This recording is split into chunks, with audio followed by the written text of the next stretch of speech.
I'm alive. You're alive. Glad that you did not hear any of that because I accidentally knocked my Switch off my table. Either way,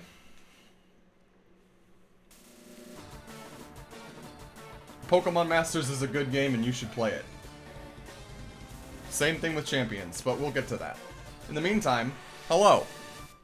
I'm alive. I'm here. I'm Joe. Or am I? Welcome back. Last time we left off with this was a nightmare, because I lost 2 key playmakers of this team, and I'm still not entirely over it. I lost my highest level, the work that I put in to get that flamethrower TM is just all gone. And now this is the team we're working with.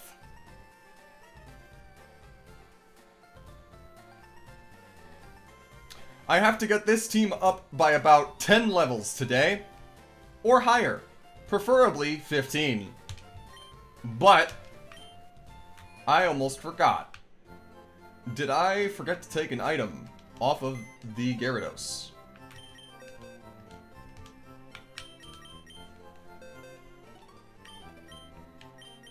I did not. Okay, well.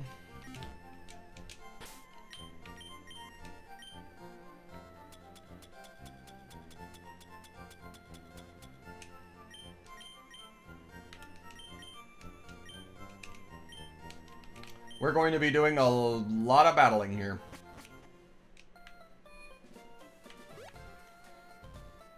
Ay, ay, ay.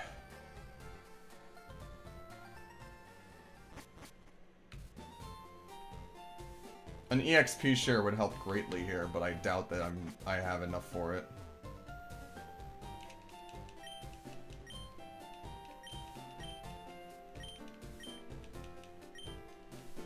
Five more.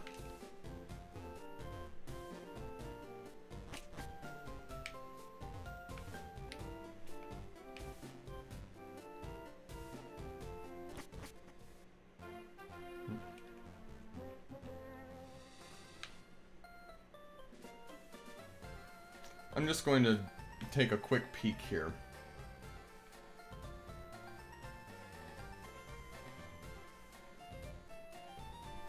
Just a quick peek. That's the gym.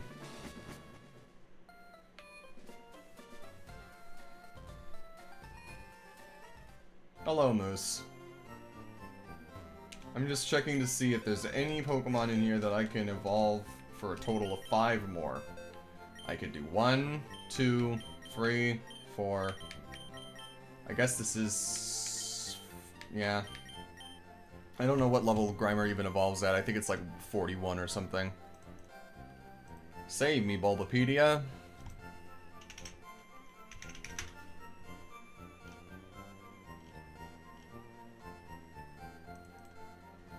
$38. Okay, that's not that bad. Still, this sucks. This really sucks. Oh, this sucks so hard. Alright. Let's see. I am going to do something here for the first time in a Pokemonday stream. And that is taking notes. So, Grimer evolves level 38. Krabby.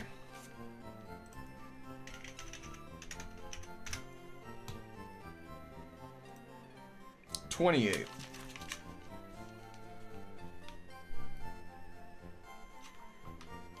Execute, I think, is Leaf Stone.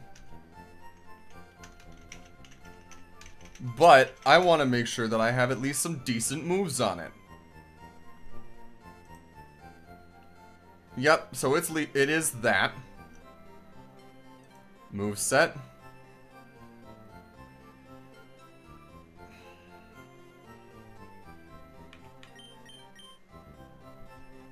It just learned Stun Spore, would learn Poison Powder at 31. And then...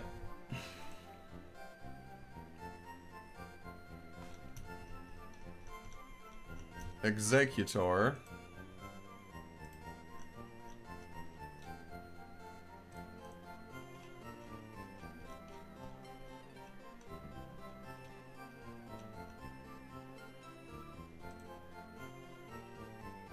Executor learns Stomp at 19, which it can no longer get, and Egg Bomb at 31. So, I think 31 is the level we're going to shoot for. So that's what I'm going to write down.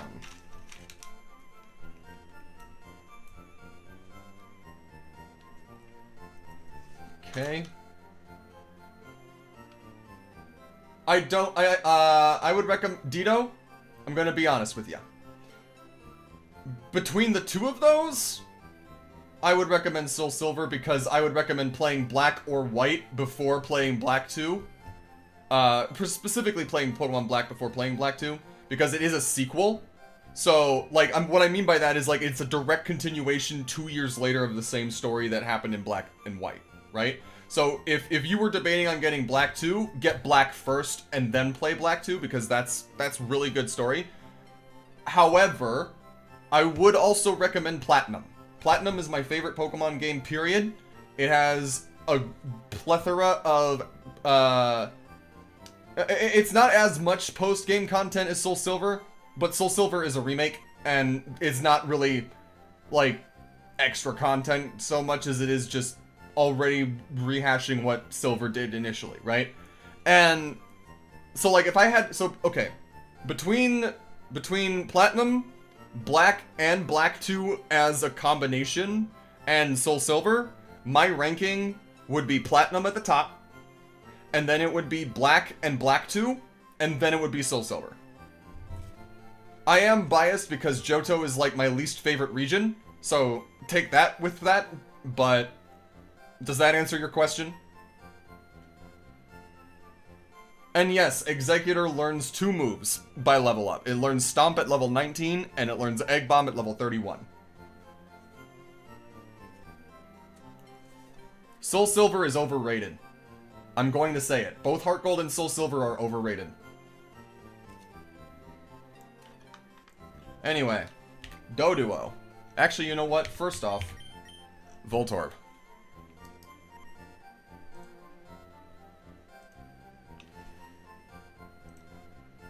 Level 30.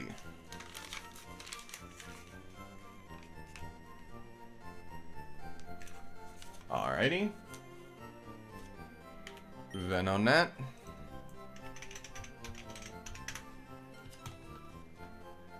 I remember seeing the data for this. I do not remember. 31. Oh, big whoop. It's Pokemon selection, full of Gen 1 and 2 Pokemon that are in almost every single game.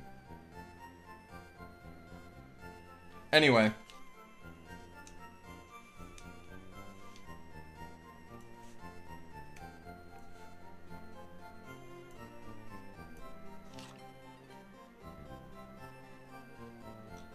Okay. Poliwag.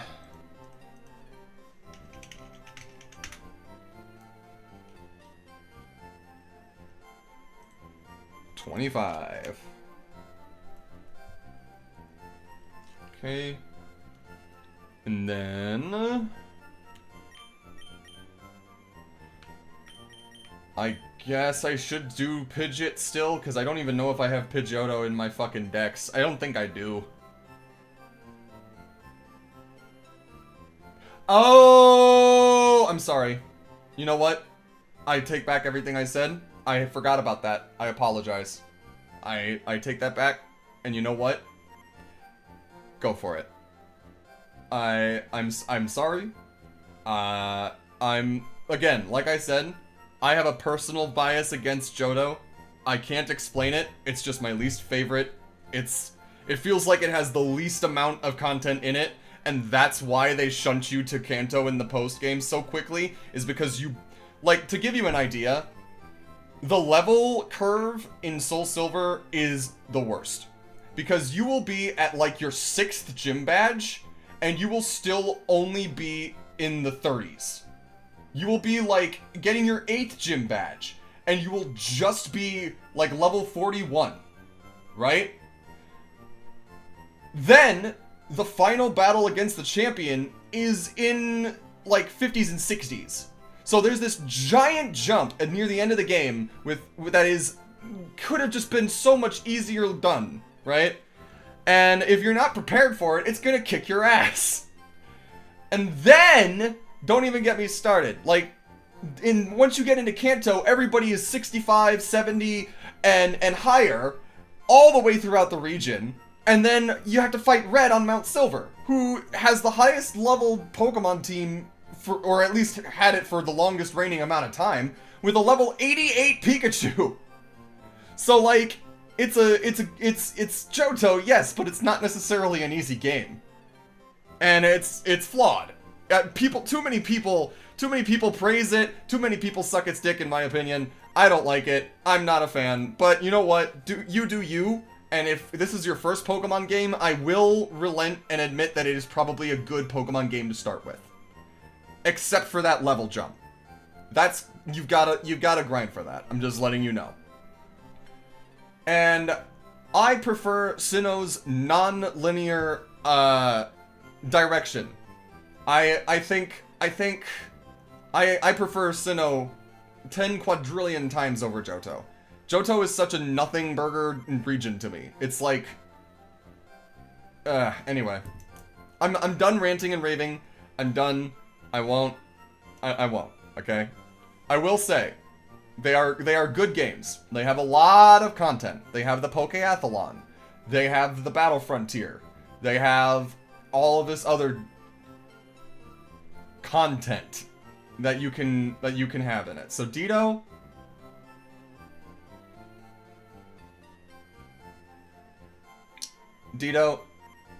follow your heart. If you want Soul Silver, go with Soul Silver. If you think that it's a good place to start for you with Gen 1 and 2, go for it. If anything, I do think that it would probably be the best one out of those three for you to play through for your first time. But I will say this. After playing that, I do want you to also give Platinum or Black a try. And I want you to see how much more impactful those stories are, and how much more impactful that lore is compared to Soul Silver, and you'll see what I'm talking about.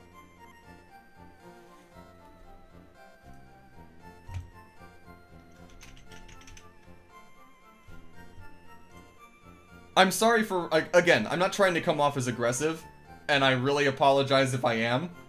I'm like... it's not, at the end of the day, Pokemon is Pokemon, and I like Pokemon a lot, and that is why I'm here after all. But that's just, you asked my opinion, and I gave it. It's just that I tend to get lost in the sauce, as it were. So... Awawa. I put P for... Poliwag, right? So then PI will go to level 18, which it's already at, right? So I just need to level you up once. So level 36 for Pidgey. Sandshrew is gonna be a bitch. So wait, that's 1, 2, 3, 4, 5, 6, 7.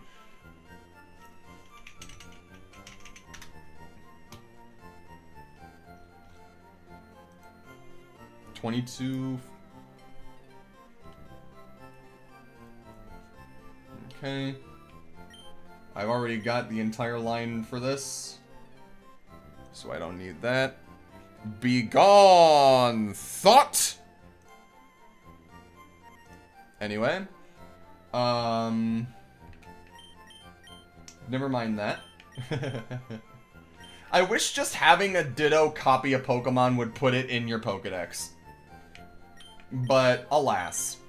So with all of this being said, looking at the levels that I have here, it would appear that Sandshrew would be the easiest to level up at getting it to level 22. But, everything else here...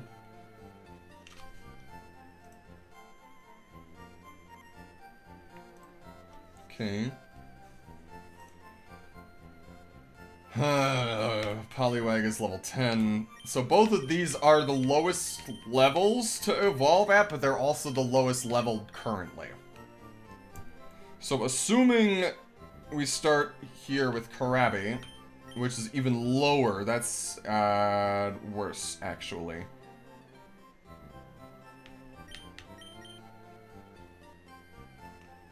Oh boy, here we go. So what I gotta do...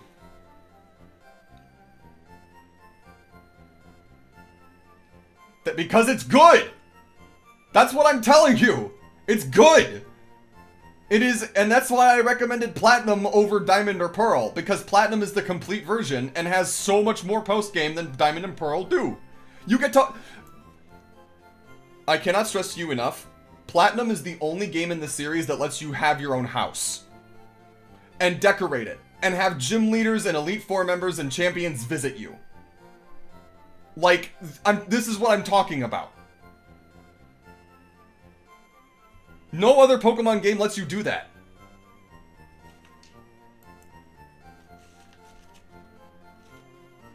And what I mean by have your own house is I mean like you have a villa that is separate from your parents. It's awesome. Anyway. Sandshrew is 8 levels away? Yeah. And then Poliwag is... Oh, geez, 15 levels away.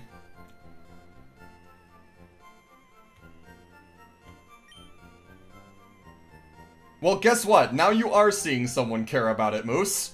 I also care about the rematches that you can have in the survival area. And the Battle Frontier in the fight area that actually has different music than the Battle Frontier in Soul Silver and Heart Gold, despite them having the same Frontier brains. And, in my opinion, the Platinum version is better and has a better base. Anyway, Doduo is level 20. I didn't even write down Doduo. Fuck. When does Doduo evolve? Hang on. Doduo. And it evolves into 31. Okay. And it's 26, so that is 5 levels away. So you're close. 31 for Execute is 6 levels away, so you're close. Venonat at 24 with 31, that is 7 away. Voltorb at 14 at over 30, that's 16 away. Krabby at level 9 from 28 is 19 away. Yikes. Grimer at level 31 is only 7 levels away. Pidgey at level 27 is only 9 levels away. Okay, so looking at this, the best options for me to level up and evolve are Doduo first. And then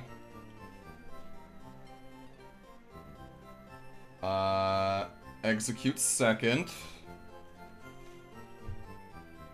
Venonat third.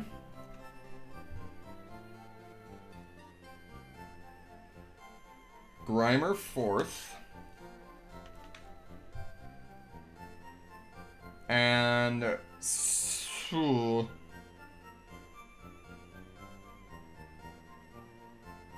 Pidgey fifth. Okay, so also, I will say this. Up until very recently, if you had asked me which Pokemon game has the best story, Dito, I would have told you Black and Black 2. Or White and White 2. But the fact that they are like the only games in the series so far to have direct sequels besides technically Gens 1 and 2 being sequelized, but like much, much less. Like what I'm talking about that is like, yes, it happens, and yes, there's events, but they don't really play into it all that much and you're still your own thing. But like with Black and White and Black 2 and White 2, it's like the same villain from before comes back to get revenge, and it's so cool. Sky High 27, thank you for the follow. Welcome. I'm trying to figure out how to recover after a devastating loss last time. To clarify, I had a level 31 Ninetales that I had gambled for Flamethrower for because I missed the level up. And I had a Gyarados that I had that I invested stats in. And both of these fainted last time because I'm an irresponsible person that wandered into where I shouldn't have. Anyway, so let's go here. Let's start with Doduo. Because what I've just done is I've calculated the levels that all my mons are at and will evolve at, and I am trying to get the EXP share here, right? And once I get that EXP share, it's going to make grinding a lot easier. So this is what's going to take priority. We're going to be switch training, and we're going to be using the Versus Seeker, and it's going to probably take the majority of the stream. So I hope you are strapped in for some grinding. Regardless. But no, literally Black and White is the best, because Giovanni doesn't even show up as a sequel in Soul Silver or in like regular Gold and Silver, because like that's the whole shtick, right? It's Team Rocket comes back wanting Giovanni to come back, but Giovanni won't come back because he's already given up, right? That's the whole point. Hi, Blonde as a Bat. Thanks for the follow. Love that username. But either way, so and Dito, I'm still talking to you directly. In Black and White 2, the main villain of Black and White comes back, and he is not only out for revenge, but he is going to much greater lengths, right? He has forgone subtlety. He has forgone like any civility that he had, and he has gone full batshit insane mode, and it's awesome, and I love it. Both of those games are fantastic for what they provide in terms of content, in terms of story, in terms of character development. Yeah, it's incredible, honestly. I can't dismount my bike here. What a shame. Can I use my Versus Seeker at least? Probably not. I can. Coolio.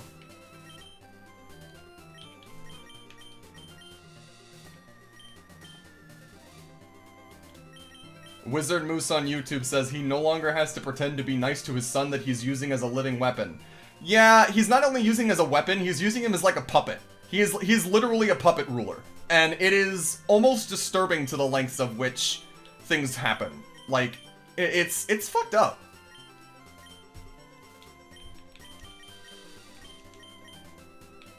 I meant to keep the black glasses on you, sorry.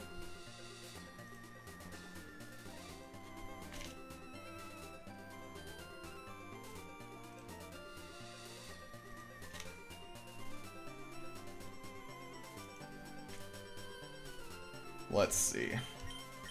Who has the amulet coin? You have Quick Claw. You have Cleanse Tag. You have amulet coin.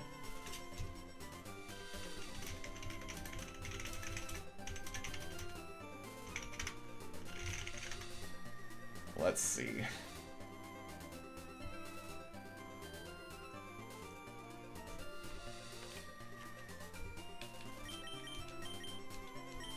So we'll give you the leftovers then.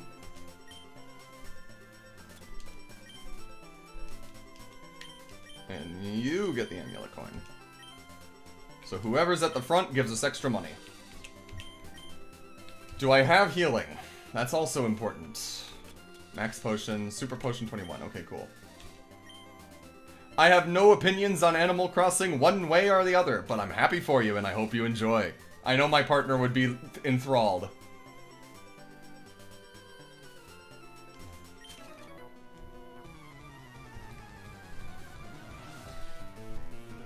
I'm sure there's a fan translation somewhere for it.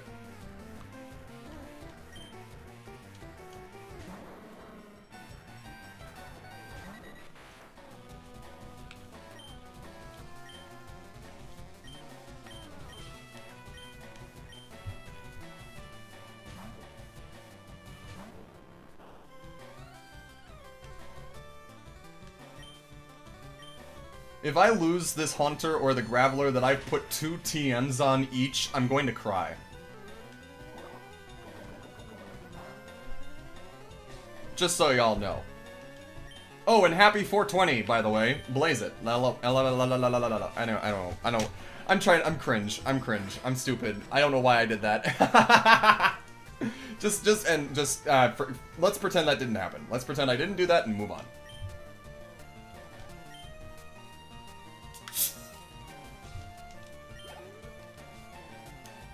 I don't know who here watches Dropout. I've watched Dropout for a while. It's very good. It's very funny.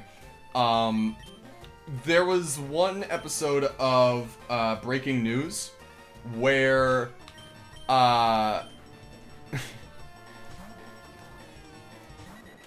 Wizard Moose says, "You're cringe, but you're free." Yeah. Well, not entirely, but close.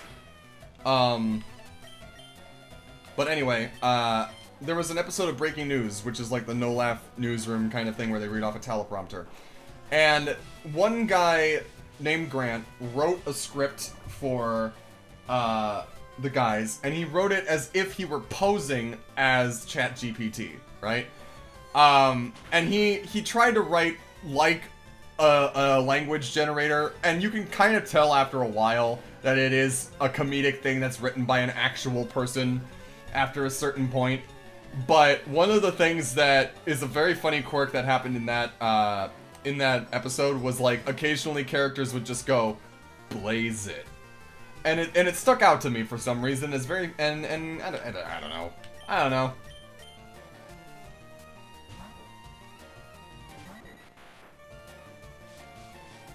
I'm just having to switch headmates in here and pray that it doesn't, you know, get poisoned or get crit or anything like that, because this is what Switch training was like for people who haven't played any like older Pokemon games.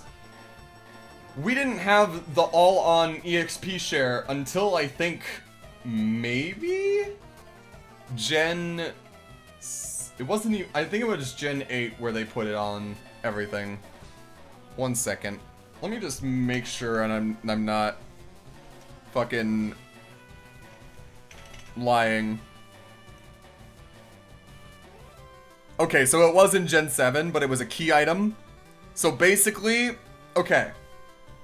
No, so here's the thing. They still had it in X and Y, but there's a difference. So up until Black and White, from the beginning all the way to Black and White, the EXP share is an item that you can put on one Pokemon.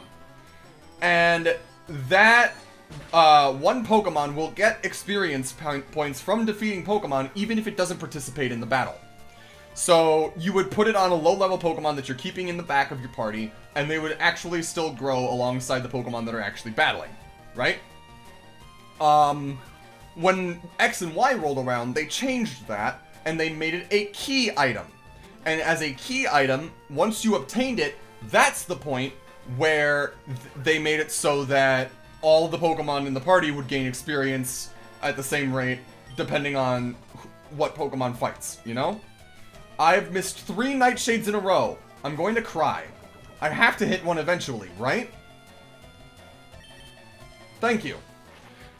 So for X and Y and the Sun and Moon series, they were key items that just boosted experience once you got them. They were still items that you had to obtain at some point in the story, right?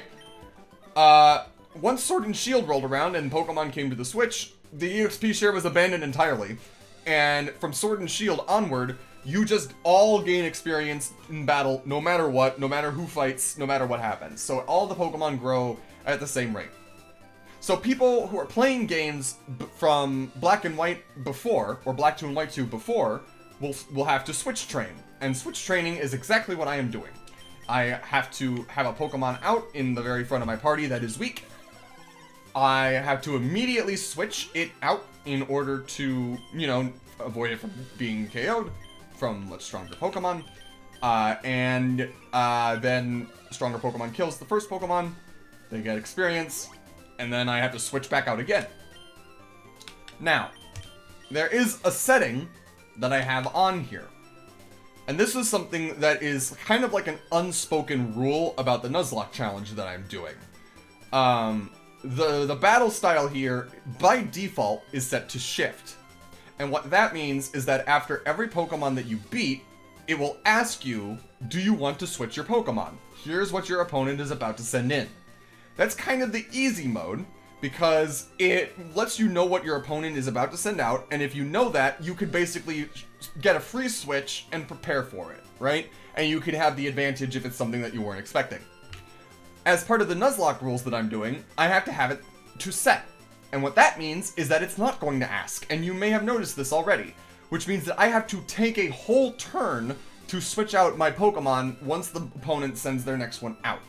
And this makes switch training a lot harder, and a lot more tedious and frustrating and dangerous. So,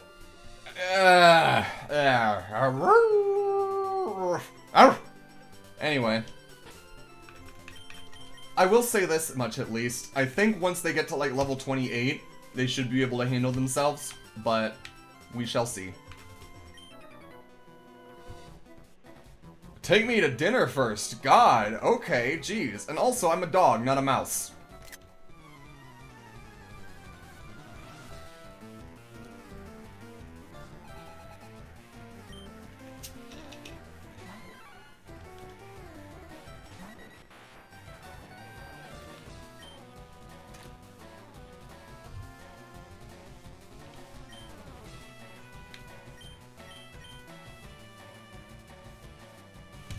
Mankey gets Feint Attack.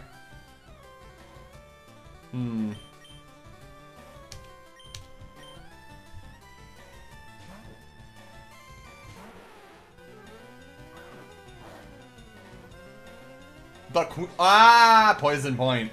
We love our Poison Point.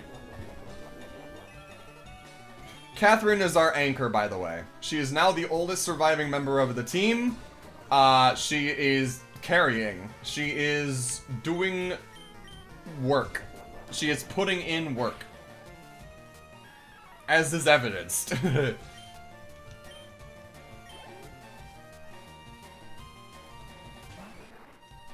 And you can bet your ass that once I get toxic, it's going on her.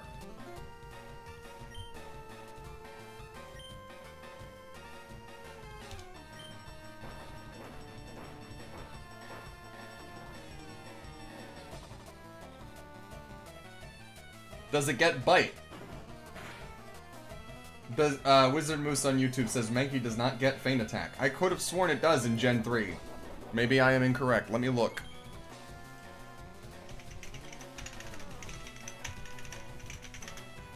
Because you also had to make sure you're looking at the Gen 3 learn set, too. Let me see here.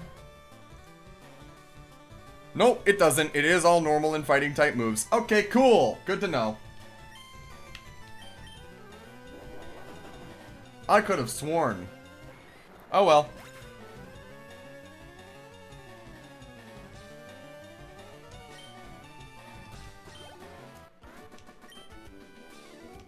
You little rat!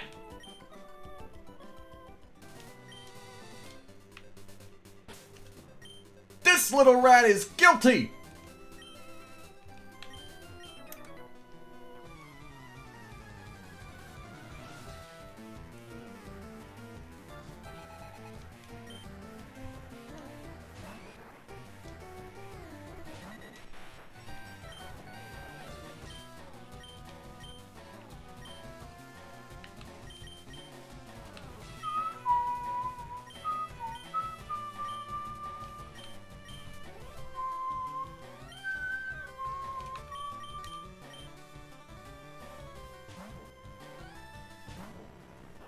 Which part, Nito?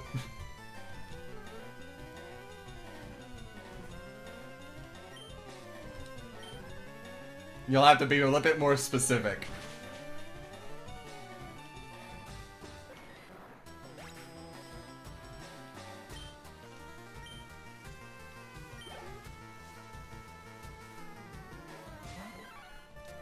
I may have. I will say this, it's not a show that I watch with any regularity, but it's a show that I've seen many, many memes of. It is a show that I've seen a couple of episodes of, and I know the general premise and setup of, but I would not call myself a regular watcher of it, though.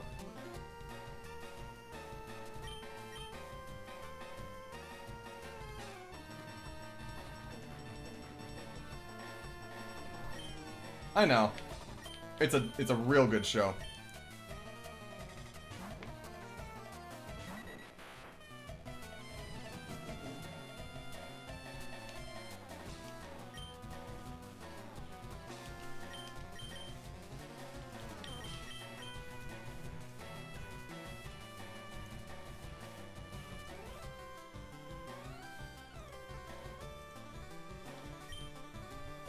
Let's see.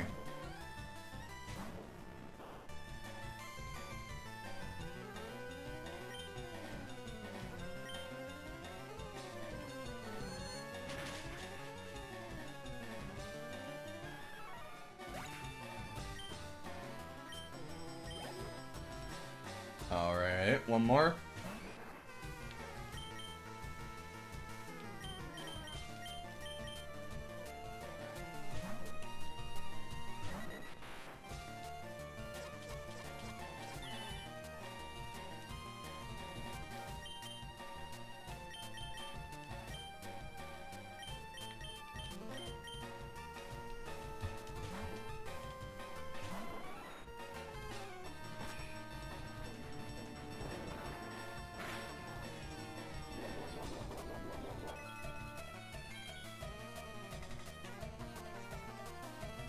Hi, Aniki. Good to see you.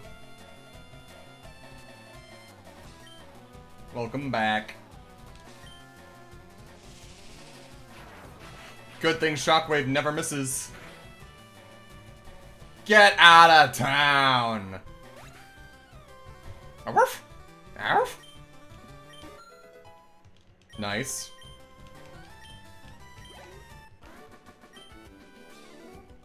Knockout! Excuse me for one brief moment. I have a phone call.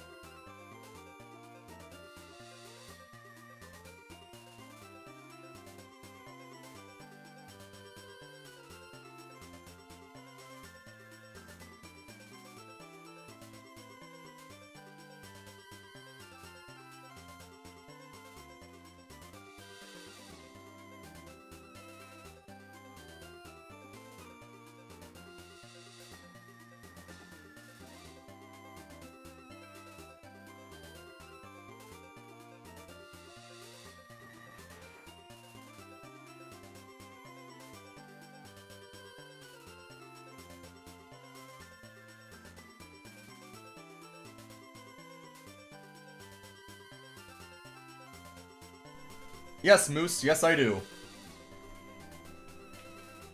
I have two monitors. I have had two monitors this whole time. So, yes. Let's see. And how do you think I've been looking stuff up on Bulbapedia like this? And still being able to keep track of stuff. Yes, only two, Aniki. I've seen setups where people have like 3 or 4 monitors. I have seen the Hexa monitor setup as well.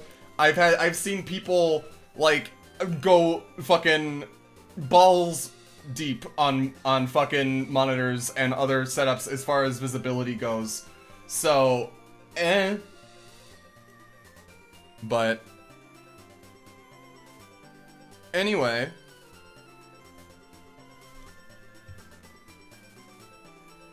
I'm sure I did. And I think I know which word you're talking about, but I'm not going to repeat it. For now. In the meantime, though, we should heal Jean. There's one more thing here. I'm probably not gonna do that. Yeah, oh, ow, something just chipped my ears. Anyway. Nah, Hex is awesome, but I've only got, so here's the thing, right? I have 4 monitors. My previous job had a computer and monitors and whatever that they sent me as part of, like, the job. And once I got fired from said job, they never sent any boxes for me to send them back in. They didn't give me an address to mail them to. They have not come after me saying you have property of ours that you need to return. And I've just been holding on to these monitors, and I guess technically the computer, for almost 6-7 months now at this point. And I'm starting to think that they don't care. Or, like, just have given up, pretty much. Right? So, I don't know what I'm gonna do with the computer. I guess I'll hang on to that. But I'm gonna start using those other 2 monitors that I have for a quad setup here if I don't hear anything else in, like, the next couple weeks. So maybe I'll be able to up my game with that. But... Aniki, imagine in 5 years they send a letter, hey, so we noticed. Yeah, I wouldn't put it past it. This is the company that said, hey, this guy doesn't deserve unemployment. Have him pay back all $4,200 worth of unemployment that we've given him over the last 5 months. In one payment. So, I'm not exactly in the best situation. But I'm doing my best, and I'm trying as hard as I can.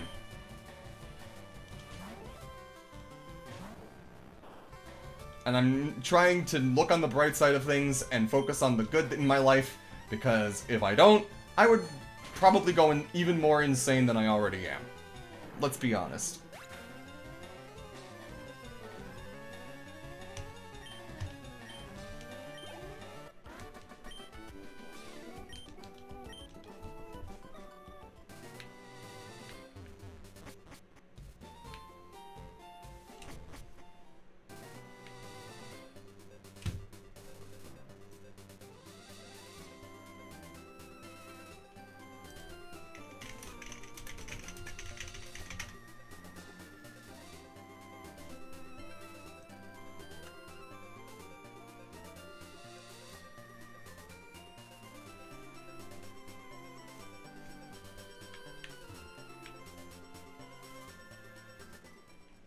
No, it's not.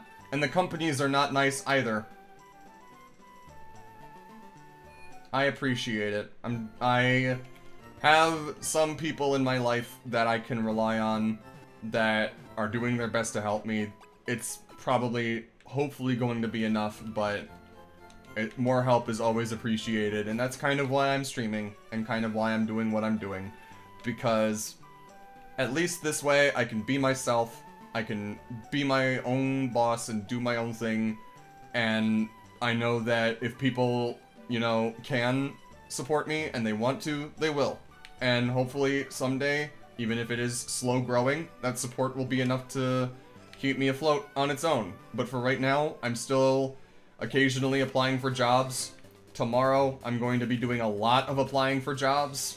I'm going to be trying to get my weekly hypnosis file done, because yes, that's another thing I do. Wink. I can't wink with this, but wink. And overall, just trying to focus on business, you know? And stand on that business and try to stay steady on it and not give up entirely, I guess. Yep.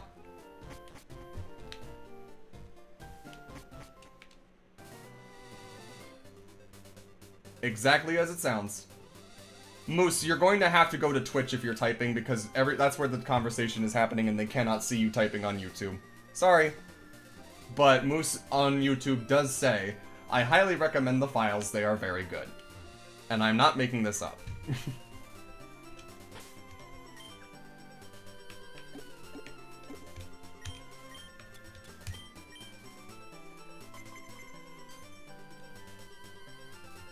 Right, I forgot. Your Twitch doesn't work at your job. That's right. Because you're watching me while you're at your job, which is very funny. Because you can. But, I get you.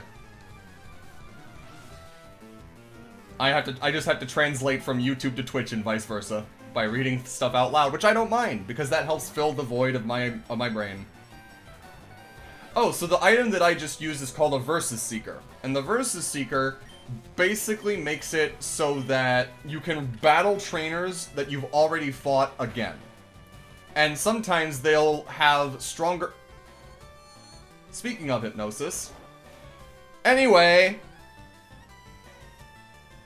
Yeah, that's... So, no. So, it's not an original item in terms of, like, you having it from the start of the game. But it has been in the game since, I think, Ruby and Sapphire. And onward from there. But it is one of the things that you can get from Professor Oak's aides. Or like his assistants, right? So like in Fire Red and Leaf Green, and also in the original game, but much less in the original game, there were assistants from Professor Oak's office that were in the gates between cities and routes, right? Often on the second floor of them. And you would go into those gates, find the researchers. Oh, okay. So, okay, I stand corrected. I did some research. And by research, I mean I had my friend Moose look something up. Aniki says, in Emerald, it was only a few trainers who were calling you when they were ready again through Pokenav. Yes, I do recall this. The Versus Seeker is unique to Fire Red and Leaf Green, and you get it from a woman in the Pokemon Center in Vermilion City. So in Fire Red and Leaf Green, Versus Seeker is its first appearance, right? And then starting in Diamond and Pearl, that's where it becomes an item that you get in almost every game, right? So, but yes, it is in Fire Red and Leaf Green specifically for Game Boy, not for... I think it's an optional item that you can get and miss in Diamond. Let me look here.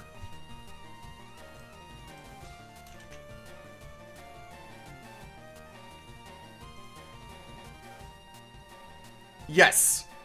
So... Okay. So, in Diamond, Pearl, and Platinum, you get it from Dawn near the end of Cycling Road before you go into Mount Coronet. So, in that little route that is directly above Orberg City. In Diamond, after the first gym, there's that little mudslide to the north of that city that has, like, a little... Like, you can't get up it unless you have a bike, right? Once you have a bike, you go north from Orberg, and they're there, and you talk to Dawn, or Lucas if you're playing as a girl, and they give it to you there. So, if you don't... I don't know if it's a mandatory item give, but you do get it in Diamond and Pearl, and you do get it in every subsequent game thereafter. But Fire Red and Leaf Green is its first appearance, which is neat. Anyway, I'm fighting Poliwag, so out comes Jean.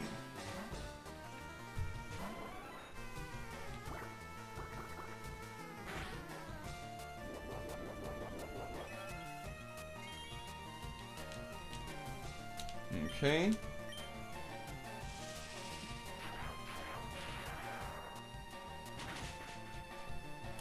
That is a lie, Moose. It does exist as a key item.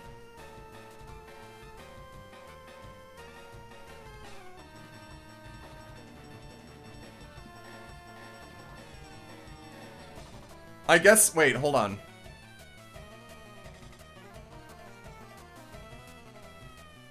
Let me look. Maybe I am incorrect. Damn. That's weird.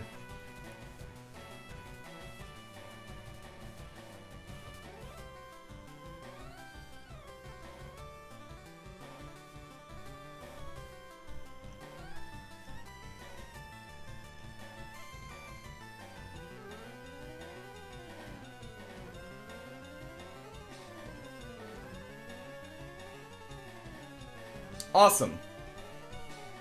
And yes, you are correct, Moose. It does not appear to be in any other games besides Fire Red and Leaf Green and Diamond, Pearl, Platinum, and BDSP.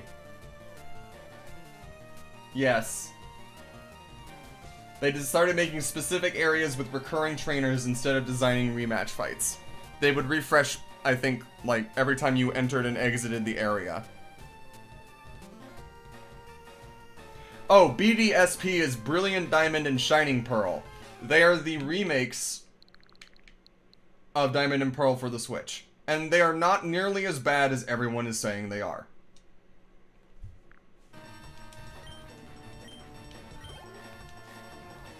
If you've played Diamond and Pearl, you've pretty much played BDSP, but there are a few upgrades and differences.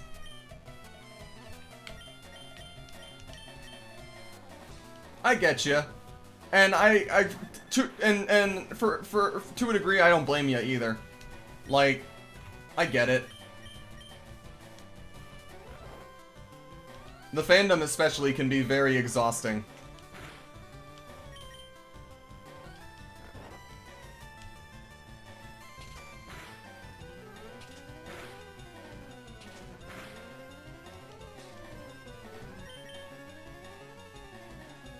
Smart decision, Aniki.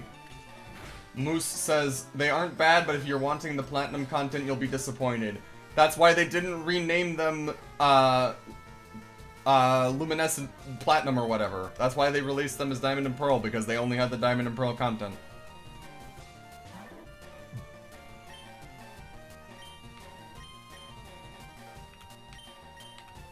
I will also say this.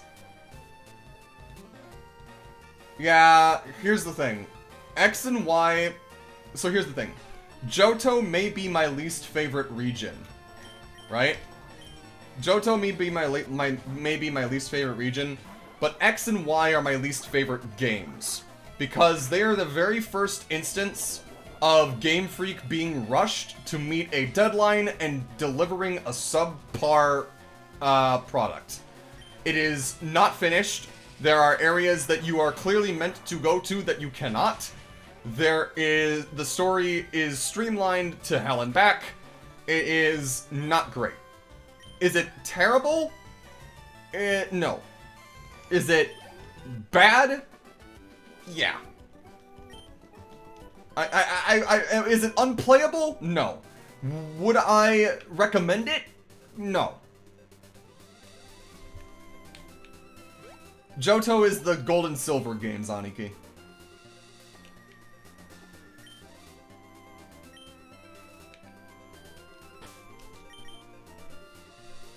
Yes.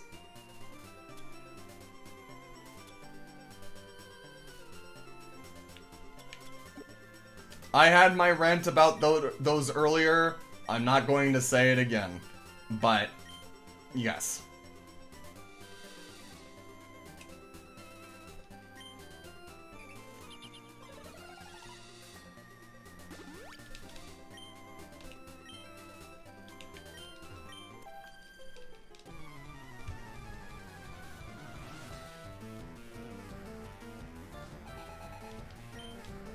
I'm happy that you still have it too. I wish I still had mine.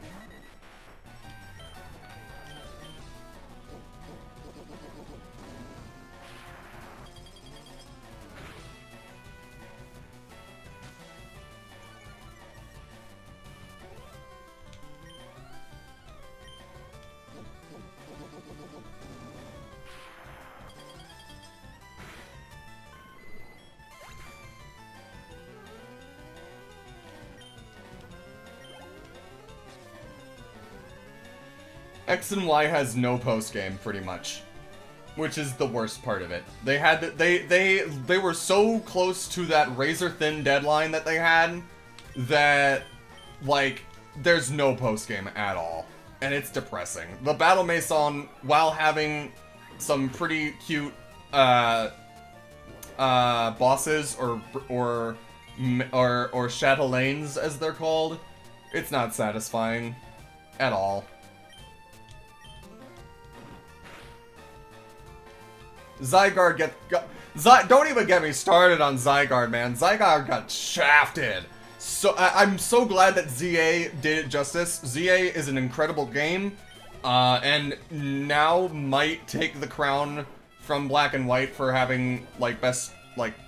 Well, okay, I can't really say that it's the best story overall, because it is like a sequel to X and Y for 5 years later or whatever, but it's worth it.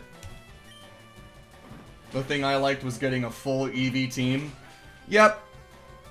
Yep. That's a common thing I've seen too. And that's nothing wrong with that. I mean, hey, it can be pretty balanced sometimes. Not all the time.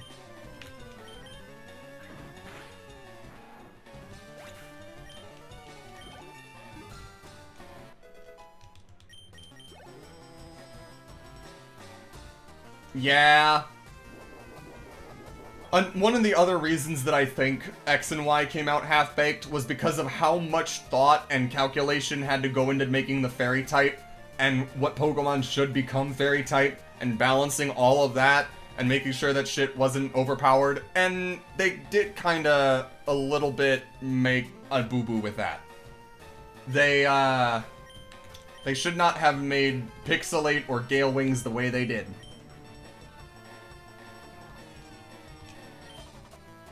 Because here's the thing, right? I'm not sure how Pokemon brained you are, Aniki, but what I will say is this. Sylveon has an ability called Pixelate. And Pixelate makes it so that any normal type move not only becomes a fairy type move, and thus becomes stronger because of the same type attack bonus, or stab for short, but they also made it so that it gets a 30% power boost on top of that.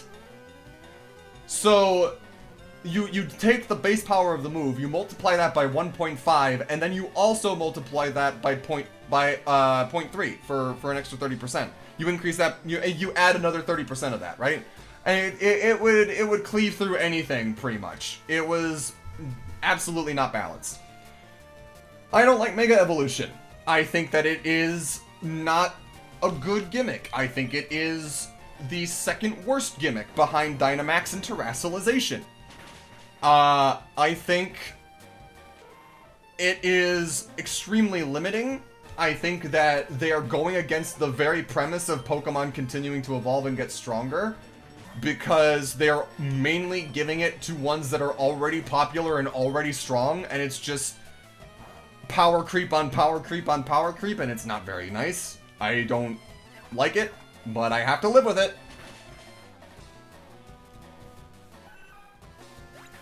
They shouldn't have made Fairy resist Bug. They should have made Fairy weak to Bug. I swear to God. Bug only is super effective on, like, Dark, Psychic, and Grass, which are not really prominent types to begin with, and often are paired up with types that resist Bug anyways. I think that Fairy needs an additional weakness besides Steel and Poison.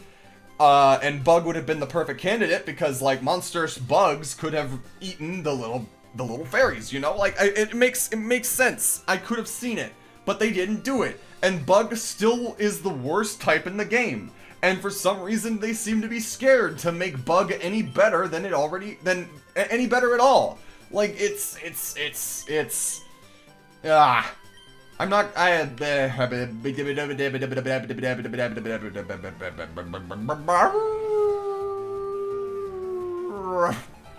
anyway. Yeah, but here's the problem with that, Moose. The Megas that they give to weaker Mons are still not good. The Mega Banette, Mega Beedrill, they're not good.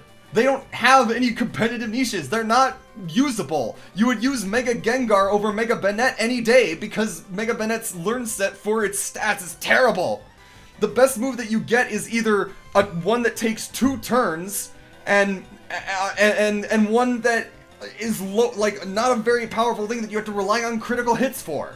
Like, it's not good. It's not good at all. I love Mega Banette's design. Ugh.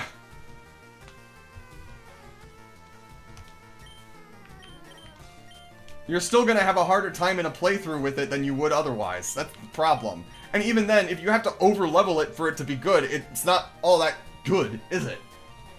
Oh, that's all I'm saying.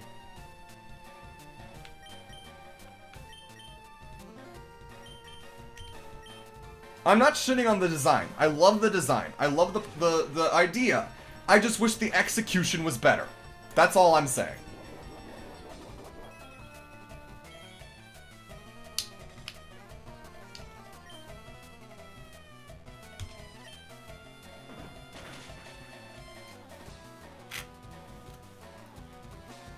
No, I'm mad at the toys that you play with.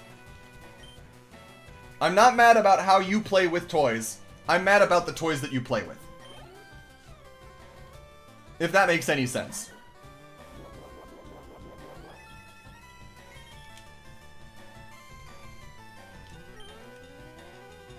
But I'm not mad with you.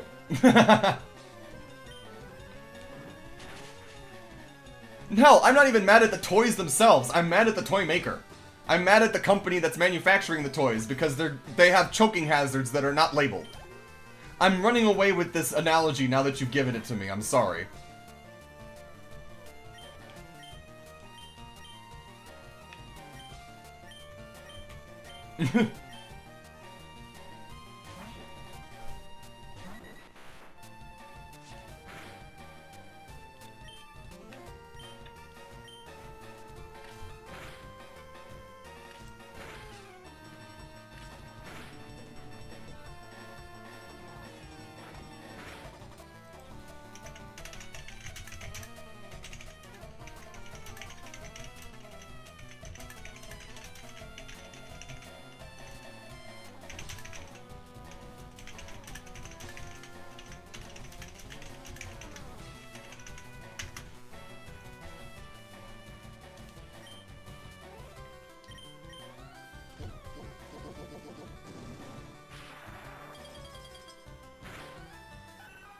Woof!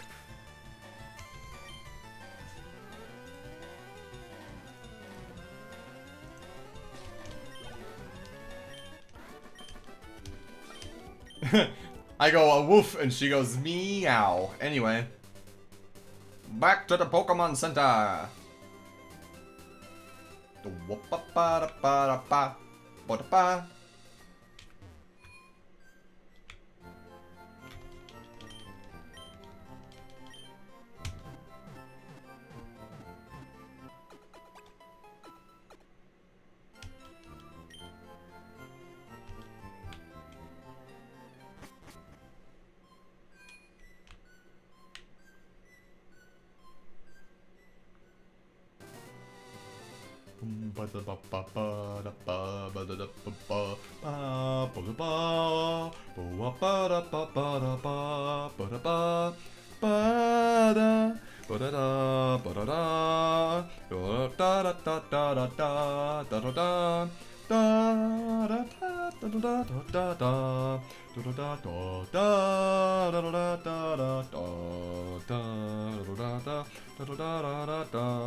Anyway. Come on.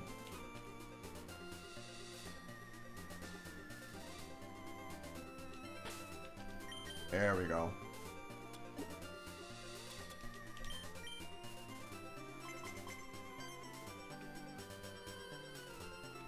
Alright.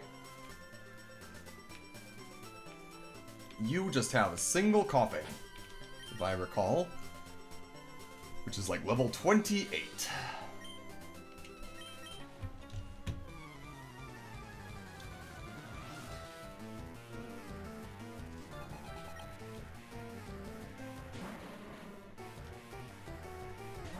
Okay. Let's try attack. I do like... I love how you can learn try attack as a Doduo before you even get 3 heads. And also, try attack, in my opinion, is an underrated move. I like... Oh, you motherfucker. Try attack is an underrated move. I like the ability for it to inflict one of 3 status conditions that are all beneficial. One of which is incredibly crippling. But I digress.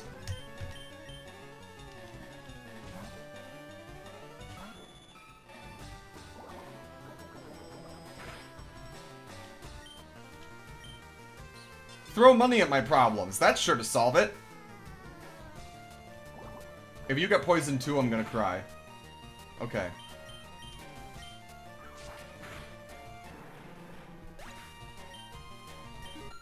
Alright, 3 more levels to go for headmates. You've made it clear to me that I should stick with school. Stay in school, kids. That way you can become smart enough to resist tyranny. My favorite strategy growing up was getting Serene Grace on Hordel's Togepi in XD and using Tri-Attack. Ah! Well, that is one step removed from Serene Grace Jirachi with Thunderwave and Iron Head. So, you're on your way to hell. That's for sure.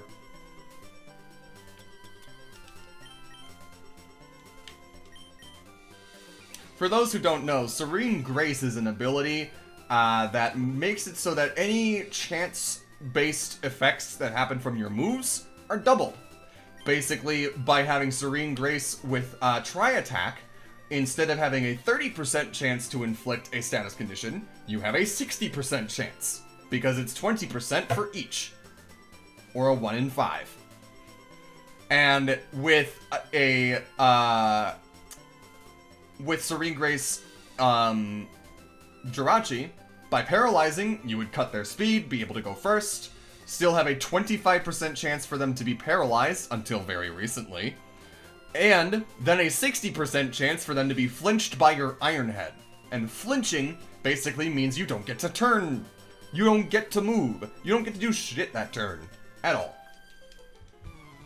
Regardless.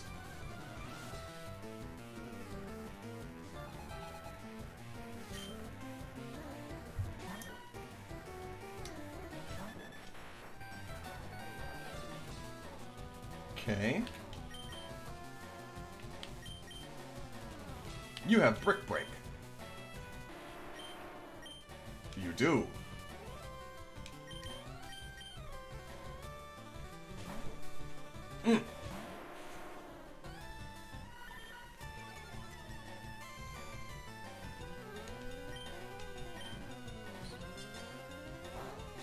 Money.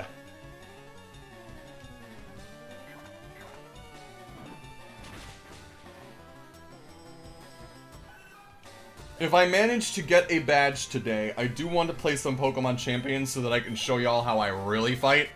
Because I love my weather. I love my field conditions.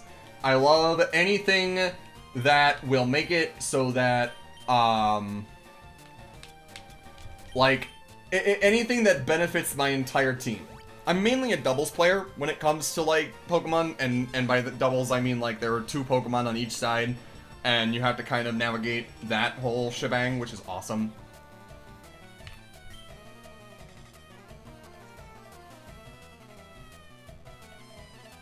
I was one of the players who was using King's Rock. Oh, the Wizard Moose on YouTube says, I was one of the players who was using King's Rock on Skill Link Pokemon until King's Rock got banned by Smogon back in the day. The optimal strategy in every game is preventing the opponent from playing. And you want to know the worst part about that, Moose? No one wants to play a game where you're prevented from playing it. Look at Yu-Gi-Oh! Look at what happened to Yu-Gi-Oh! That game is literally lockdown. The game. The game has fucking reached critical mass when it comes to Yu-Gi-Oh! Because it has gotten to the point where you can play cards from your hand on your opponent's going first turn and win! You can win before you have even taken your turn! And that should not happen in any game!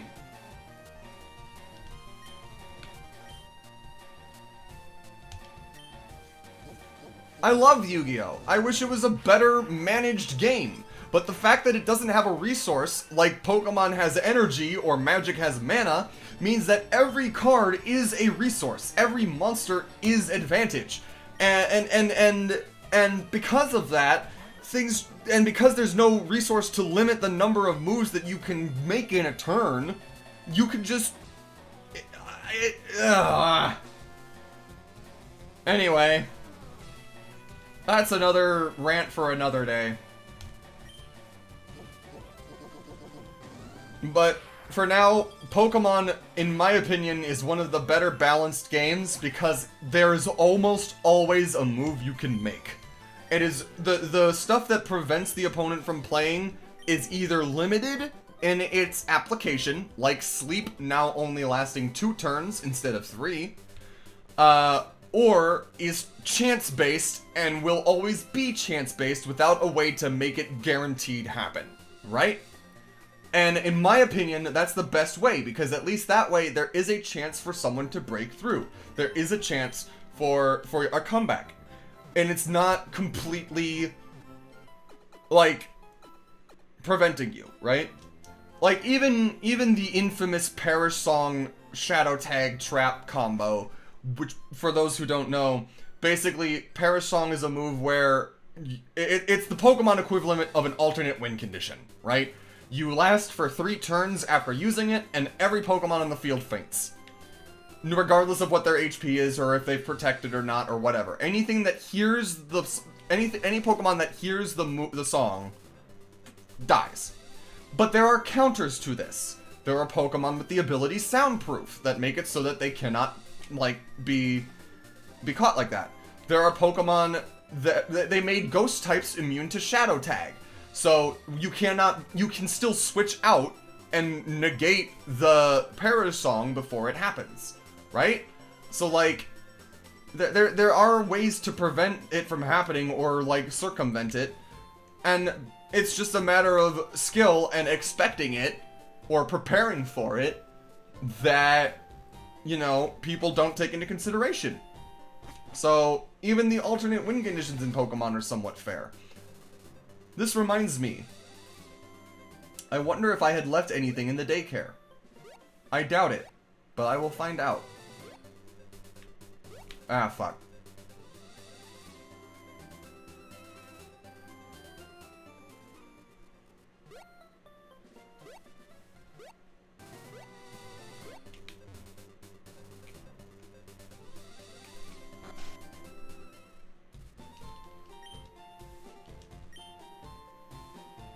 Ah! Farfetch'd. It's not Zubat. Zubat evolved into Golbat. It's Farfetch'd.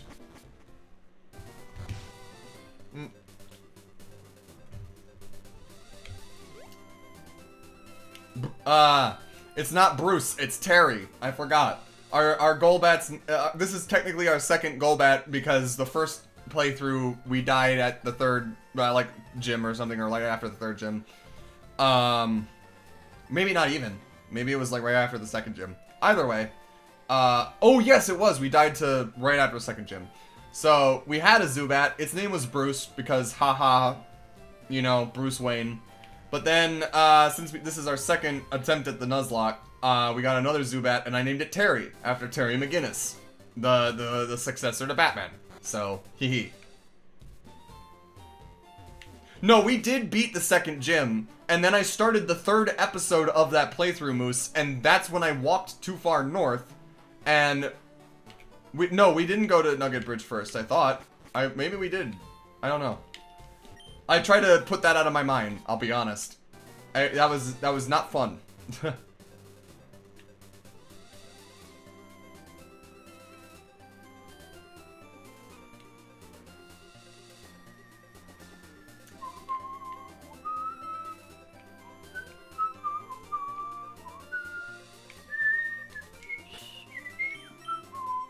I wonder.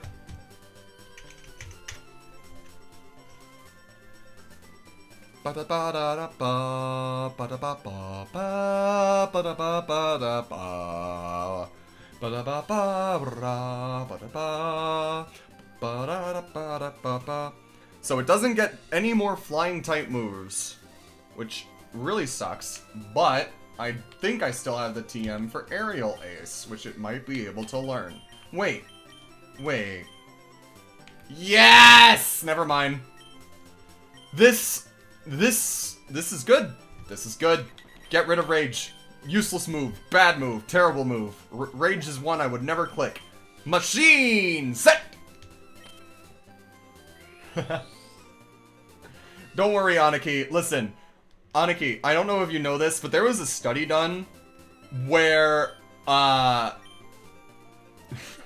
Rage against the machine set. That was unintentional, Aniki, but very funny. I like that. I like your thought process. Very good. No. So I'm not expecting you to learn everything in a day, trust me. I've been a fan since I was 8 years old, and oh god, oh no. Oh no, I've almost been a Pokemon fan for 20 years. Oh, I've been a Pokemon fan for 19 years of my life. Oh no. Maybe more. But anyway, there was a study that was done, right? And it was done on people who played Pokemon and who are Pokemon fans, right? Versus people that are not. There are people, like probably including me, who have developed an entire, like, they've developed an entire part of their brain solely for storing Pokemon knowledge. Like, I'm not even making this up. Hang on.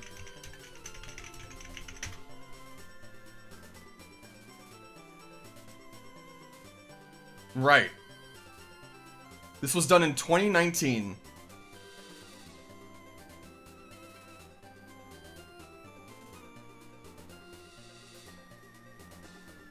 No, and see, that's the difference, right? I've been a consistent Pokemon fan since I was like 8 years old. Like, I've never taken a break. I've never missed a game. And part of it may have been a compulsion. But, let me see.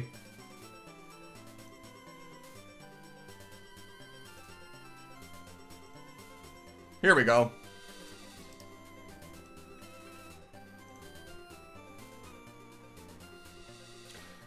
Basically, Stanford researchers identify brain region activated by Pokemon.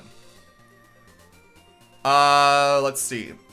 Stanford psychologists have identified preferential activation to Pokemon characters in the brains of people who played the games extensively as kids. Let me see here. Let's see.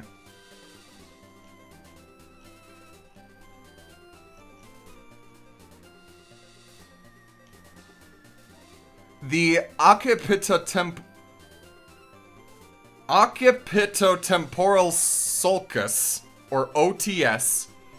I'm butchering this. Occipitotemporal.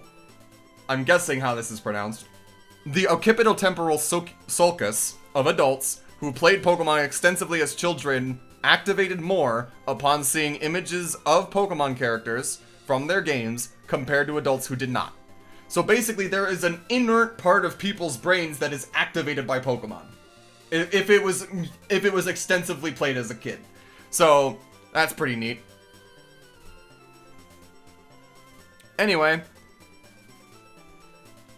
Thank goodness for Fly. Now I can use my Versus Seeker. Yep. You want to know what's really funny is that I played Diamond and Pearl when I was a kid, and I was one of those kids that never used status moves. I was one of those kids that was like, growl, you're lowering my attack, okay, I'm still going to hit you and deal damage and get closer to my goal. Status moves are for the weak. Maybe I'll inflict a status condition like poison with toxic since that does damage, but like, I'm not— oh, whoa, whoa, whoa, whoa, whoa, whoa, whoa, whoa, whoa, whoa, whoa, whoa, whoa, whoa, whoa, whoa, whoa, I just clocked something. This guy's Squirtle evolved into Wartortle, and it's now level 30. This is bad. Oh, fuck. Ah, jeez. Oh, God.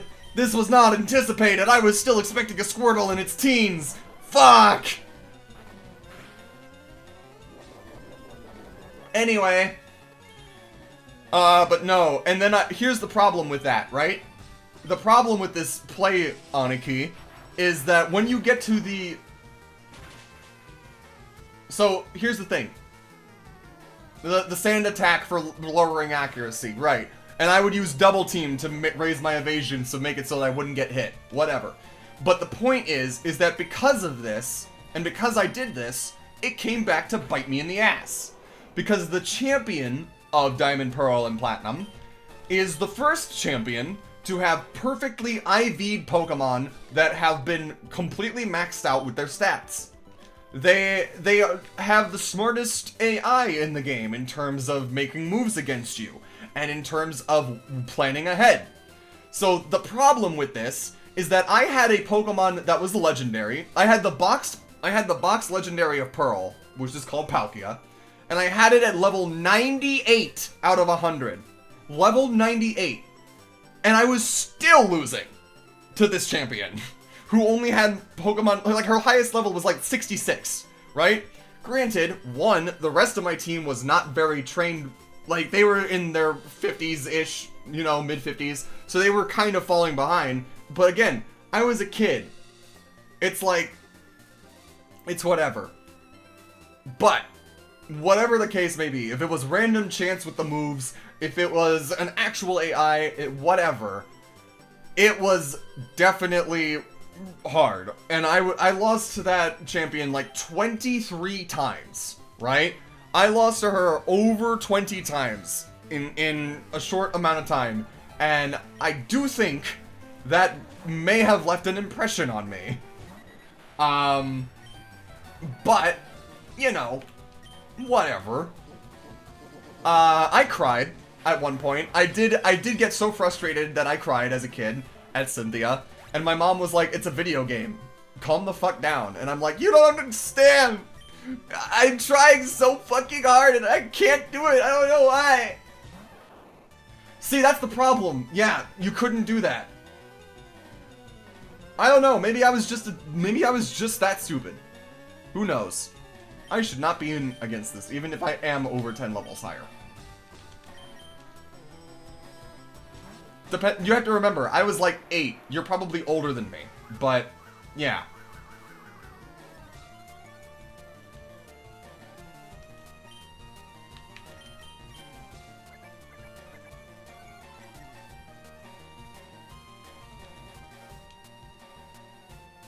Oh, come the fuck on, dude!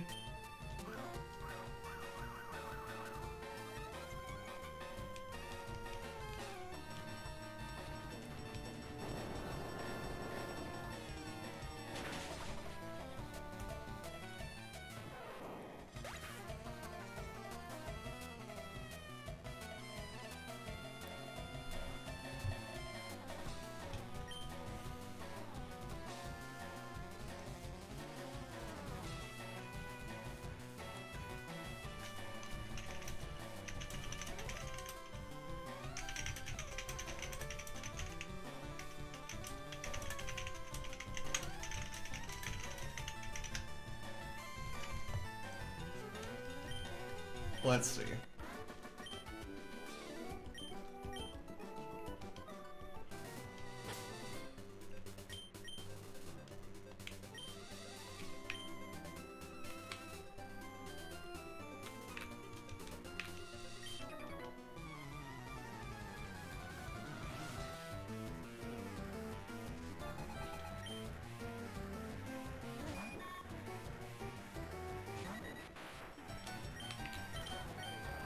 Goodbye.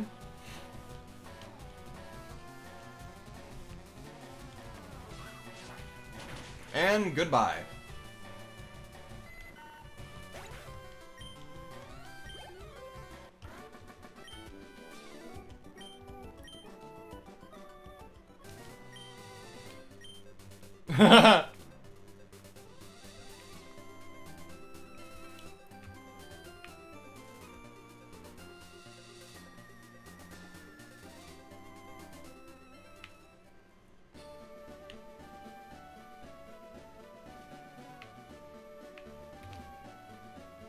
Now I wonder why you do not run the Pokebot game in chat, because I don't know how.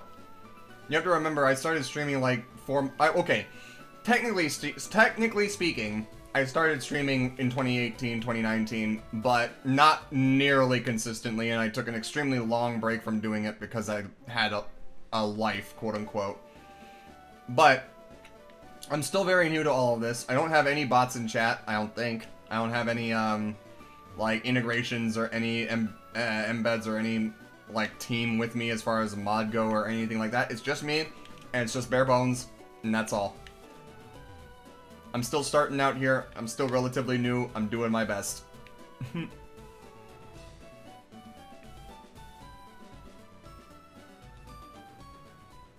Did you learn a second lingo and or third? Are you language? I'm guessing? No. I've tried to learn 2 different languages. I've tried to learn Spanish and I've tried to learn Japanese, and both of them I do not have the patience to learn. For a couple of reasons. ADHD mainly being one of them, but like, lack of interest and lack of practical use at this point in time is definitely another.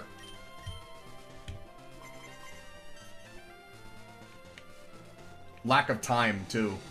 Because there's more pressing things that I want to do. There's not enough hours in the day. I wish there were. I wish a lot of things.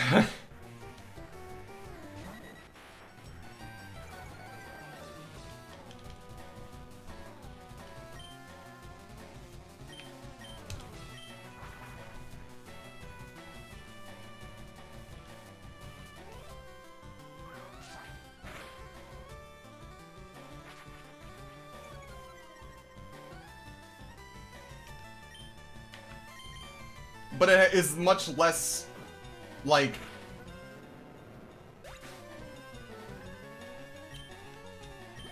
how do I put this?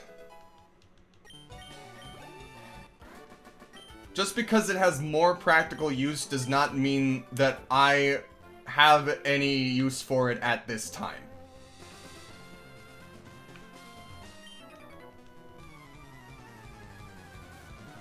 I'm kind of a hermit.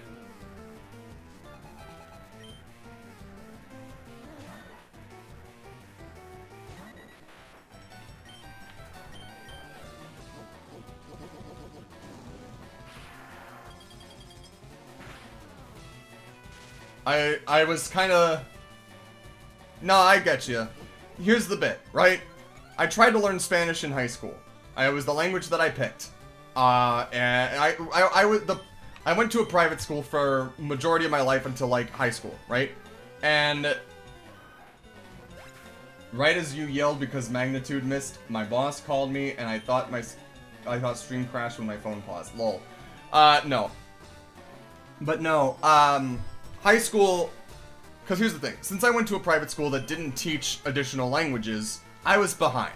I was put into remedial Spanish courses, basically, right? And along with that was a bunch of other kids who did not give a shit about learning and made the class actively harder. And I didn't like anyone in that class. It made it very difficult to get anything done, and I retained virtually nothing from those courses. At all. Like, I can remember some words, I can probably pick up on meanings through context clues, but overall, nope. Then in college, I tried to go and learn Japanese, because 1, I'm a weeb, and 2, I was hoping to go there someday, and maybe, you know, actually, like, do stuff with that, kinda.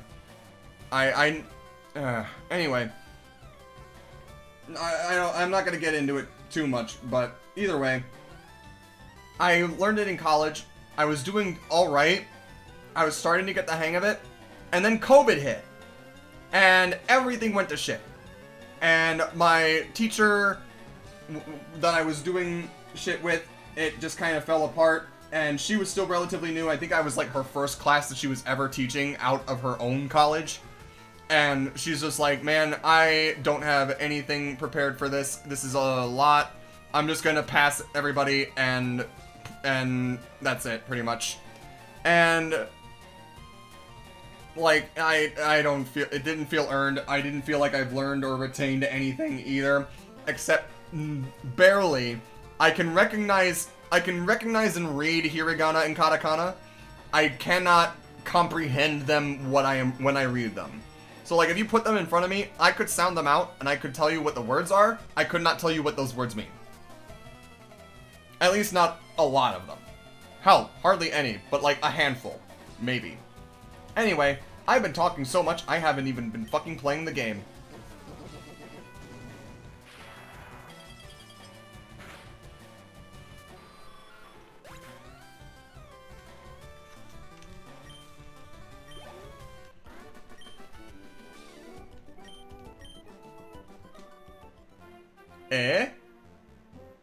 Nan desu?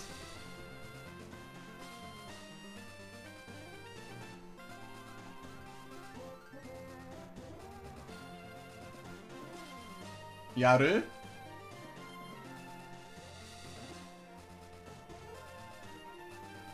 I think so. Eh? I think you missed the non-deska. But... whatever. Close enough. But yes, I can still, like I said, I can. It's just not particularly easy or intuitive, which I wish it was.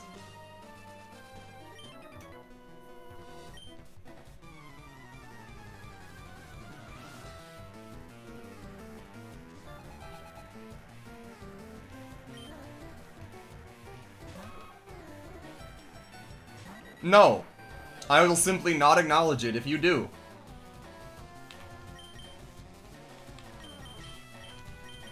You come into my stream and throw kanji in my face? I piss on that floor, not you.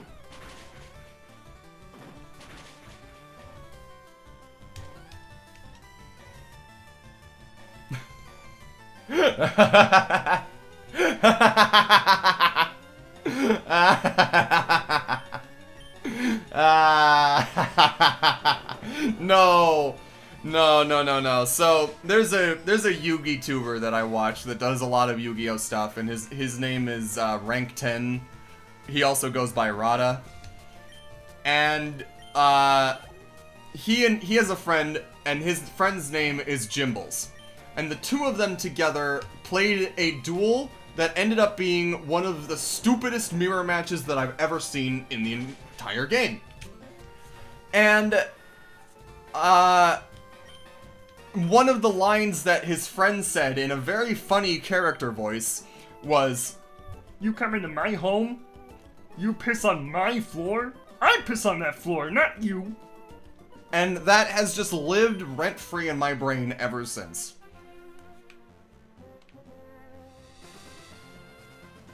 No, so go ahead and look in your... Okay, I'm gonna tell you how to spell this, and I want you to look it up. In fact, you know what? I don't even need to tell you how to spell it.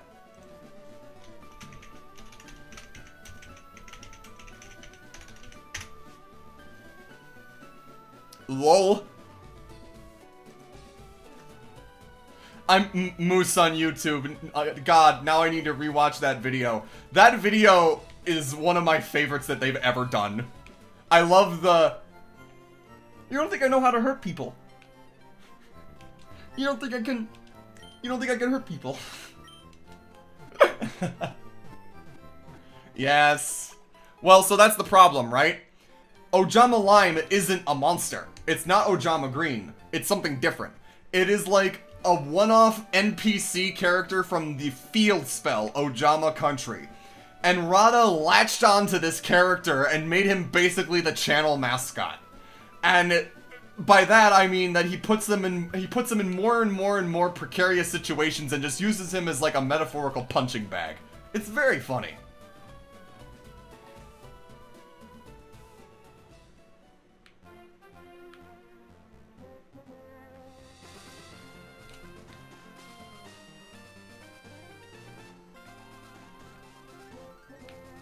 Damn it.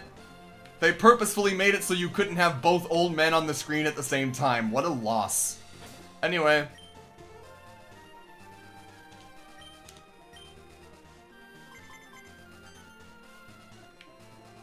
Ba ba ba ba ba ba ba ba.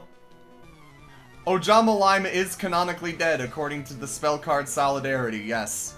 Which is very funny that they actually used the fucking... When did that spell card come out, actually? Now that I think about it. Hold on. I'm gonna look something up.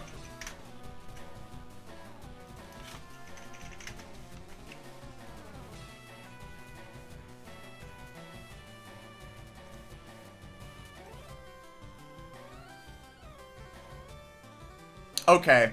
So it was way before then. But even still, very funny that they showed out... That they just show the entirety of the death of all of the other Ojamas. They show the death of not only...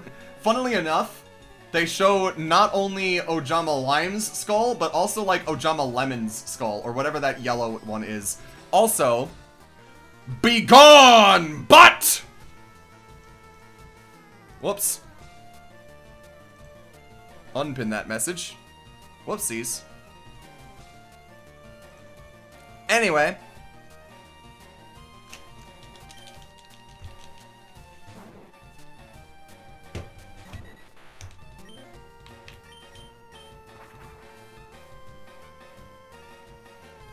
You know what? That is true. Let me see if I can do that.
I'll work on it here.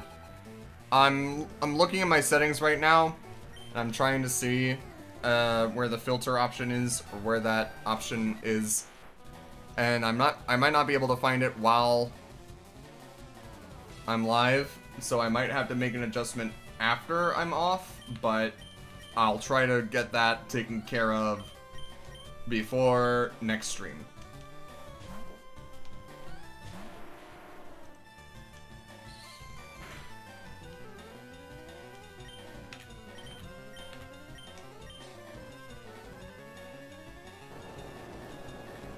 After this battle, I am going to take a quick break and get a snack, because I've only eaten a bowl of cereal today, and my stomach is starting to growl. So I'm gonna probably snag a slice of pizza or two, come back, and maybe snack a little bit while I'm grinding. I'm gonna go back and heal.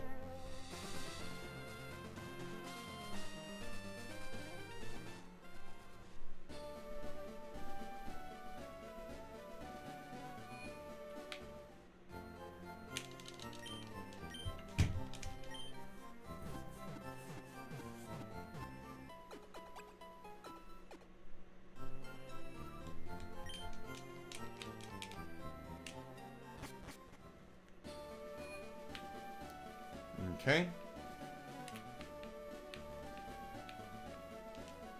I will be right back.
And we're back.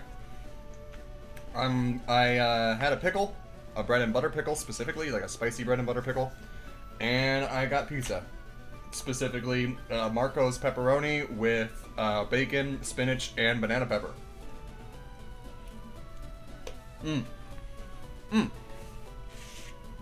Good shit. Don't mind me munching, I'm sorry in advance.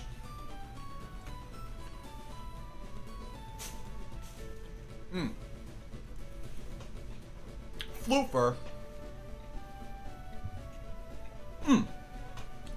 A woofer. A woof. Woof. A woof. A woof. A woof. Anyway, let me fix that. Whoop. Actually, I should be more like this. Yep. There we go. A woof. There we go. Let's see. We got level 29, so we are 2 levels away. Nom.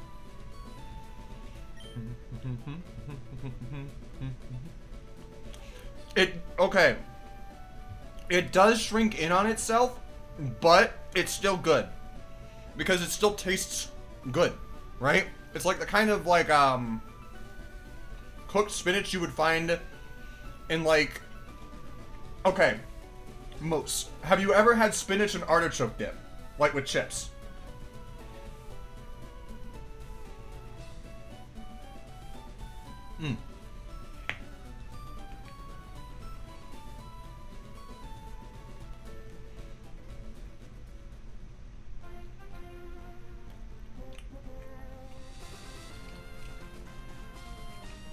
It's like that on pizza. Because it blends in with the cheese, and it's so good. It adds to the texture, it adds to the flavor. It's definitely good. I like it a lot.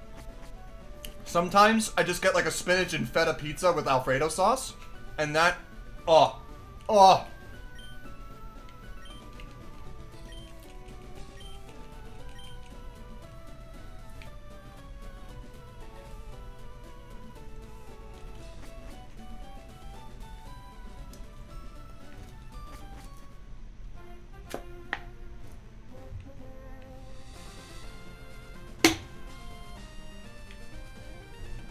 Actually,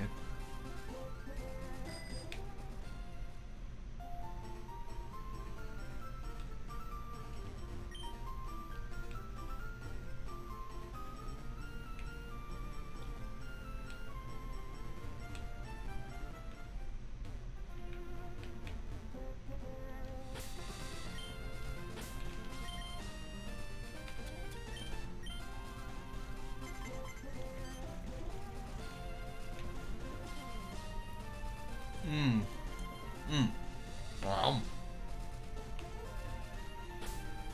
What is you guys' favorite, like, nationwide pizza chain? Because, oh my god.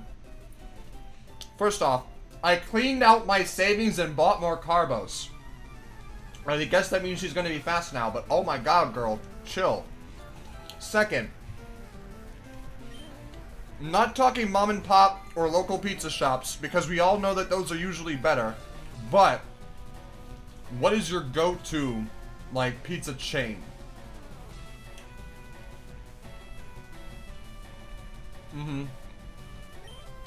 Moose says, I recognize it's kind of trashy, but Domino's. That's fair. I used to like them, and then I kind of realized that their wings and their sandwiches suck. So, if I'm going to a pizza chain, they gotta be good with a lot more than just the pizza. If I'm just saying. Because, like, it's...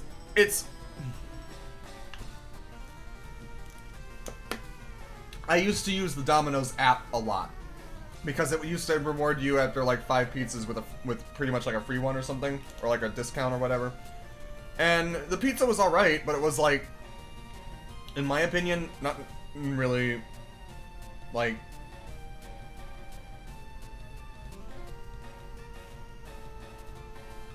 It was okay. It was good. But it was not knock you out of the park good. Right? And that's fine. But I haven't had Marco's like before last year, maybe before like a year and a half ago, I hadn't had Marcos in like forever, and I had it for the first time like a year and a half ago or 2 years ago, and my partner was like, "This is my favorite chain. This is the one I go to all the time," and I see why. It's very good, and it keeps well. That's the other thing that's important about pizza, is like it has to reheat good, right? Not all pizza does, depending on what it's made with, and I don't think that Domino's is a particularly good reheatza. Marco's is an excellent reheatza. I also get Little Caesars as my go-to lunch at work because it's cheaper than bringing in my own meals. I'm not knocking Little Caesars for its taste, because it's offering you a value, right? I do think that Little Caesars does not taste good. I do not think... okay, I take that back. It tastes okay. But it's you get what you pay for in that situation, and there's nothing wrong with that. Hell, if I need cheap pizza, I will go to Little Caesars because it's also good.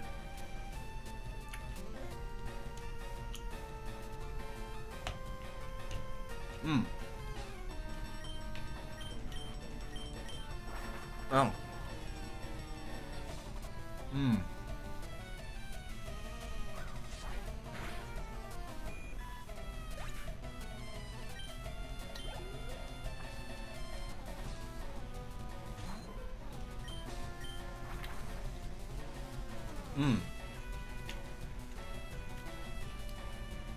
What's your favorite pizza topping, Moose?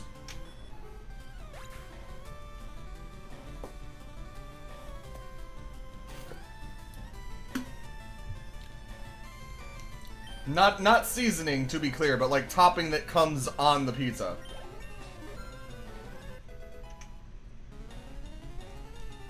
One more level.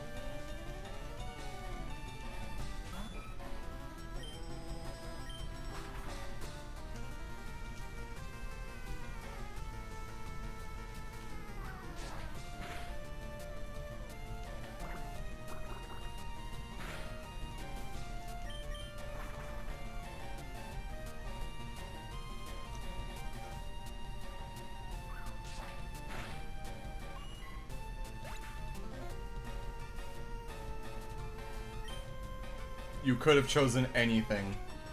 You could have said any topping. You could have chosen so many things. And out of all the things that you picked for your favorite pizza topping, you picked the one wrong answer.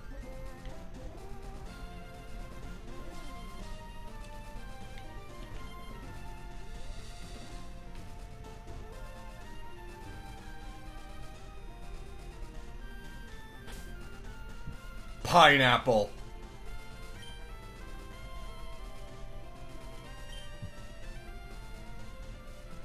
Moose on YouTube says that their favorite pizza topping is pineapple. Yeah! Aniki on Twitch describes it as pizza homicide. Accurate.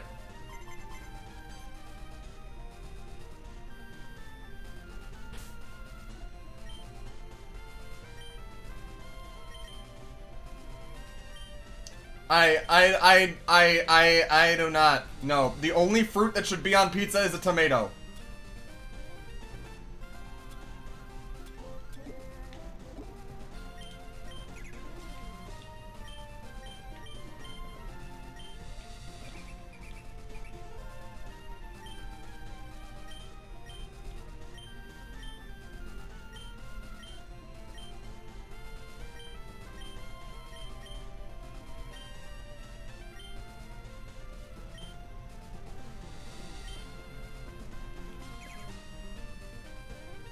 Just for that, Moose says, okay, Wizard Moose on YouTube says, just for that, I'm gonna eat the Swedish banana pizza. What the fuck are you on about? You know what?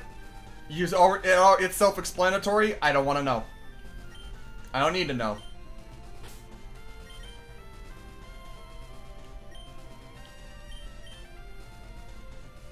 Surströmming and banana! That's disgusting. That's even...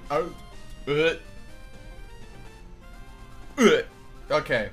Bad. Evil. Actually diabolical. Evil. Bad. No. Terrible. Why would you say this? Why would you eat this moose? Excuse me.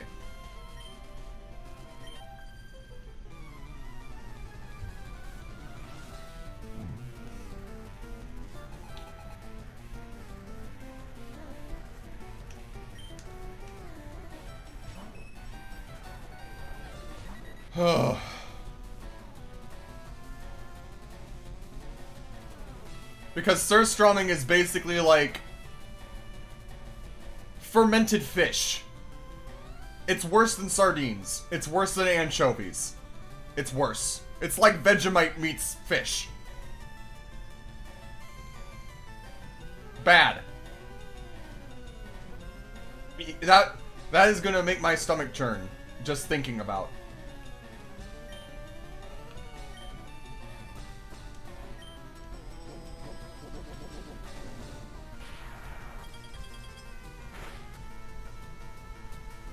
Ah, you bitch. I'm not a fish person. I don't like fish. I know how to cook salmon. I know how to cook flounder. I know how to cook a lot of fish because my family likes it. And I was the cook for a while. But I don't like it. I hate the taste. I can't stand it. I will say this much. There is one exception to this. Crustaceans and shellfish. I really like crab. I really like lobster. Shrimp, it depends on how it's prepared. I love grilled shrimp. I like fried shrimp. I like sauteed shrimp. I don't like raw shrimp. I don't like that cocktail cold shrimp that you dip in the cocktail sauce. That shit, ugh. The texture gets me. I can't. Nope.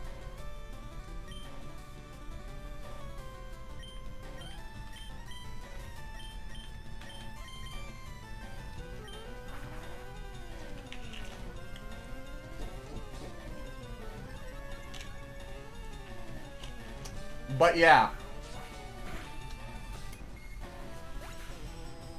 Like, I can't handle it. I'm not a fan. And it probably stems from when I was a kid and I got sick from eating fish more than once. So, yeah.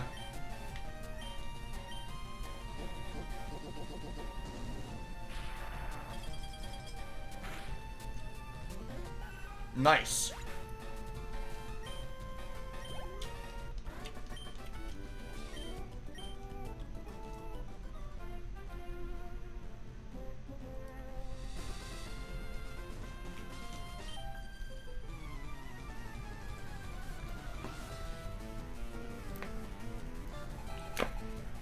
Also, I'm drinking as well with, not drinking, but I have a drink with me. So if you see me look up and open my mouth, that's what I'm doing. I cannot emulate the bottle on here, sadly.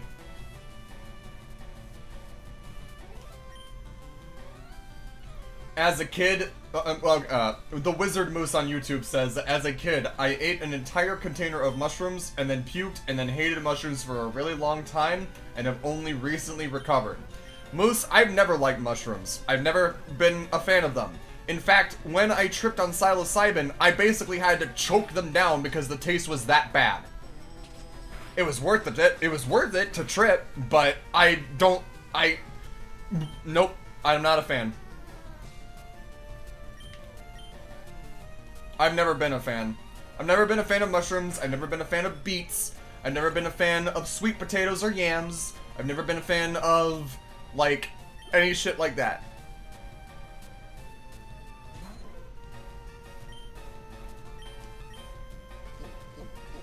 I know mushrooms are technically...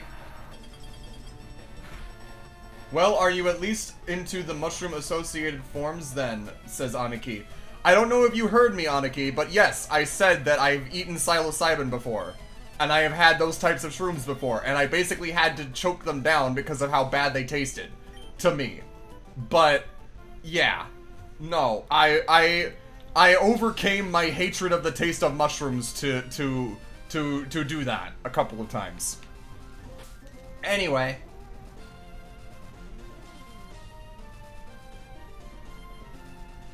What does that mean?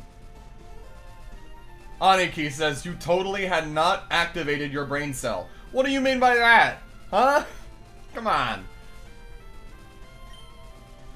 Moose, Beats, you agreed. Yams depends on preparation. I just don't like the texture of the yams at all in any case. It's not sweet. It's not, they call them sweet potatoes and they're not that sweet. They're not, I don't, bleh. Anyway.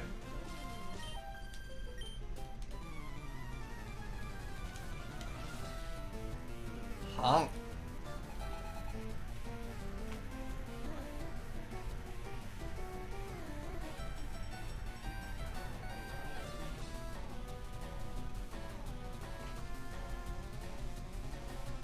I don't think I did.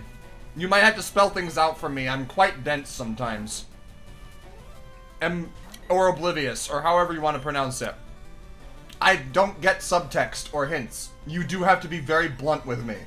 I'm just going to let you know.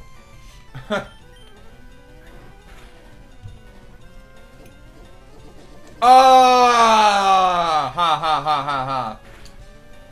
Okay. I see what you mean. Okay. Haha.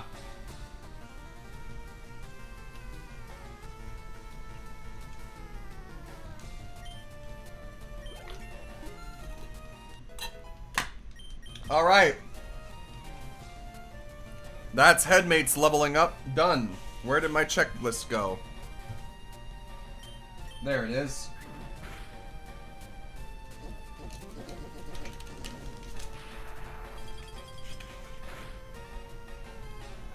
Boy, am I glad that killed outright, because if it didn't, I was gonna be scared.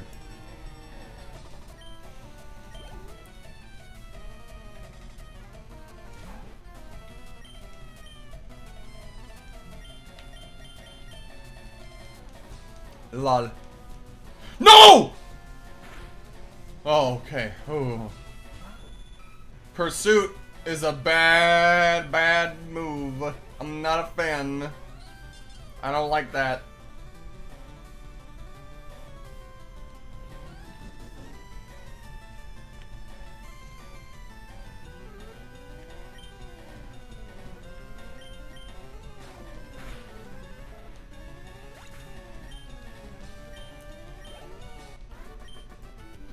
You little beast. Yes.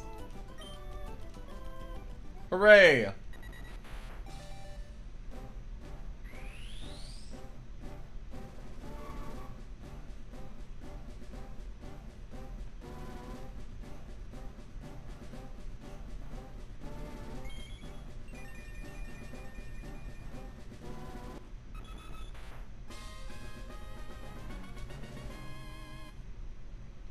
Woohoo!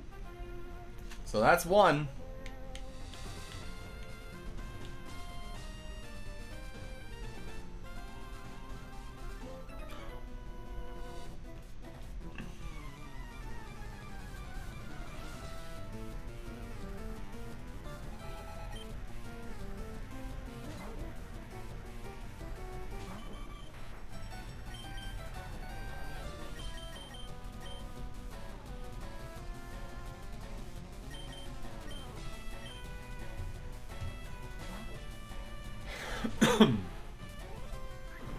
Poison point.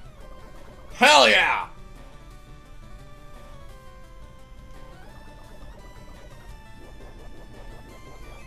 Alright, if you're gonna leave, Aniki, I appreciate it. I'm glad you were able to make it. I hope you have a good night if you're leaving. And I hope to see you on Friday when I'm back to finish up Fallout. But thanks for dropping by, and I'm glad that you enjoyed your time. I had fun talking with you.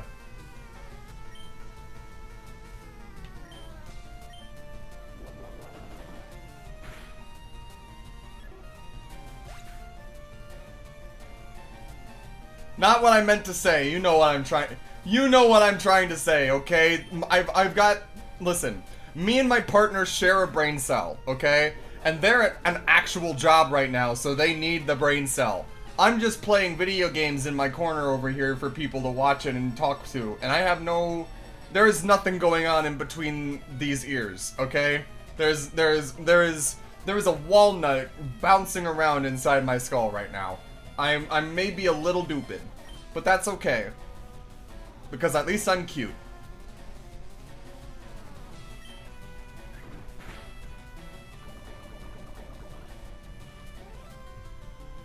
I am a chat gremlin, so expect me to sometimes do those things. I try to keep it in check. I appreciate it's engagement. It's something. It fills the silence. It's something. Wizard Moose on YouTube. Walnuts. You like nuts, do ya?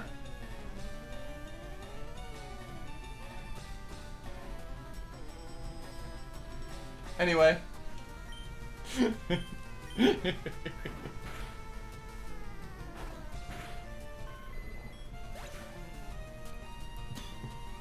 That's a lot of nuts!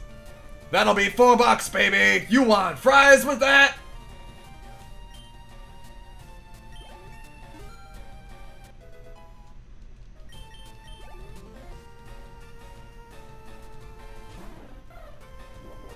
Moose says, I do. Nuts are tasty, and I say this walking fully into the innuendo.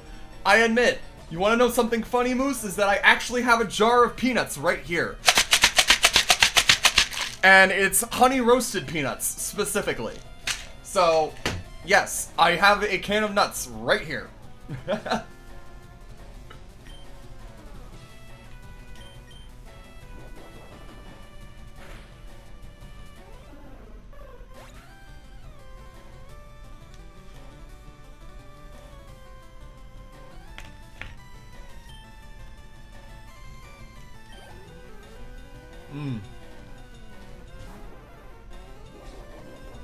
It's been a while since I've had some cashews, I'll be honest.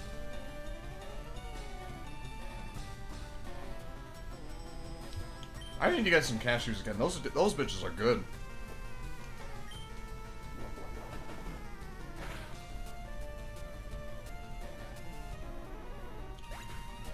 Now I'm craving the in-the-shell peanuts I have at home, says Moose. I have in-the-shell peanuts here, Moose, but the problem is I use them to feed the squirrels.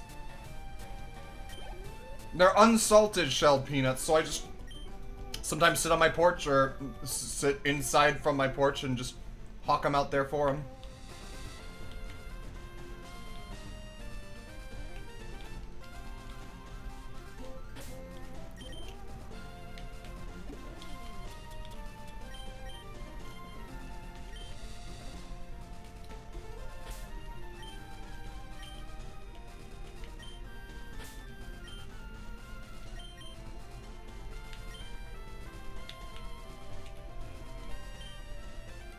Look to the left of that post.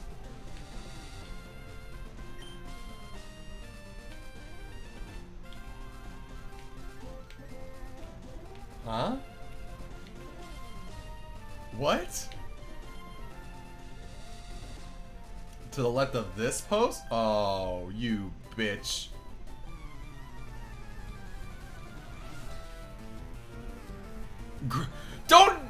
Don't you grandpa behavior me! Come on, man!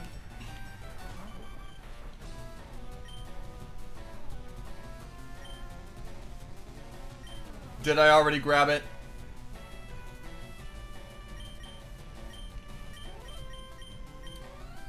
Damn.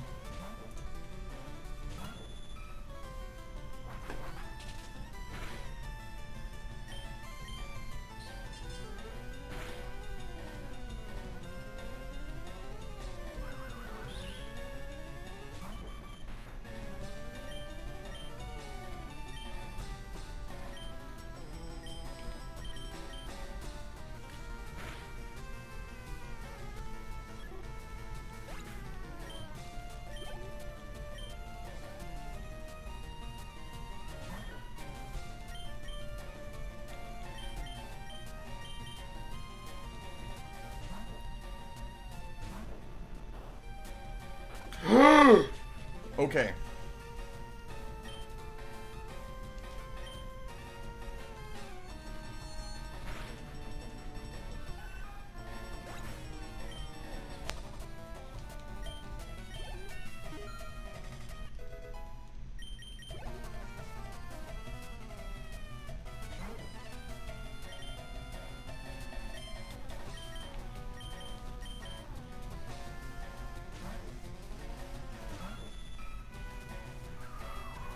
I will say, I haven't grilled in a while. Now, you are starting... I know you're probably going to say even more, like, grandpa behavior or whatever, or uncle behavior or whatever. But, like, man, I miss having a grill that I could actually use and do things with, and having the motivation to actually cook things like hot dogs or hamburgers, and or even steak or something. I miss being able to season those bitches how I wanted. I found this hidden technique with, like, lemon pepper with steak on top of mustard, right? The mustard tenderizes the steak.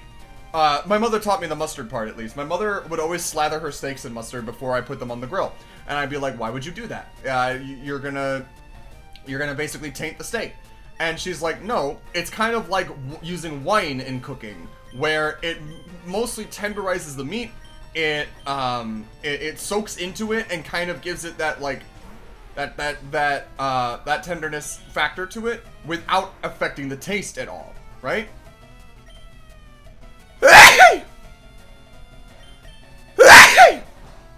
So, not one time where my mother has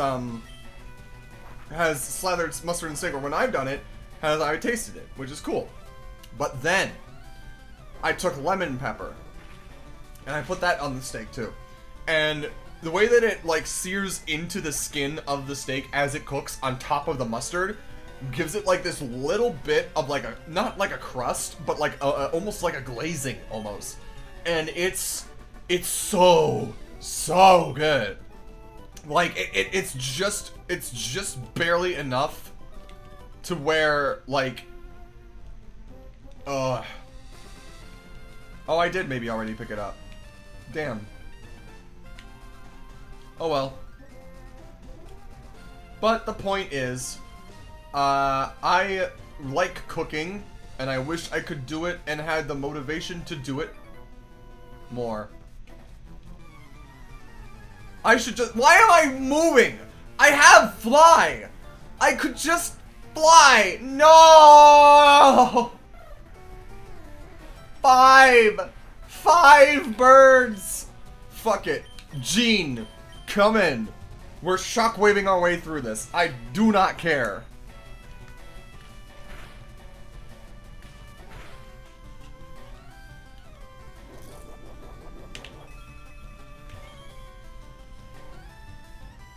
Wizard Moose. Learning to cook is the first thing I'm looking forward to. Oh, is the thing I'm looking forward to the most whenever I move out. It's not easy. I'm going to tell you this right now. It's not easy, not because of the cooking itself, but because of everything else around it. The preparation, the cleanup, the safety, the acquiring the ingredients, making sure they don't go bad. You know, making sure that nothing goes bad while you're cooking.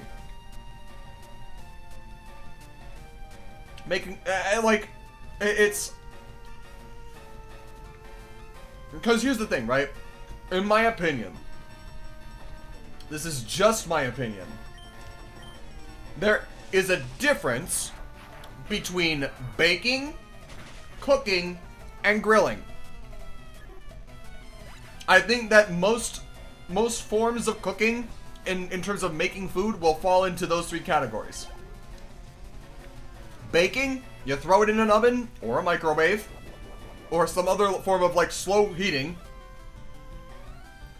Cooking is either on a stovetop, in a crock pot, or something like that, or something else that's like making food cold. Cooking can be making food cold or whatever.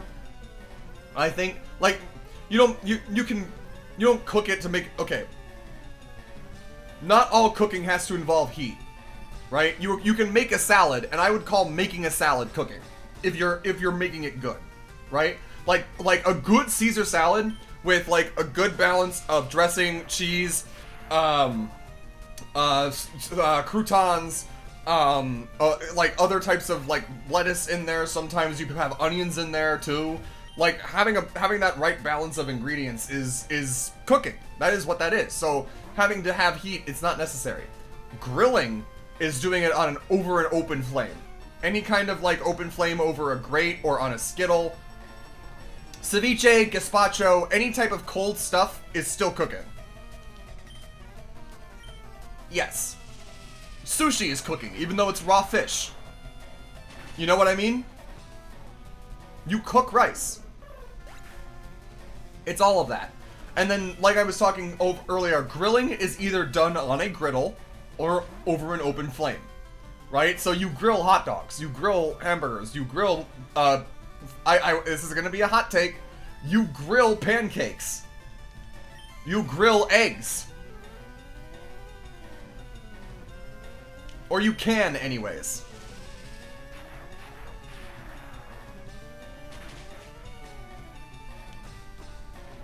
Boiling falls under the cooking category in the middle, by the way. I don't know, this is, again, this is all just my opinion and how I view the world and the inner machinations of my mind. But, like... Oh, you've got to be kidding me. Wait! I almost forgot again.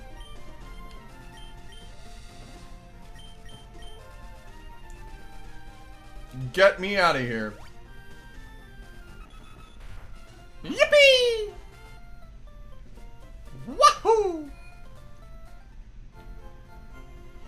The reason I say this, though, and the reason that I'm thinking about cooking and grilling so much, is because about 2 years ago, at this point, I went to Mexico with my family for a week. And yes, it was at a resort, and yes, it was not what I would call like a quote-unquote authentic Mexican experience for visiting the country, because we didn't really go anywhere or do anything other than snorkeling, which was fun. We did go snorkeling in the Gulf a little bit, and I saw a barracuda, and we took some pictures with underwater cameras and all that, but the food at this resort was unmatched, bro. They had this steak with a sauce called chimichurri, and oh my god, I don't know how I've never had chimichurri before, especially on a steak, but good god, that blew my taste buds away. That, I needed to learn how to make that. I still haven't. Anyways, now that we've done Doduo, next up is going to be Execute, who we go to also level 31. And once we get to level 31, we'll Leaf Stone it.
Actually, I probably should just take all of these together.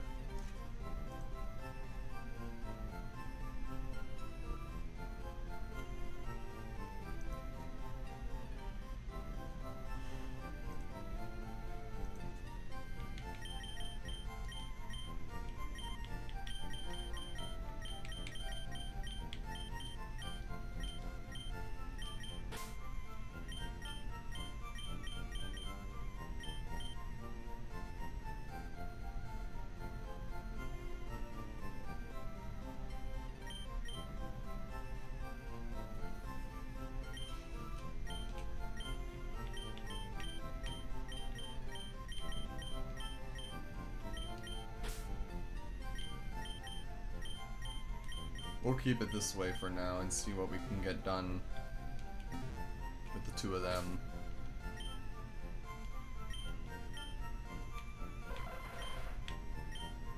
Reflect, Leech Seed's Confusion, and Stun Spore. That's not terrible.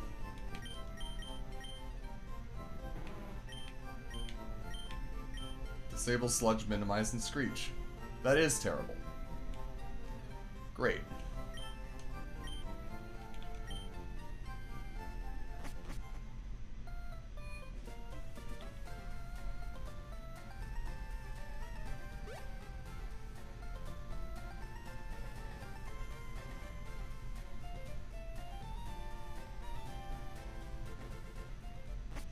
On the bright side, I am getting some training in for our other Pokemon, so in the event that something happens, knock on wood, in the event that something happens to any of our main team members, we won't have to grind too terribly hard for others.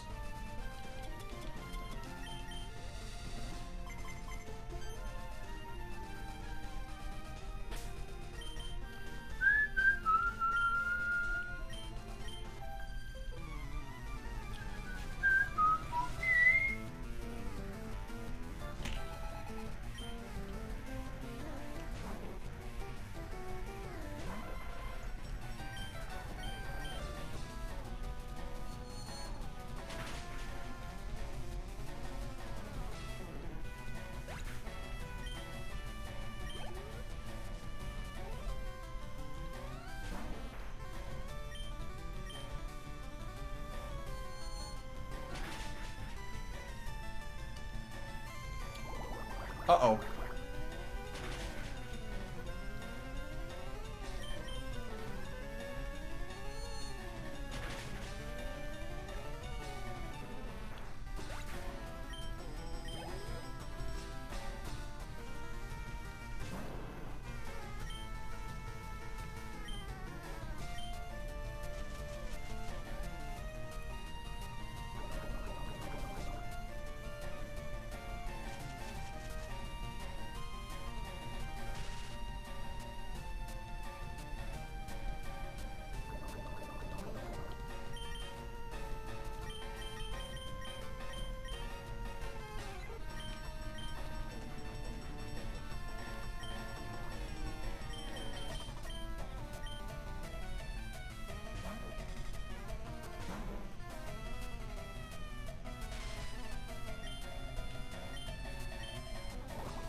Okay.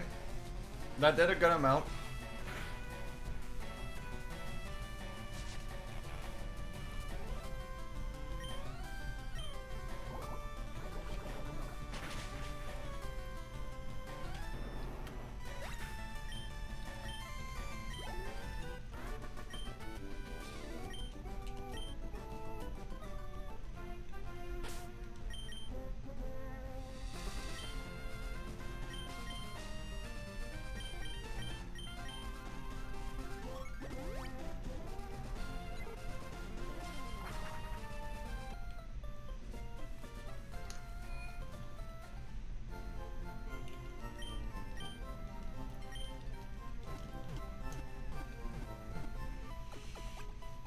Hooray!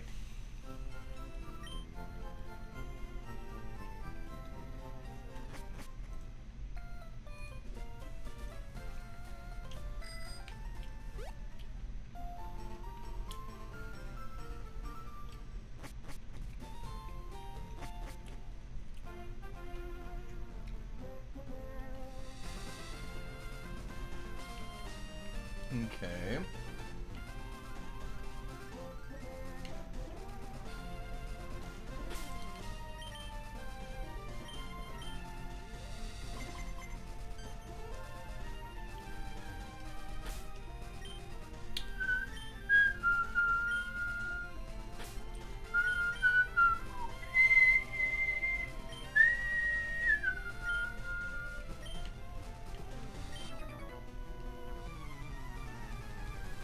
Wait, aren't you that trainer?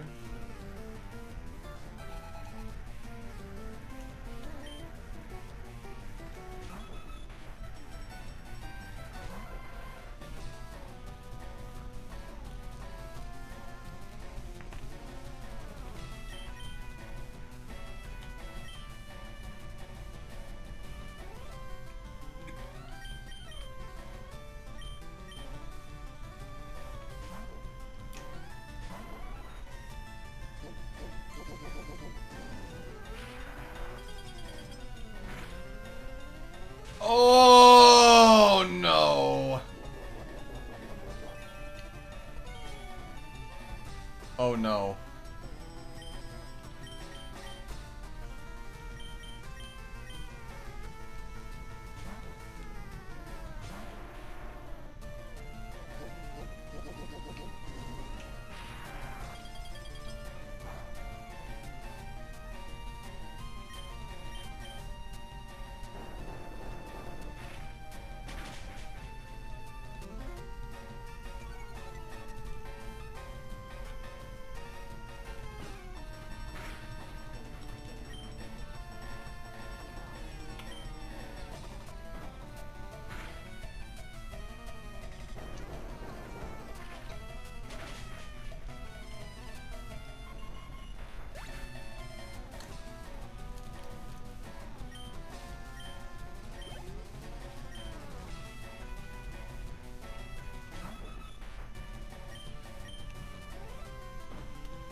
Hmm.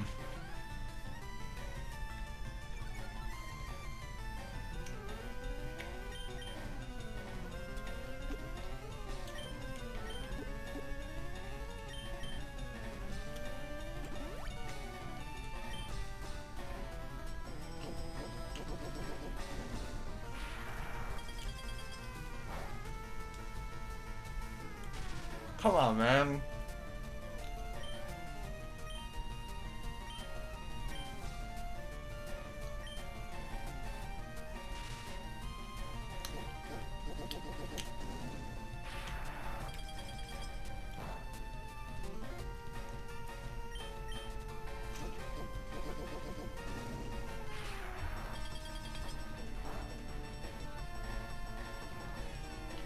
Come on, man!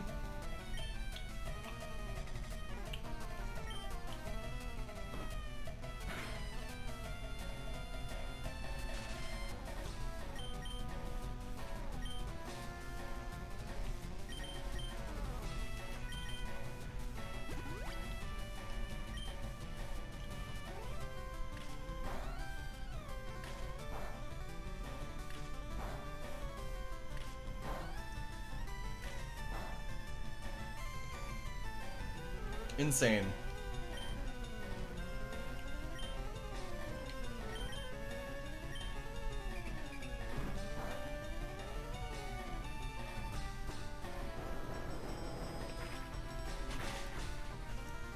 I need to go back to earlier routes to do this. I am pushing too much here, I think, with the Versus Seeker already.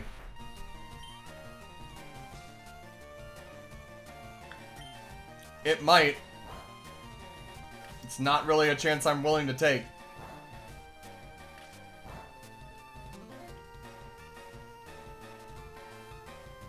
Come on!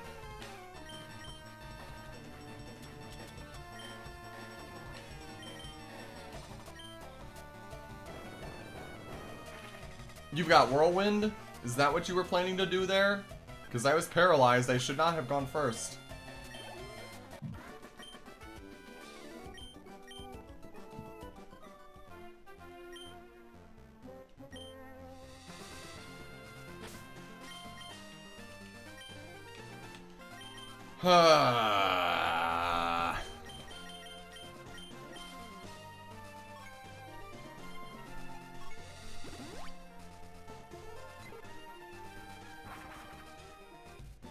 Alright.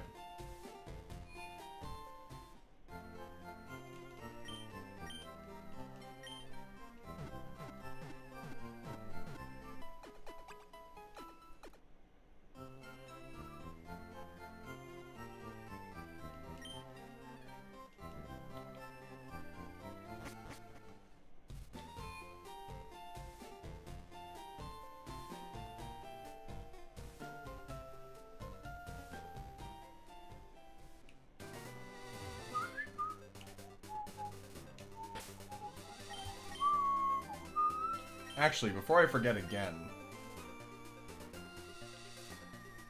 I'm going to take the items off of the Pokemon that are in my boxes and put them on the Pokemon in my party. Like a smart person.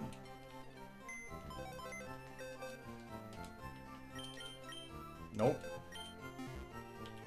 Yep.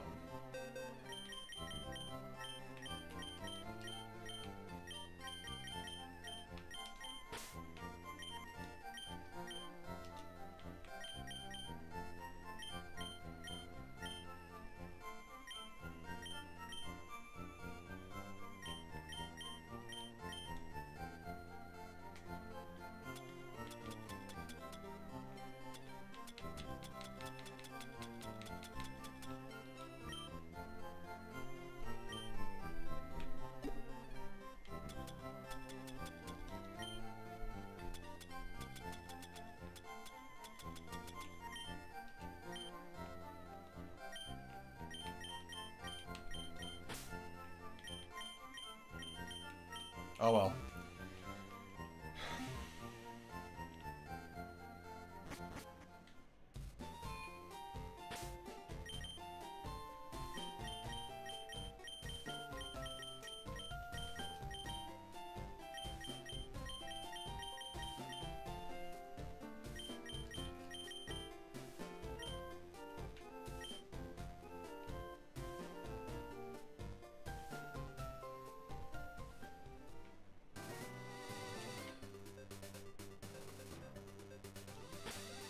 Let's see, who wants to fight?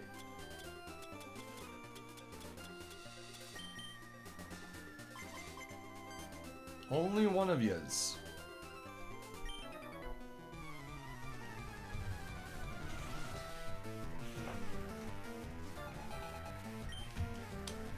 Colton!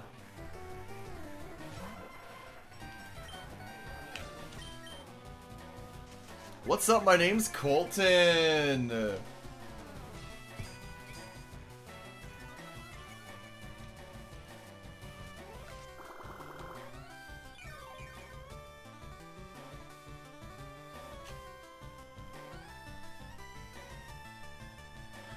Oh. I would think it would pop. You would think that Quick Claw would let it go, like, would have a notification that that's what happened. Lol.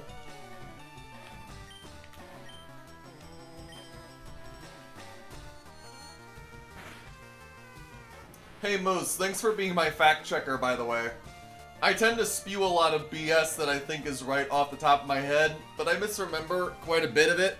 So I appreciate you being able to look stuff up on my behalf when we're doing this and correct me if I am incorrect or like fact check me. I don't want to be spewing wrong stuff.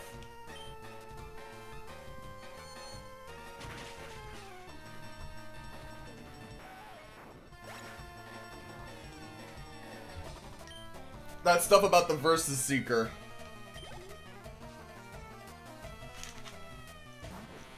I don't think so. I think Quick Claw started popping in Gen 4.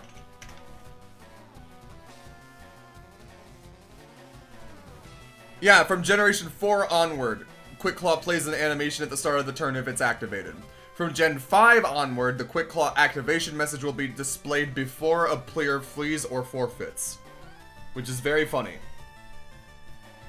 So, it's been there since Diamond Pearl. But see, like, this is why we fact check each other. This is what I like. You and I being able to do this without, you know, like, getting on each other's ass about it.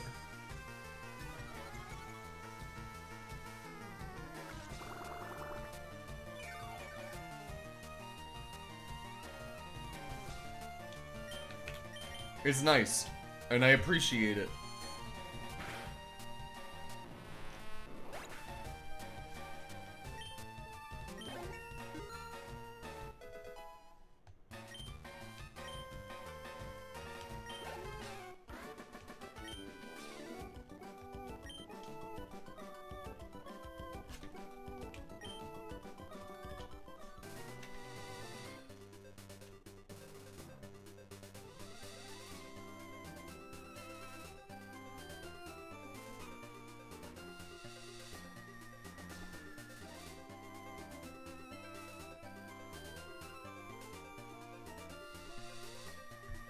I appreciate it.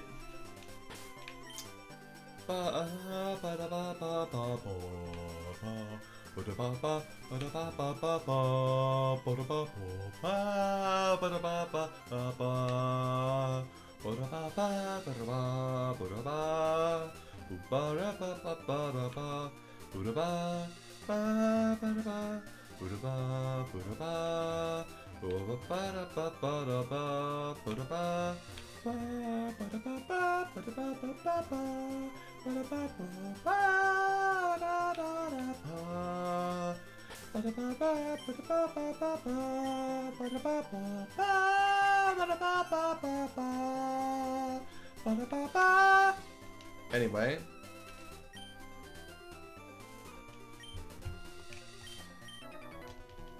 Let's get with it right away. Okay, buddy.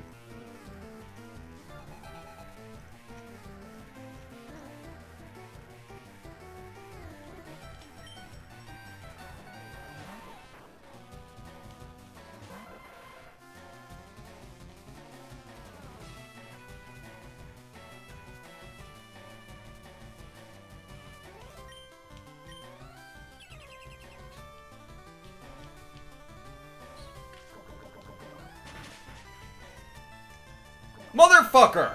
The one time I misclick.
Okay.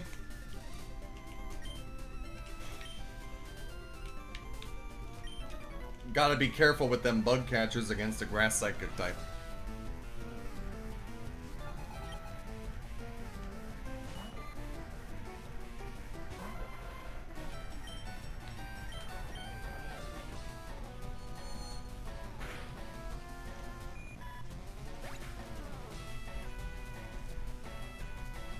Alright.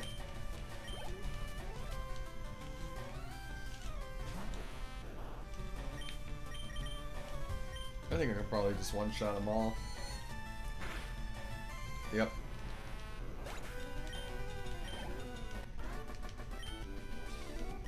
Done like dinner.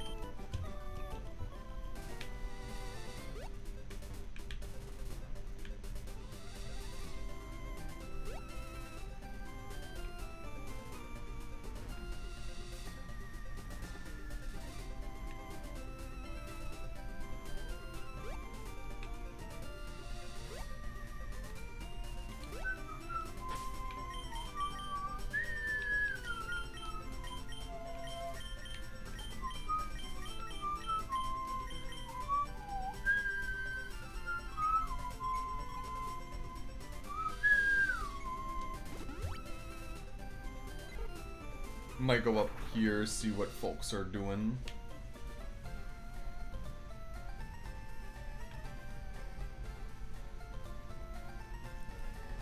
How's the old Nugget Bridge looking?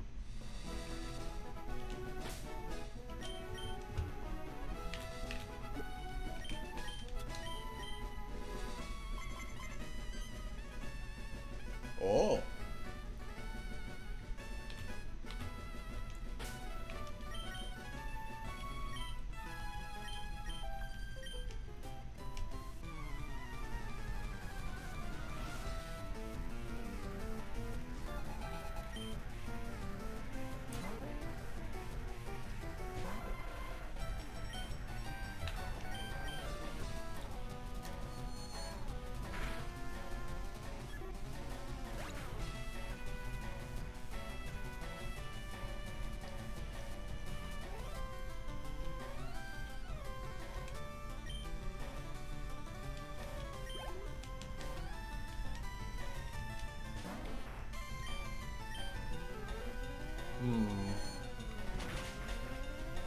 All right.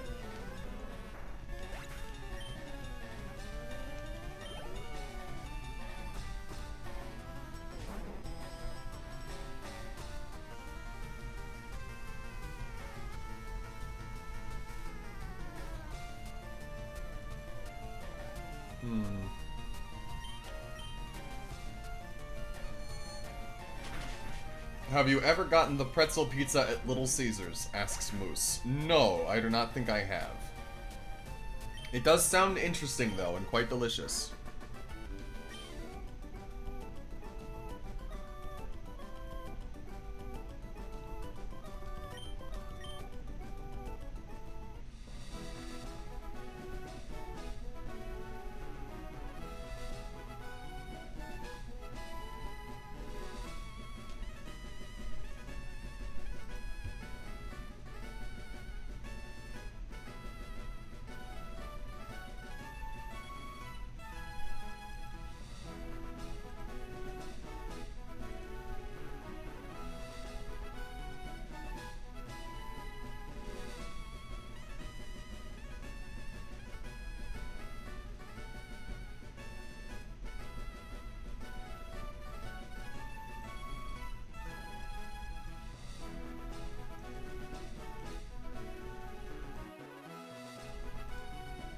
Whoopsie daisy.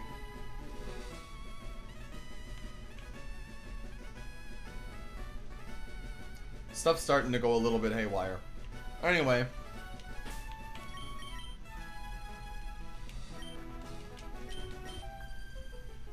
You always look so busy. Aren't you getting tired? Yes! Yes, bitch! Yes! Is it not obvious? Aren't you tired?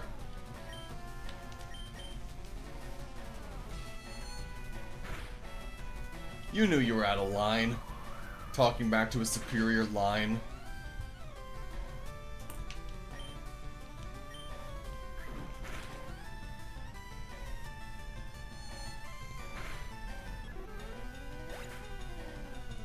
It sounds delicious, but the problem with the... Okay, not problem. The thing that I don't like about... The thing that holds me... The thing that holds back Little Caesars Pizza from being one that I actively enjoy is because it is almost all bread and nothing on top. It feels like I am biting into a piece of garlic bread more so than it feels like I'm biting into a piece of pizza. So, the pretzel pizza, it sounds interesting, but when in the context of it being Little Caesars, it just sounds like I'm gonna be eating a pretzel with some light cheese and sauce on it, rather than eating a pizza with a pretzel crust. You know what I mean?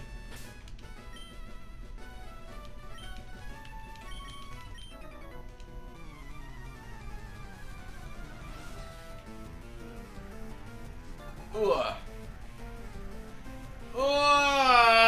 Ugh. After this battle, I'm going to go get a refill on my drink and maybe use the restroom. So we'll take a quick break after this.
It feels like they literally drizzle on one single line of tomato sauce out of a ketchup bottle and then try to spread it like butter on toast. That's what Little Caesars tastes like, what it does with its tomato sauce. At least to me. Which is to say, it tastes like there's barely any, if any, on there. You know? Lol. But anyway. I will be right back.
And I'm back. Whew. Got myself a root beer. Ate another pickle. And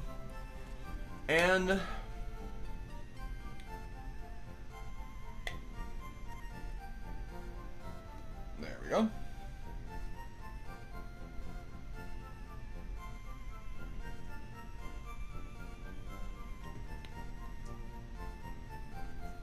Okay. So,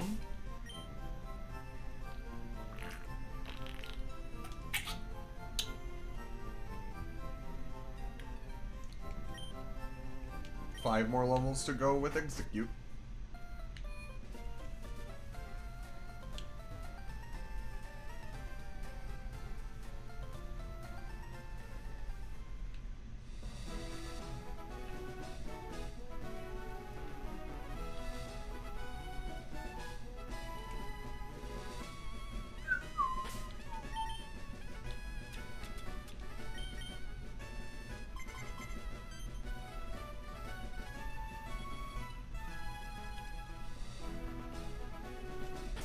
Let's see.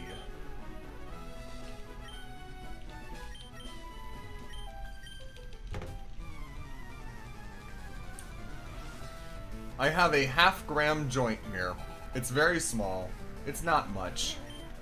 And it's the last of the weed that I have. So, the other thing is that I think 420 is a good day for me to finally take a moment, take a while, and quit. This will be the last thing that I smoke for the foreseeable future. I need to stay off of it to focus more on what I need to get done. I think that it might be hindering me more than it's helping me. And it's definitely getting expensive. That's the other thing, too. So, happy 420. Blaze it. Cheers. Whatever you want to call it. I'm just gonna do the last bit of my, or not the last bit of the stream here, but the last bit of my weed here. And try to enjoy it. And savor it.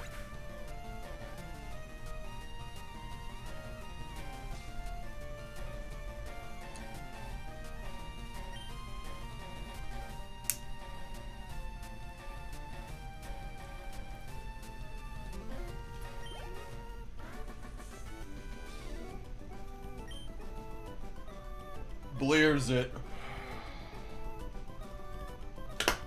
How can I lose? She asks after just losing again.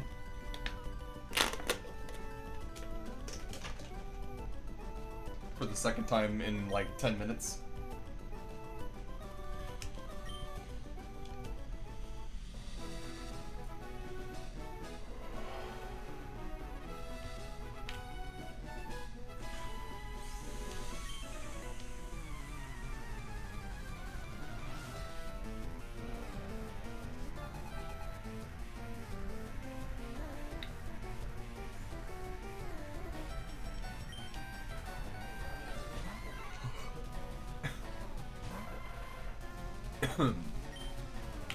I need to move confusion.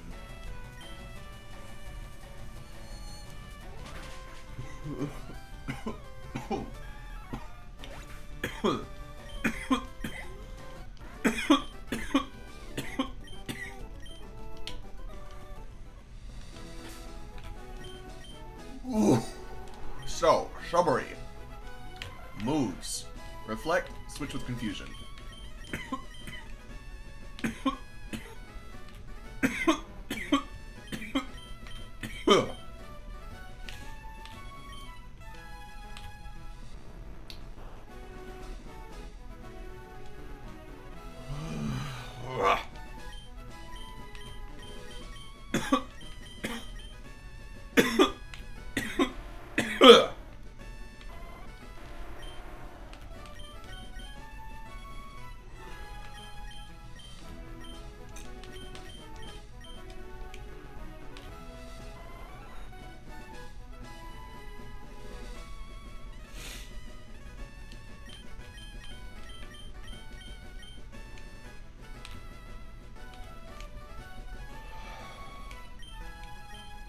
Blears it.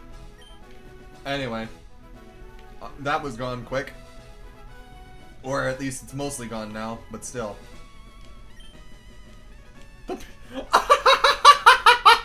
I hid because the people on the bridge frightened me. Okay, loser.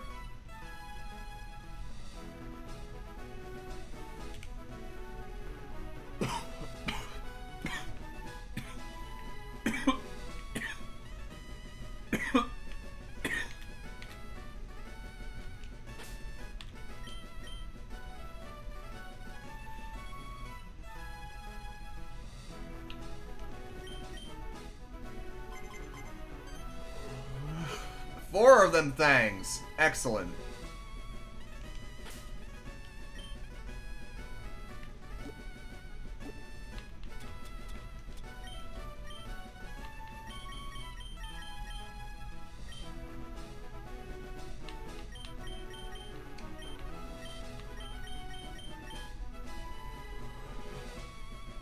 I will say this. If I can get Pidgey to evolve into Pidgeot, I will teach Pidgeot Steel Wing. And that's a promise.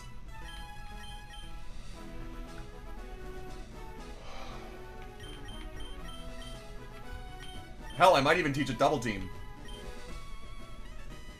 I just wish that Execute learned another Grass-type move by level up, and I also wish that I hadn't wasted my Bullet Seed TM. But what can you do?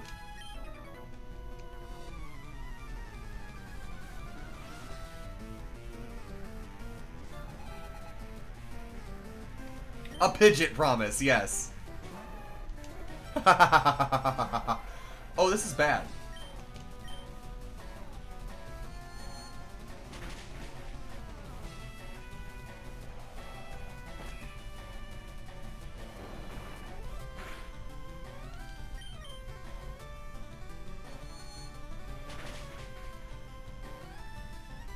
Only normal type moves. Only normal type moves. Just like the 2 generations before it.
Ah, fuck.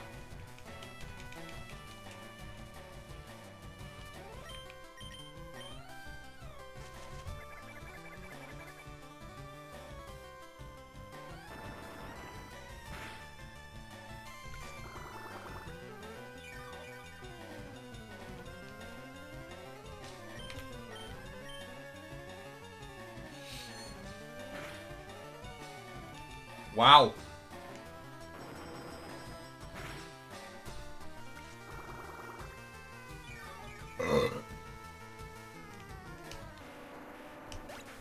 Can't believe a bunch of eggs are doing this good.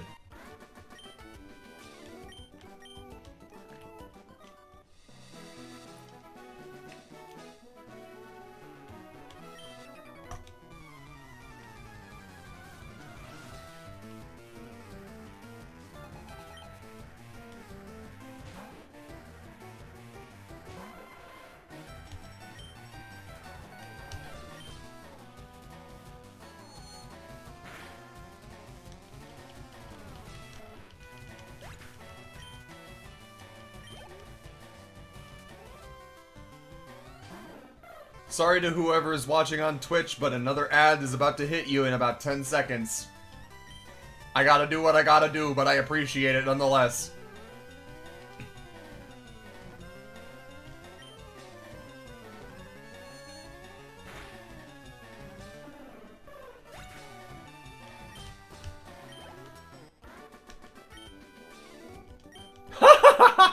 You're decent, period.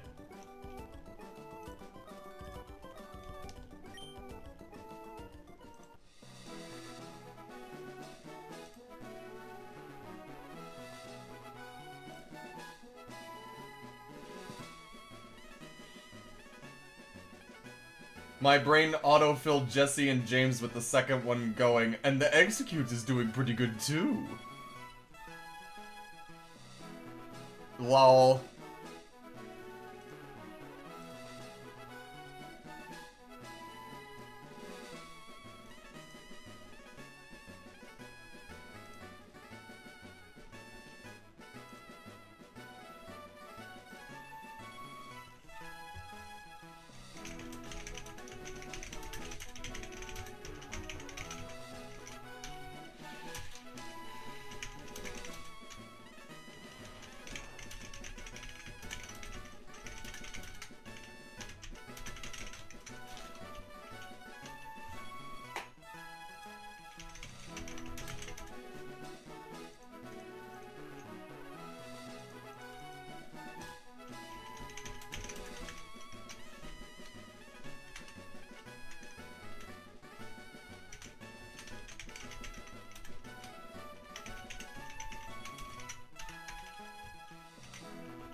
I'm just updating and bumping some stuff. Don't mind me. Give me 1 second here.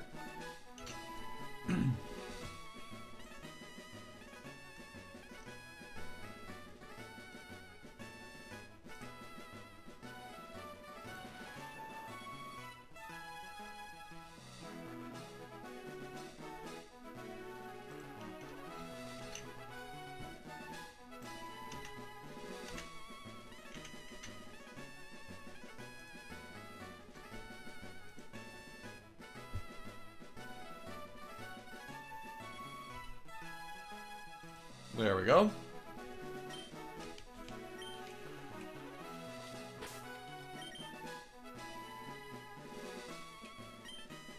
You'll be fine. Dad took me to a great party on the SSN in Vermilion City. That's good for you, kid. I think I was there.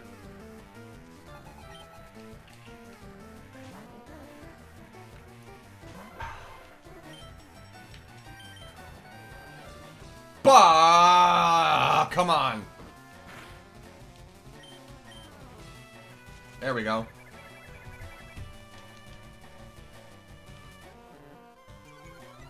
I love so much how Slowpoke's cry sounds like a clown horn. It's like what? What? It's very cute.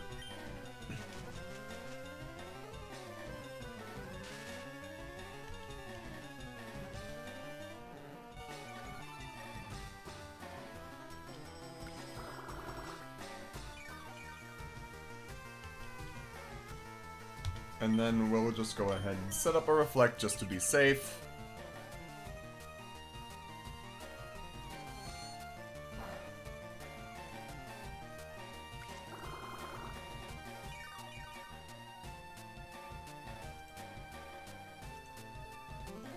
Okay.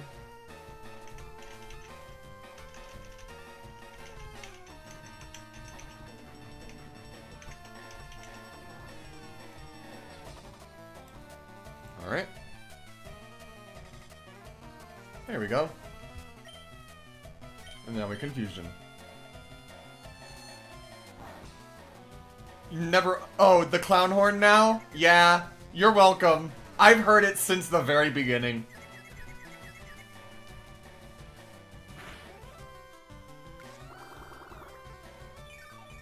I've always had.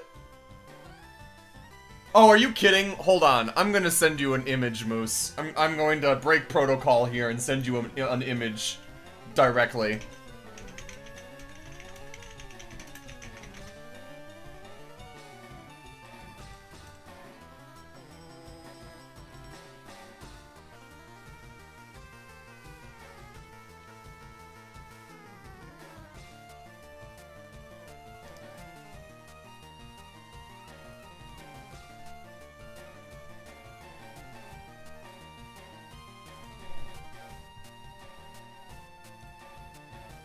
One second here.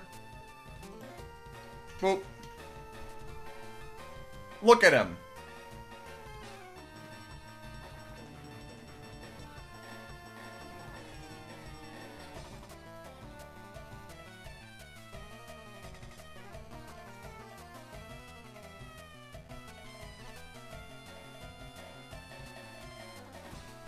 I've sent you the image.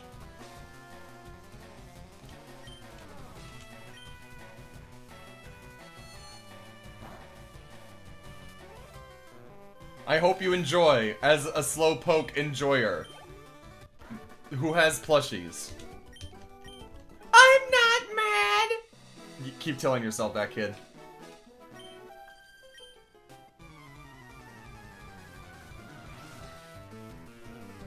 I have a folder of slowpoke reaction images and that one's a keeper. Absolutely. I think it might actually be a GIF on Tenor. If you search Slowpoke Clown, you might find a circle of that rotating. See if that's a thing.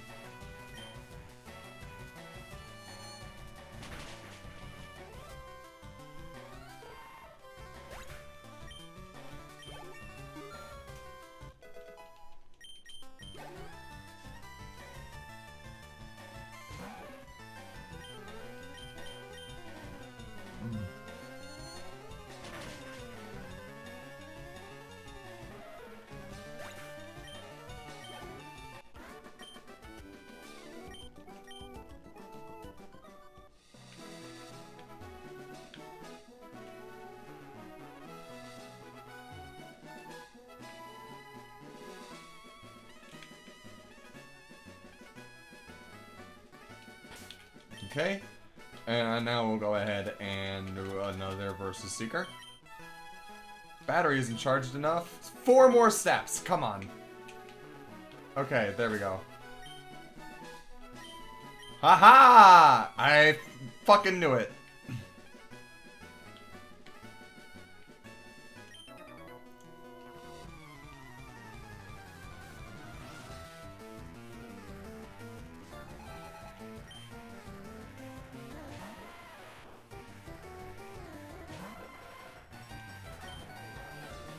I'm gonna run out of confusions.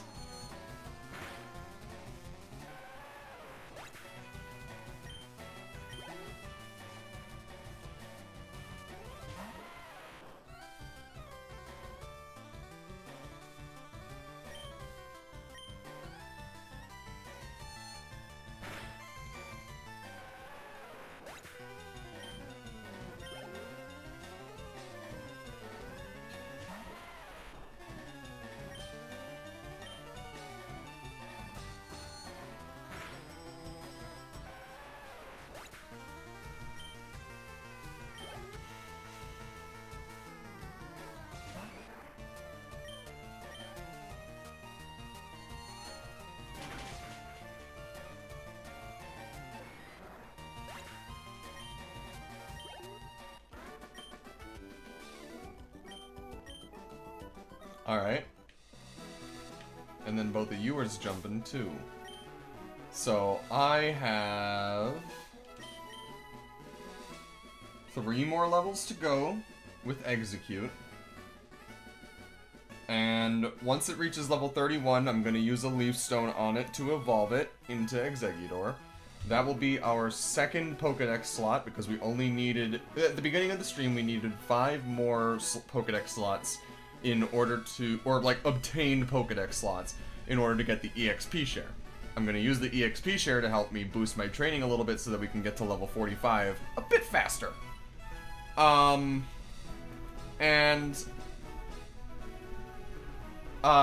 well as to kind of, you know, boost with training in general.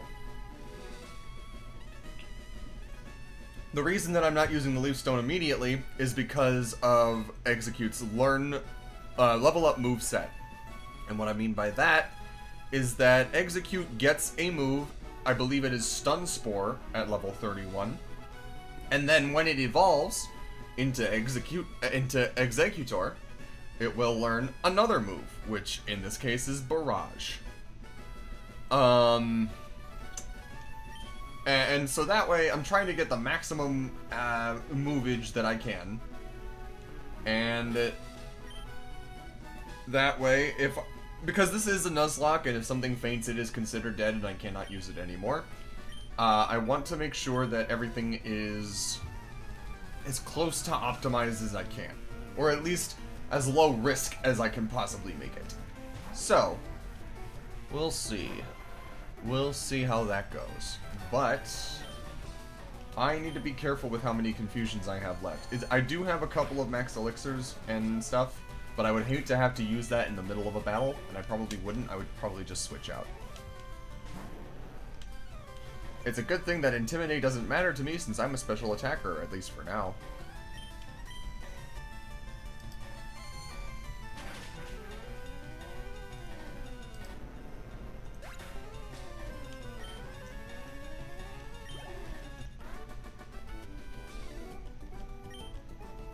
Aw, darn.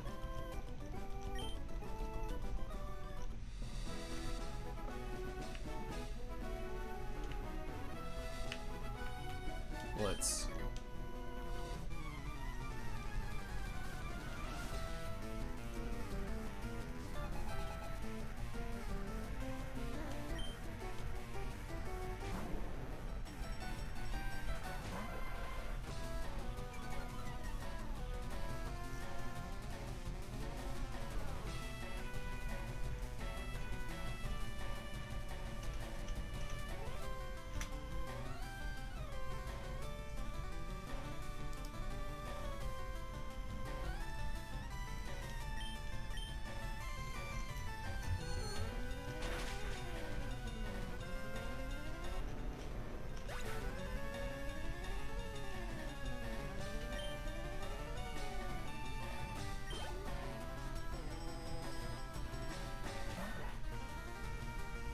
Ah, it does not learn Barrage at level 31 when it evolves.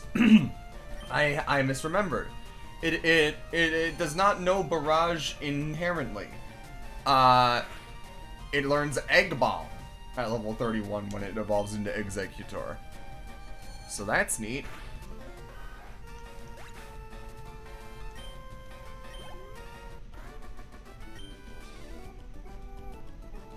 If I wanted to get Solar Beam, I'd have to fucking wait until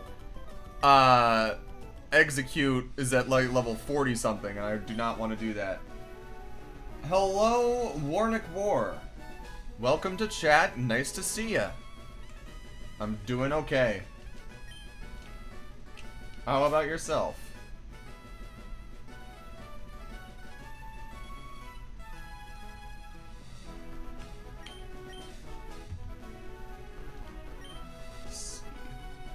Getting close. I think I should go back and heal now, actually, now that I think about it. How have you been, Warnick?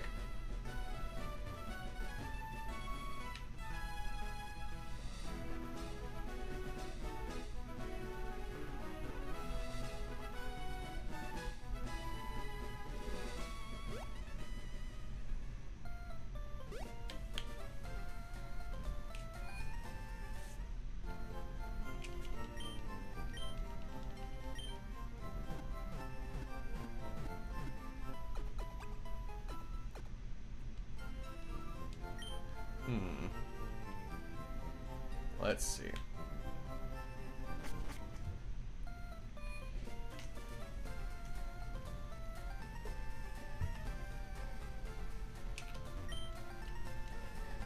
Ah, nuts.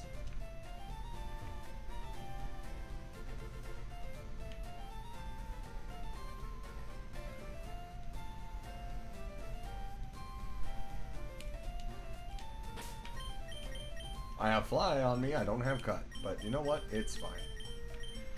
It's going better than the last stream was. I will at least admit that much. Mainly, just today has been working on, like, grinding stuff up to make it so that some of them can evolve. And kind of like... Because here's the thing, right? There's an item that I'm trying to get that will make future training and future leveling up a lot easier. But in order to do that, I have to obtain 50 Pokemon in total, including like previous evolutions and whatnot. So I have to fill out my Pokedex, basically, right? And the number of owned has to be 50. So I am currently trying to evolve about 4 more Pokemon, or at least get them to a suitable point to evolve, so that I can fill out that dex, get that item, and continue with actually trying to level up and get to a point where I can, you know, proceed and get further in the game.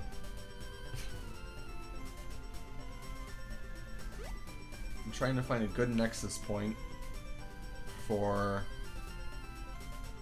trainers, and it would appear this might be it. No, this is not a good point for it. Maybe this, yes.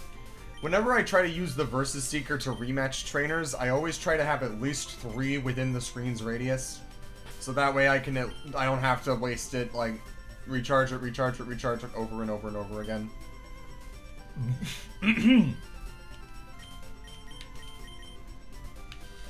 Let's take that amulet coin and give it to you.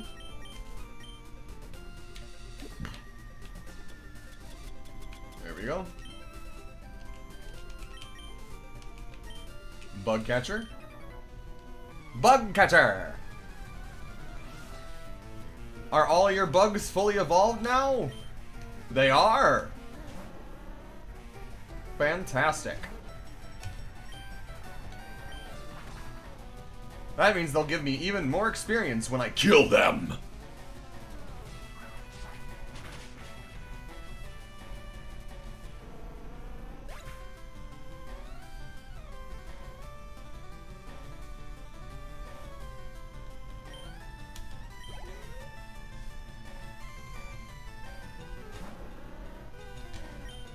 And another one.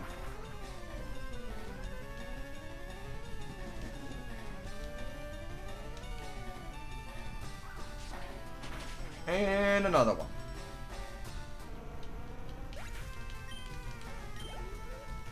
After 2 bugs. What?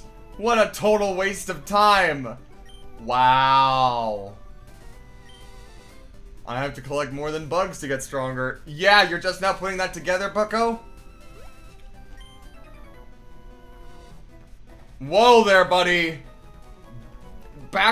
Listen, I know I have a Nidoqueen, but she's mine. Chill.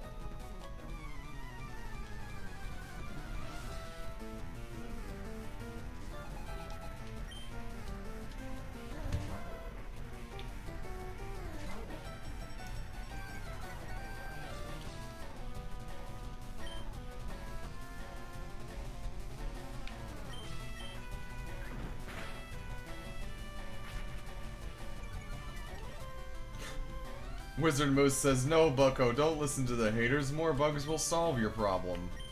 You shouldn't tell the kid lies. That's rude. That's mean.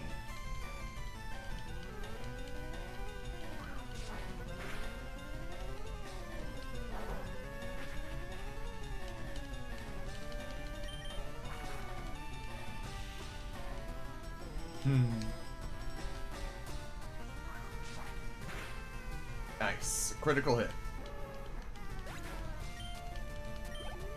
And this should be the level up that gets me to evolve, right? Pokemon.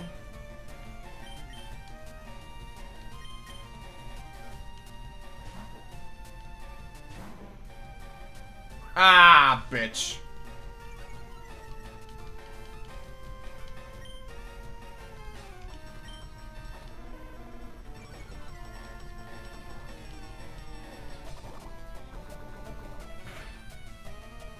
Nice.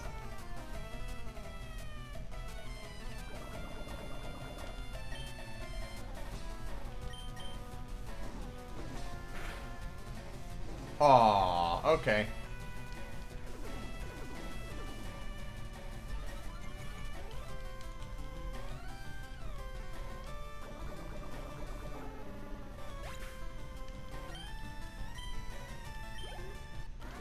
Pidge did not evolve from that. Ah, well. Out like a light. Keep walking! Aw, what? Did I hurt your little feelings? Is you a little solo about losing to my good-looking Pokemon? That sounds like a you problem, kiddo. Sounds like you just need to get good. I am taunting an NPC. I need to chill. Burn heal. Or full heal. Hooray. Actually, wait. Do I have a burn heal? I do. Aloe vera. The magic words.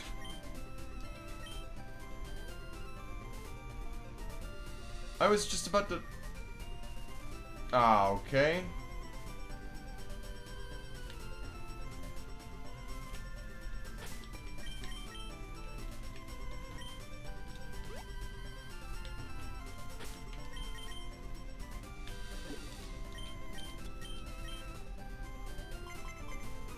Excellent.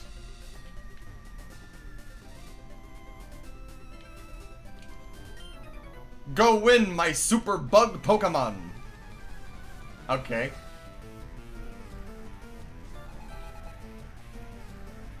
Moose, I am not saying that out loud. Number one, because I don't want to, and number two, because I don't think I could, physically.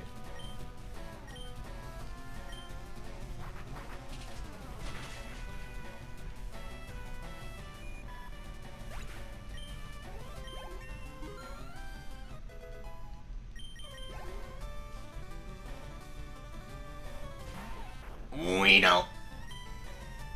don't. Alright.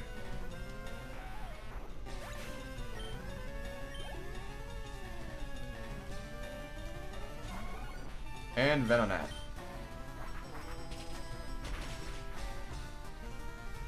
Bro came a long way to get Thrash. My bugs. Evolution.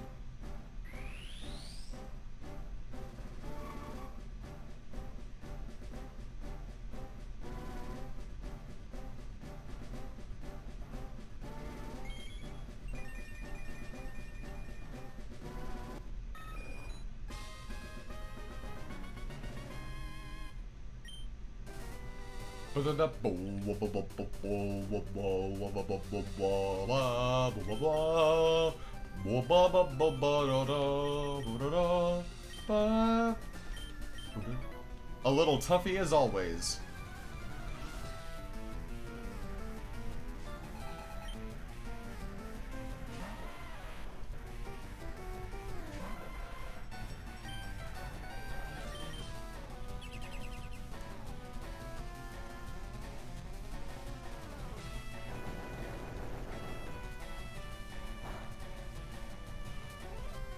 People complaining about newer Pokemon designs being like, oh, it's their gears.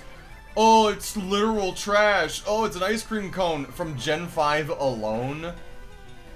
Never made sense to me.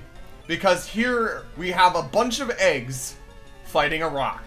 Not anything cool like a rock, like dragon or anything at all. A rock. With fists. Pokemon has never had, like, what I would call, like... It's a seal... No, not even that. Listen, Moose, that's only one half of the thing, right? There's a seal named Seal that's actually technically a sea lion, if you think about it. And then in two generations later, they make another one that's an actual seal called Spheal. With a PH. Like, they've always done this. It's always been like this. They've not changed. The only thing that's changed is that you've grown up and have no more suspension of disbelief. You have no more whimsy. You know? And it's a sphere.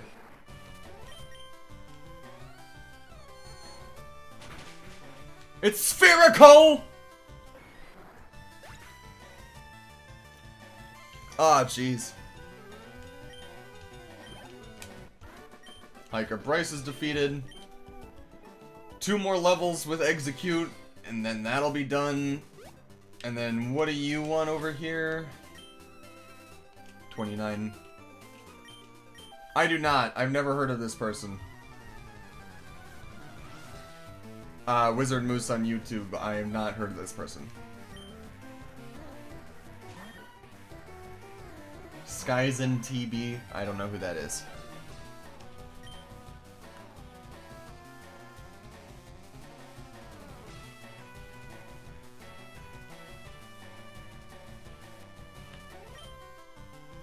You have Dark-type moves.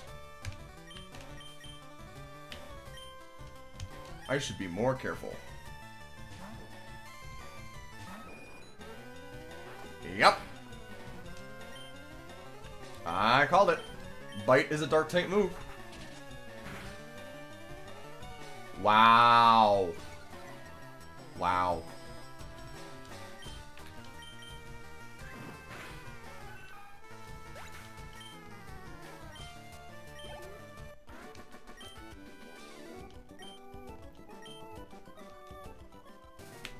Let's see.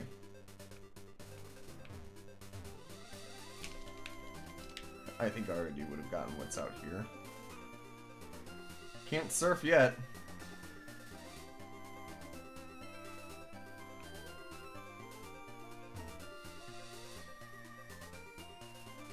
And if it's, and Moose, okay, Wizard Moose on YouTube says, he says something that I think is particularly accurate. The Pokemon formula is to take something and give it that tiny bit of fantasy or abnormality and you have a Pokemon. You forgot one very important thing.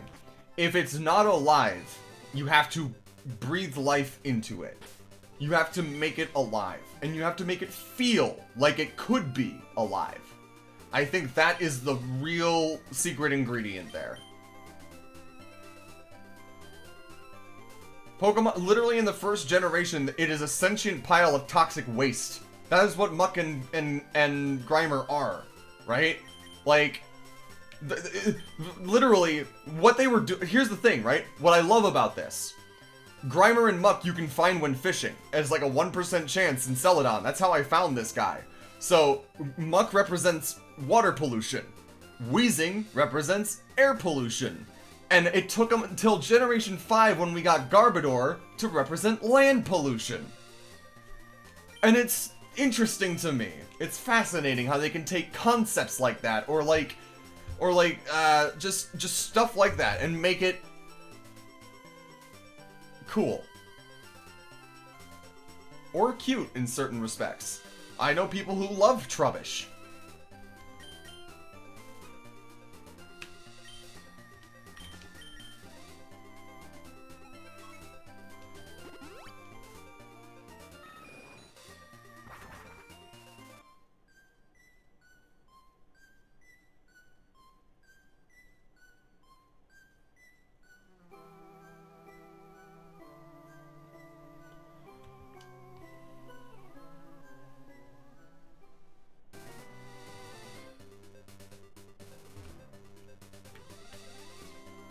A lowland Grimer.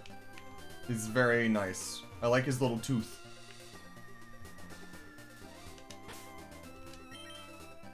Was ist Seeker? Was ist Seeker?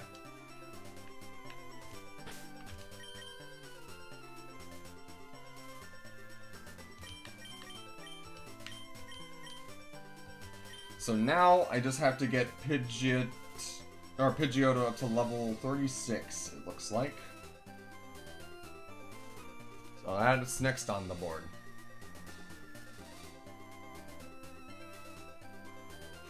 To me, it's like the pollution has gotten so concentrated that it's crystallizing.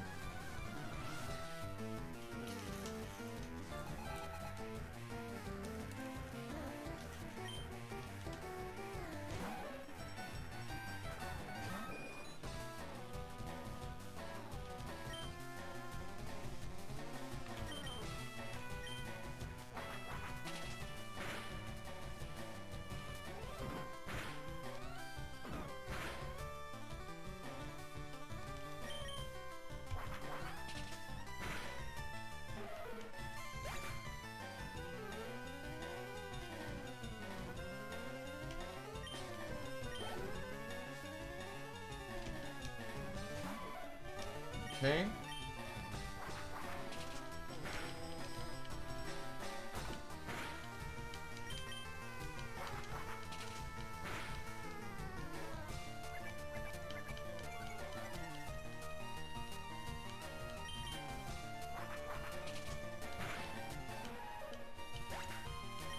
Ah, you bitch.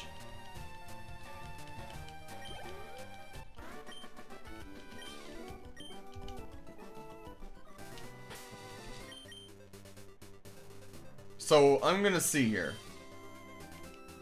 There are 3 of them things still ready to battle. If I heal my poison, does it make them not ready anymore?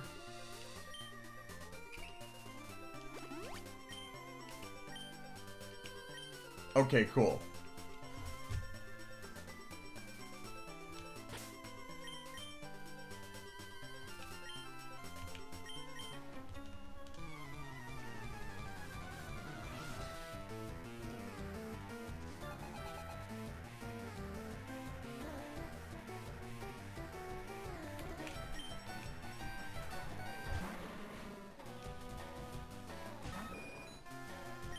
Huh? Fly. Whoa.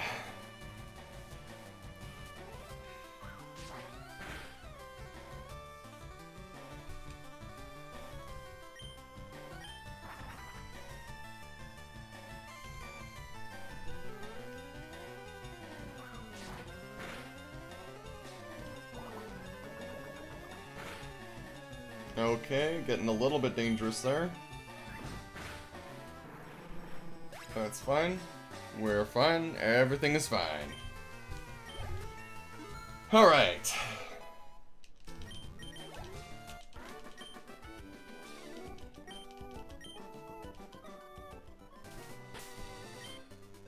So... Venonat would have needed 7 levels. So let me do a quick inventory here. Because I actually took notes earlier in this stream, which is something I don't normally do during Pokemondays. And I did like a little equation, I guess you could call it, to see which Pokemon would be the fastest to evolve based off of the level gap between where they were at and their evolution level, right? So I've already got one done when I evolved a Doduo into a Dodrio. Right now, we're working on getting Grimer up to level 38, which it hasn't leveled up since I've put it in the party, mainly because I've been working on the other 2. We're trying to get Execute to level 31, and it is now 2 levels away. And we're trying to get Pidgeotto to level 36. And it has only gained 1 level. So most of the progress so far has been made with Execute. We have raised it by 4 levels so far. I just need to do 2 more with that, so I think that should take precedence. And is it fully healed? No, but this is fine.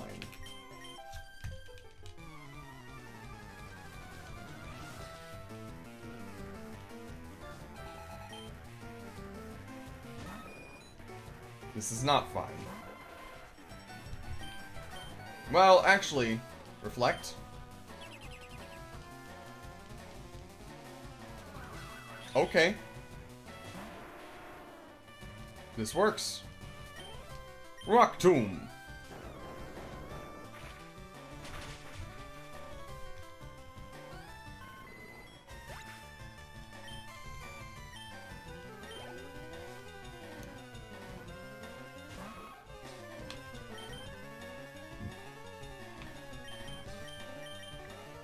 So you're gonna double kick, probably, right? Nope. Don't poison. Okay.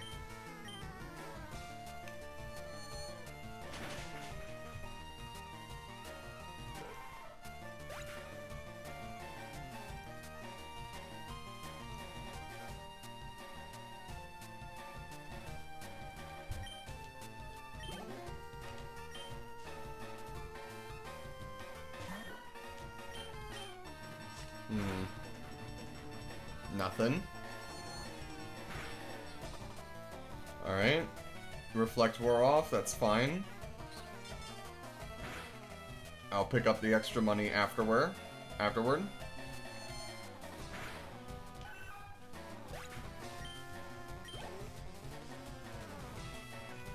Honestly, what I might be able to do with all of this extra money that I'm... Uh-oh. Okay. With all of this extra money that I'm getting from Amulet Coin, from enemies using Payday, and everything else, I do think that it might be worth looking into how much coins are at the game corner, and if there's anything that I can get just solely from buying coins and exchanging them for TMs, or something similar. So, because I've already technically used my game corner encounter with Dratini, and the Dratini died, and that was sad. And I'm counting that as, like, my game corner encounter, and I can't buy any of the others.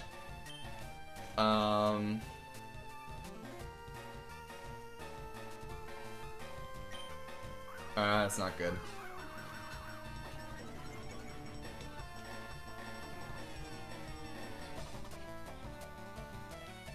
Well.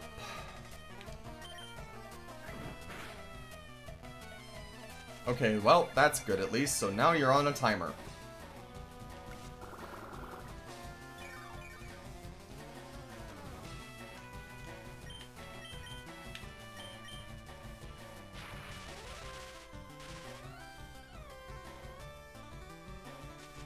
Now we're both paralyzed.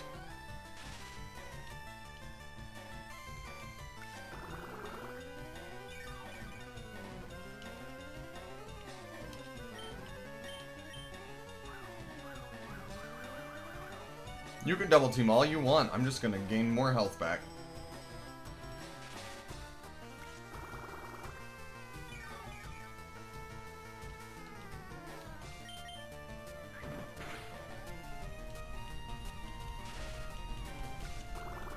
This is fine.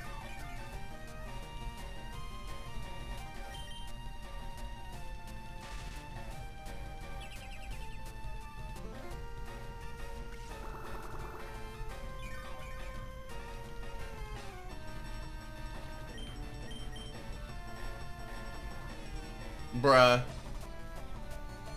Bruh! I didn't use a single accuracy or evasion stunt and he misses his normal slam.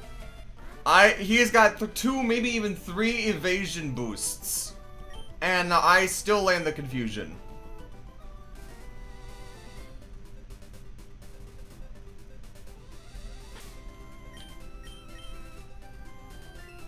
Well, there's 80k in my inventory now.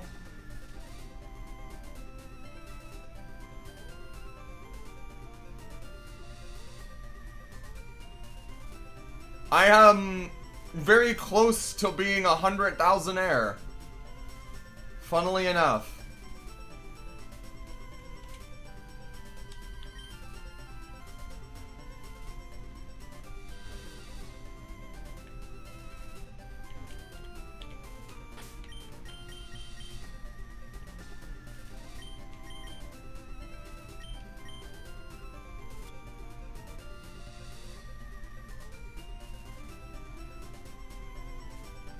Counterpoint. Hypnosis.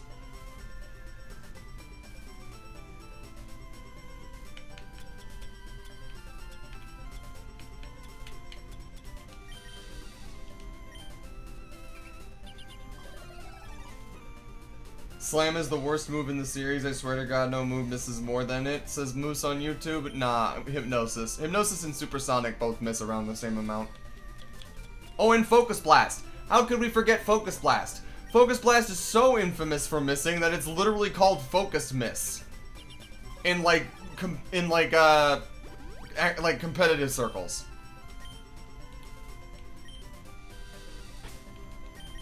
Anyway, 2 more levels.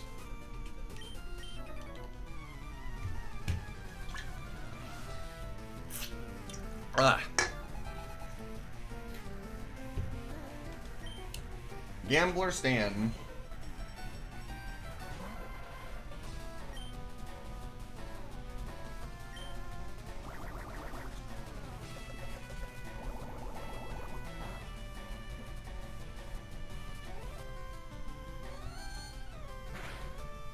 Hypnosis only feels more accurate when the opponent is using it, in my opinion.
That seems not worth it, I'll be honest.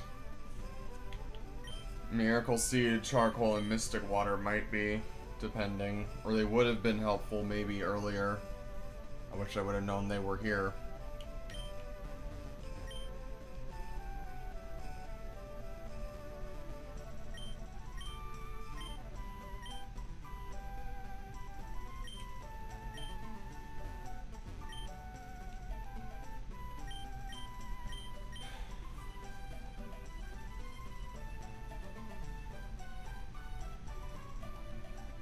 So this is Iron Tail. This is Shadow Ball.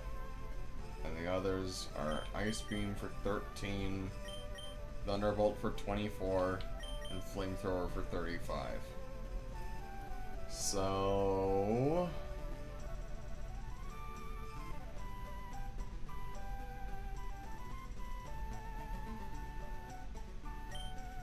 I mean, I wouldn't...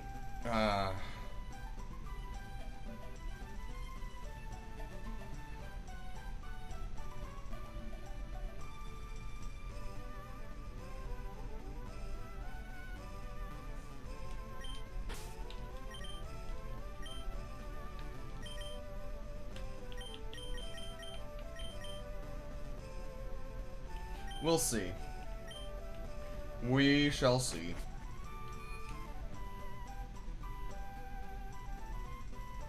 For now, though, let me heal, since I'm here.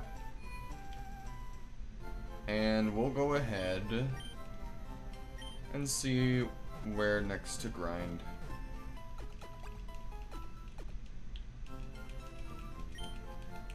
Not having a fire type kind of burns, no pun intended.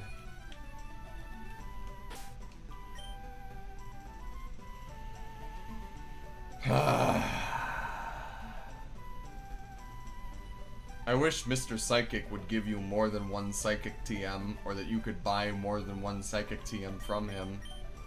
That would be nice.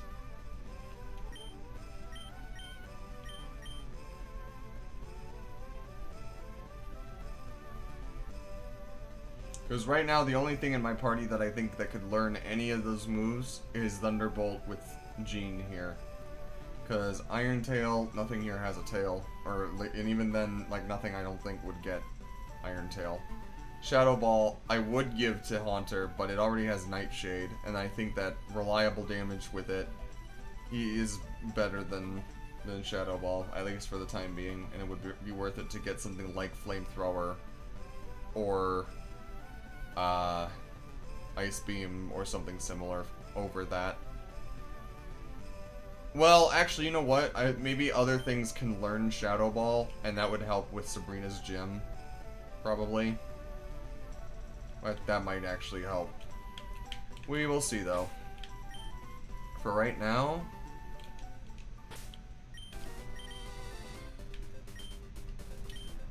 we've got one more level up before Execute learns Poison Powder. And when Execute learns Poison Powder... we evolve it.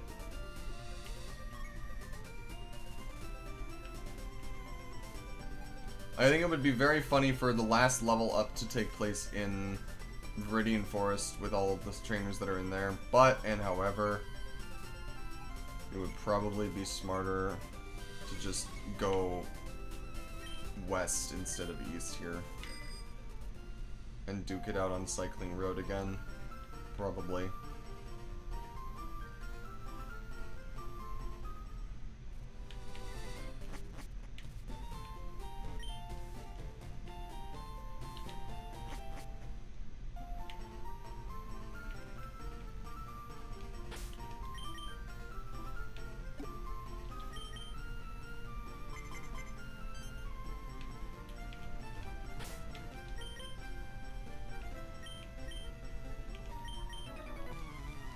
There we go.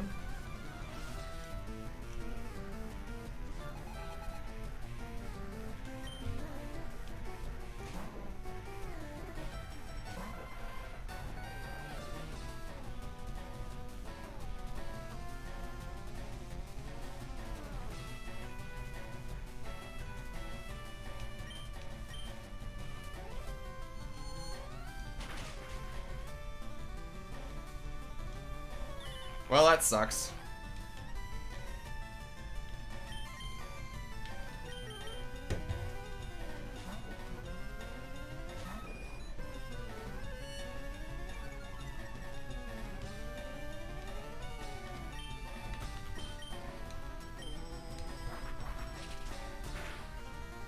Interesting. A According to the Wizard Moose on YouTube, I can teach Shadow Ball to Jolteon. And that is the only non-poison type that gets it. And I'm trying to avoid using the poison types. Snorlax might be handy for it. We'll see. Right now, I just want that EXP share, because trying to get everything up to, like, mid-40s is going to be very difficult.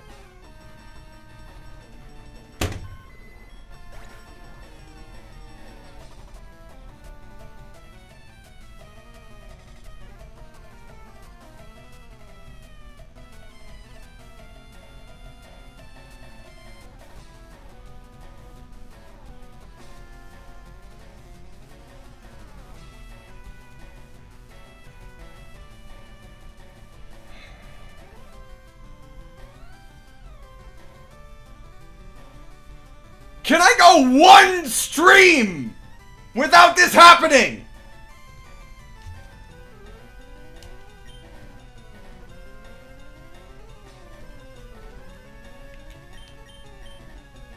There is no fault of mine here. There is nothing I could do. Ah!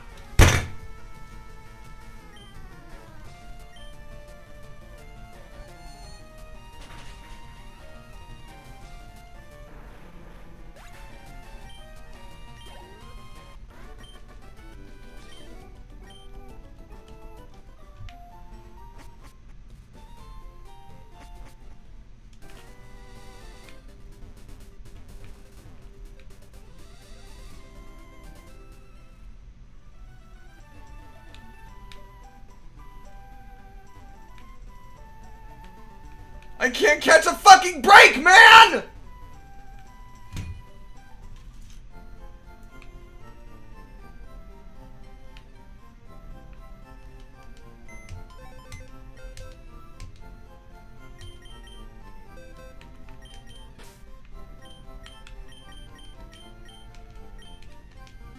Give me your fucking item.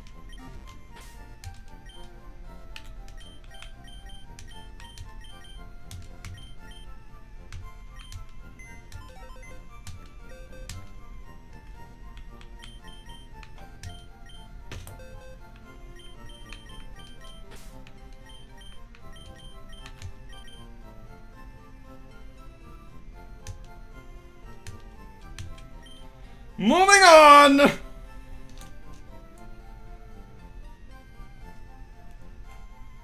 What's next in line?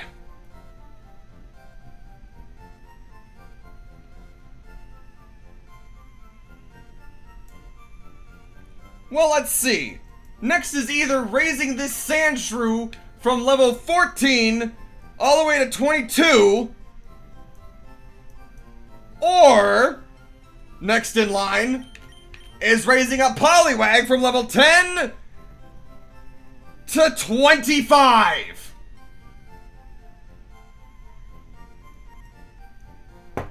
What are we thinking, chat? Because I don't know which is worse.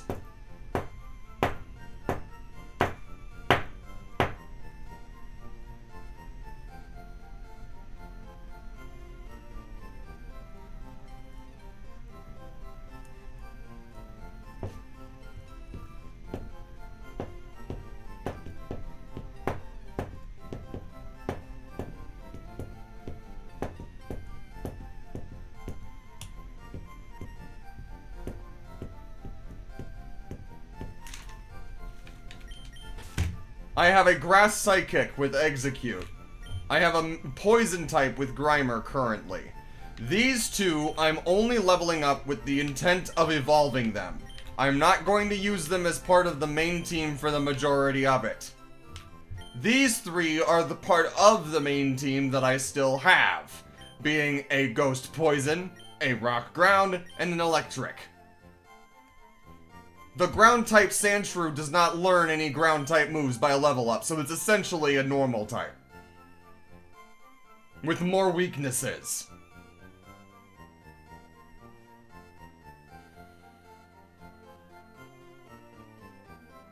Poliwag should be quicker with the Surf HM if you're putting it in battle. Fine. I'll go back to Viridian Forest and fucking grind up there, but man, again, it feels like so much fucking wasted time because of one fucking crit. There's not, that was at full health! That was the same level, if not one level higher! Come on, man.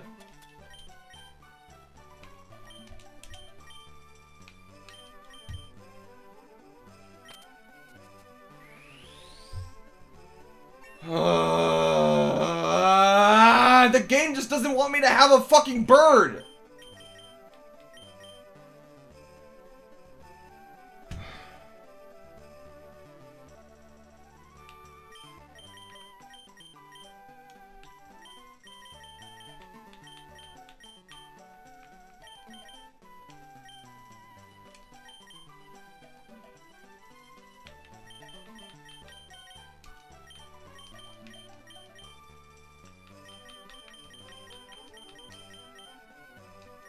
Like, am I in the wrong for freaking out? Am I in the wrong for getting this upset when it happens this much and there's nothing that I can do to counter or defend it at all? Am I the one in the wrong here? Am I overreacting? 'Cause if I am, please tell me.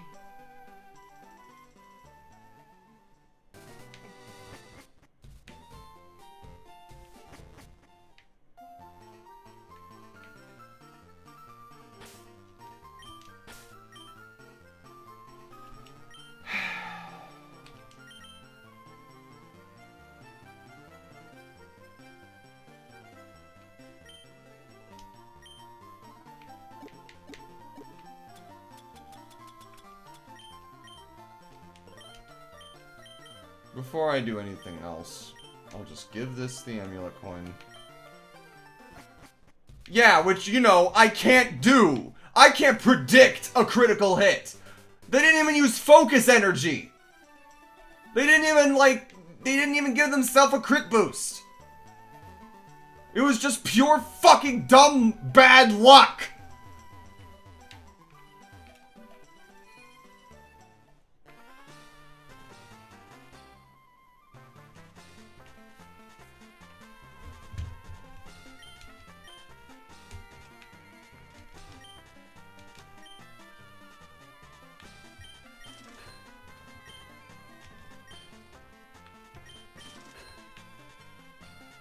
I'm getting the Mystic Water and I'm going to give it to the Poliwag.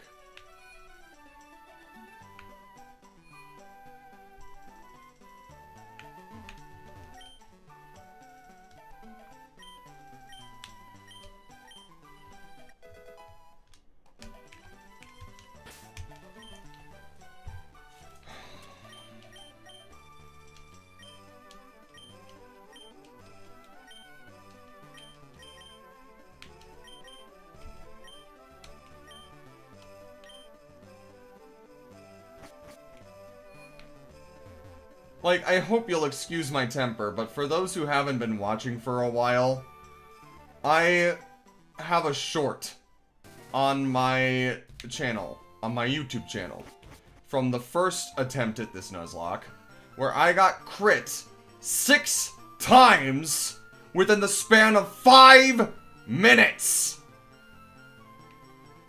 And that's what ended the lock.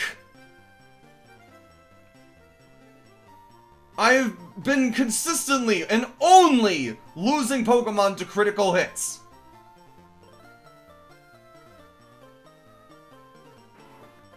And like, most of the time I can live them. Most of the time there's at least the chance. But like, that,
I'm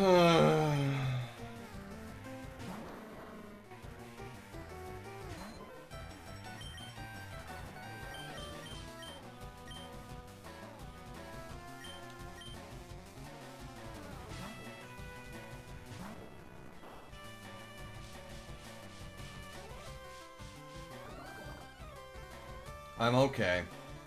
But, like, man, there was a reason that that was named Pidge the Third, okay? There is a reason that there was a 3 after that name. That's the other reason I'm so frustrated. I literally jinxed myself earlier in the fucking stream by saying, if this Pidgeotto makes it to Pidgeot, I'm gonna teach it Steel Wing! What did I fucking expect?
Shadow of Hell says, I'm so lucky my phone isn't broken right now. Why is that, bud?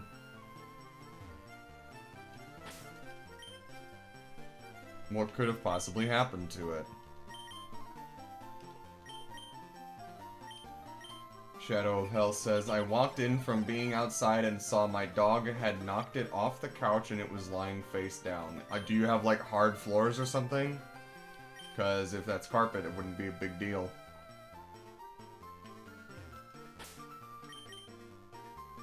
No carpets. Okay. Do you have hardwood floor? Or is it tile? Is it granite? Like...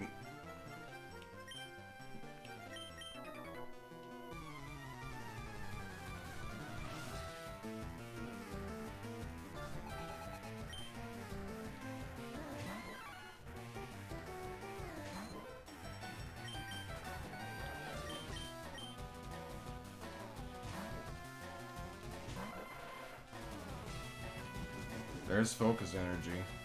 Gotta be careful about that.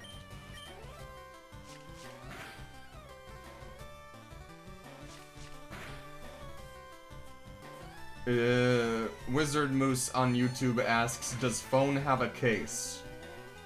And Shadow of Hell says, it's real old hardwood floor.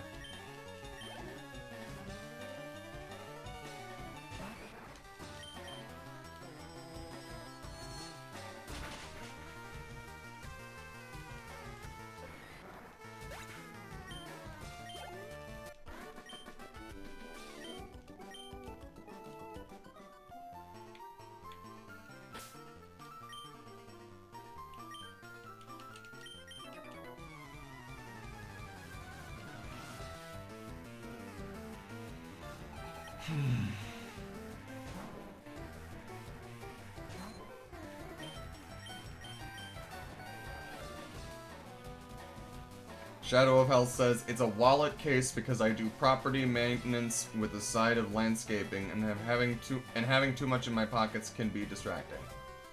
Huh.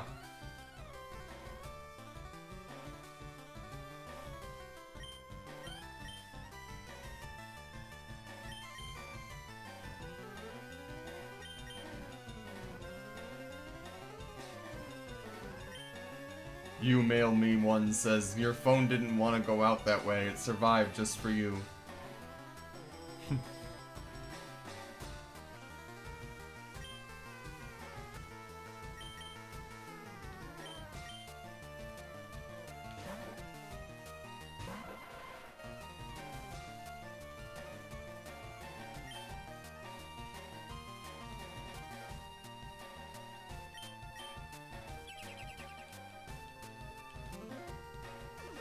Shit.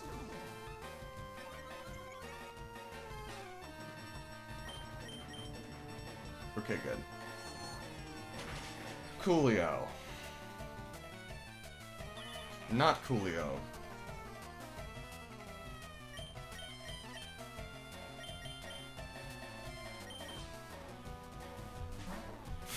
The Wizard Moose on YouTube says, phone toughed it out so you wouldn't feel sad.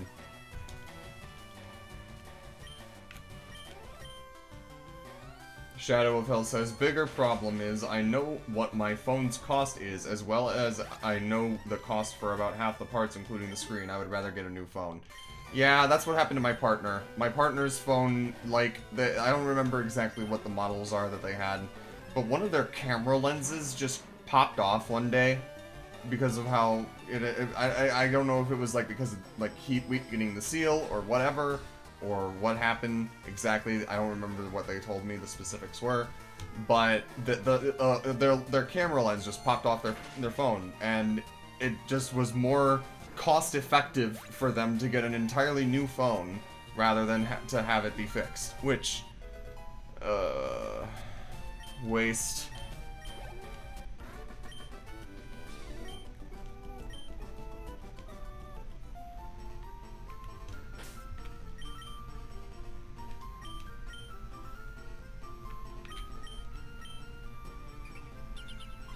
Camera lens caps are extremely expensive for repairs for most phones, which is disgusting and sad. Yeah.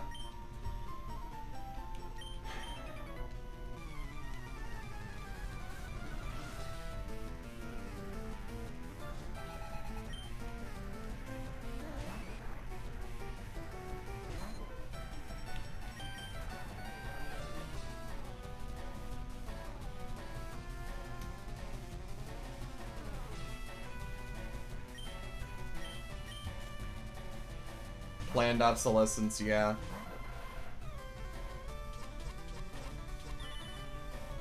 Phones are like square people if you think about it. Phones are... I'm gonna say it. I do not like how entrenched they have become in society and how necessary they are for society to function, I will admit. I do think that our over-reliance on our phones might end up being our downfall. However, it is fascinating to me how the phone becomes almost an extension of a person at this point. It becomes like a physical embodiment of their soul, their interests, their family, their friends, their like all of those contacts, all of those details about themselves. It is like a living, like, I don't even know really how to describe it, but archaeologists would kill for information like this on people from 500 years ago or even less. Right? And here we are, having all of this information stored for basically, possibly eternity on something that doesn't even really exist. We are doing magic with rocks to make images appear on glass that don't actually exist. That's what the internet is. That's what I am to you. I am communicating, but I'm not, but this, what I am, as much as I wish it was the real me, it's not.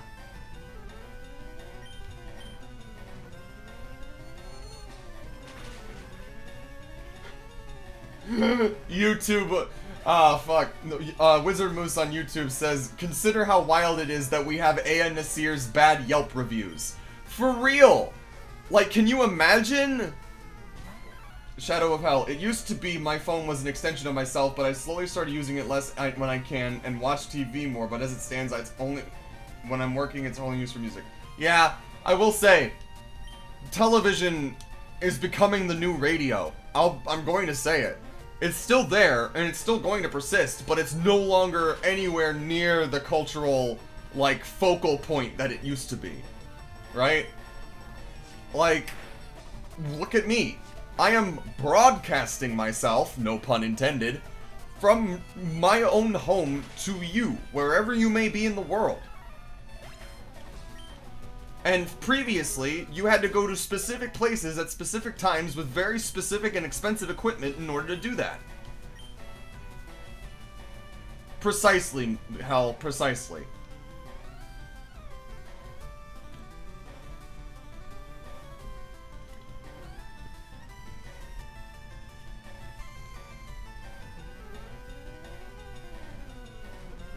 YouTube killed the video star, yeah. Or, you know, Twitch in general, too, because YouTube was videos, right? YouTube was pre-recorded stuff. But, like, Twitch is live television, if you want to call it that. I don't know.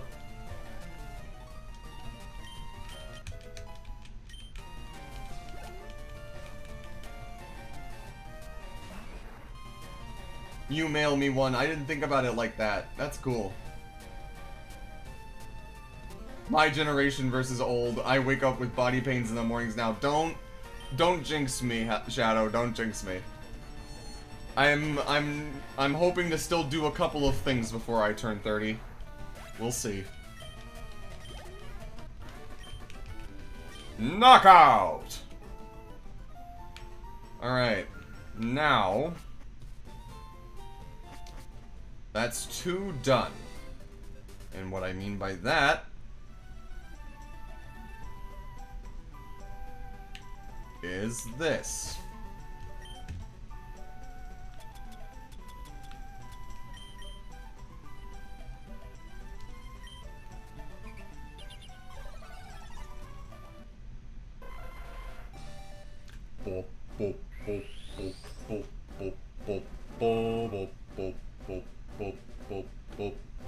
Bo, bo, bo, bo, bo, bo, bo, bo, bo, bo, bo.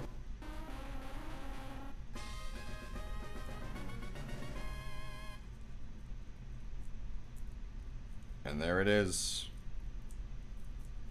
2 out of 5 done.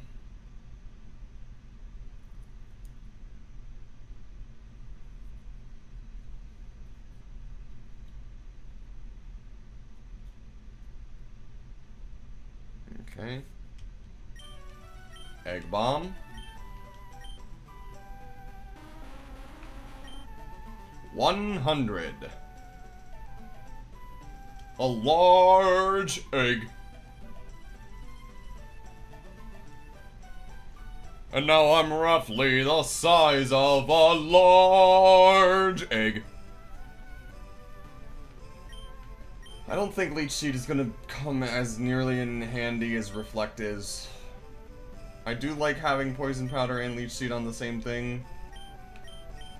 I do like I can always get Reflect as a TM though, right? Reflect as a TM in the Celadon department store. I'm gonna double check this. Celadon department store. Yes, Shadow, I know. And that's why I have water right here.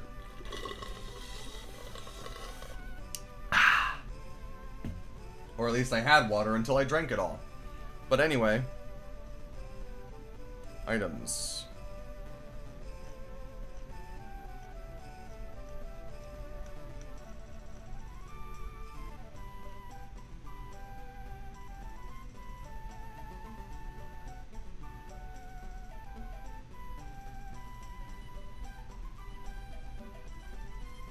The Reflect TM is a one-time gift.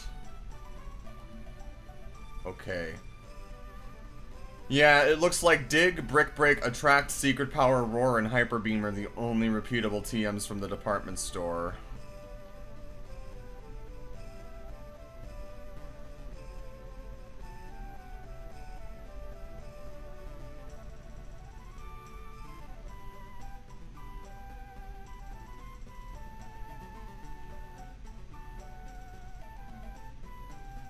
Oh well. Ah. In fact, Moose. No. Stop. Keep learning Egg Bomb. Yes. I have not gotten the Reflect TM. This learned Reflect by level up. So, I'm going to get rid of it. But now...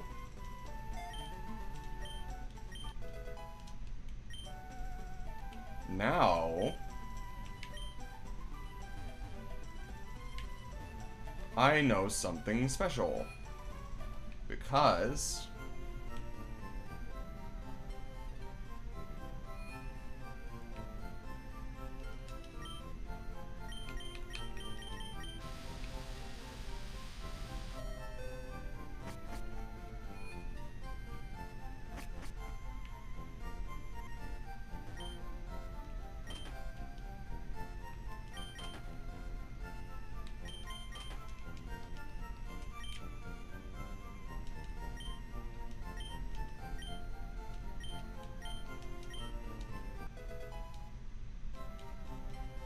light screen.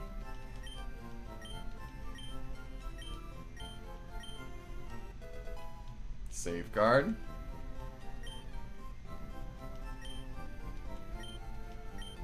And lemonade.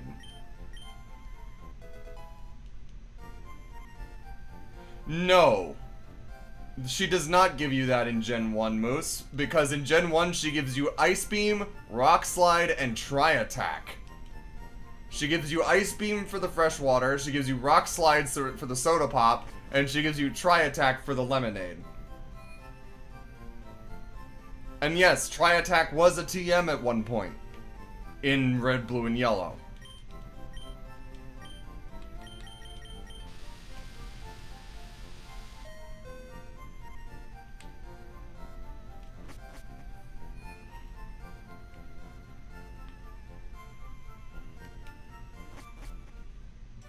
It is. Here's my theory, okay? Are you ready to hear my theory? I'm gonna show you the soda pop bottle and what it looks like. But, well, actually, you know what? I'm not gonna do that. But I will say this. There is a reason why I think this is the case. Number one, fresh water, Ice Beam. Makes sense. Ice water. Soda Pop and Rock Slide, because of Ramune soda. And the way that you pop the marble down through the soda. Because the soda pop bottle looks like a Ramune bottle. It has the same structure, it has like the same bubble at the top. With a green cap that you push down. To make the rock slide down. Haha. And then the lemonade being Tri-Attack, it's like the lemon juice, the water, and the sugar. It's like the three together that make it hit, you know? That's my theory, anyways. Anyway, now that the Exeggutor has evolved, I do need to go back into the fucking Pokemon Center and switch it out for something different. So...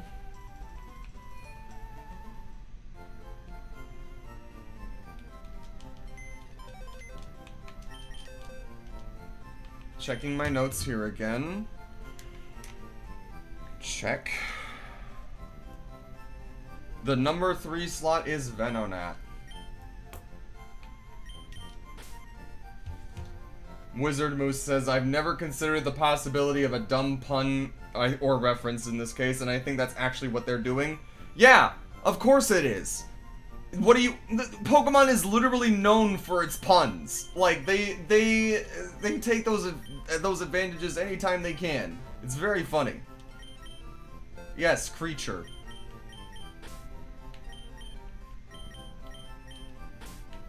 Creature?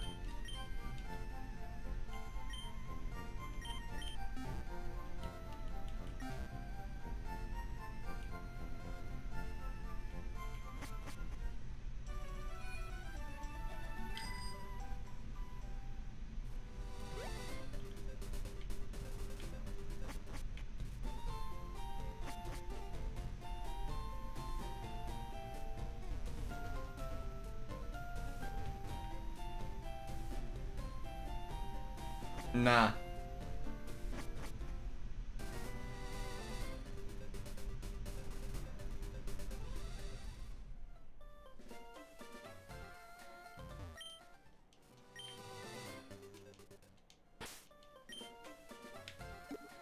Do I have to teach cut to something?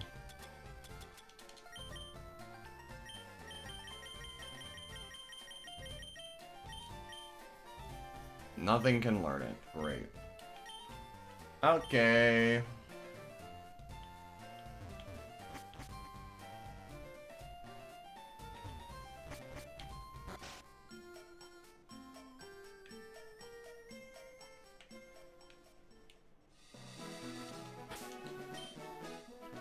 Nope. Versus Seeker. Oh boy, all 4 of you.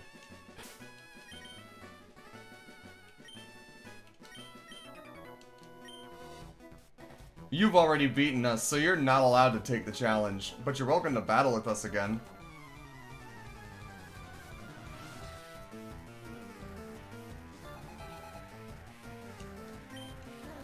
What's your level? 10. Perfect. Surf!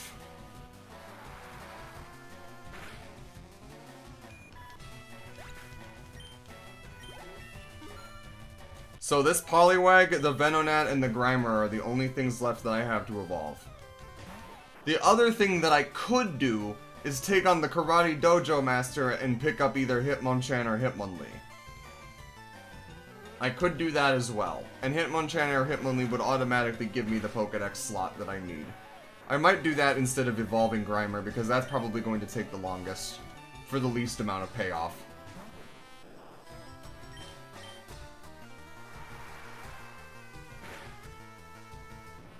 That Mystic Water paying off in dividends here.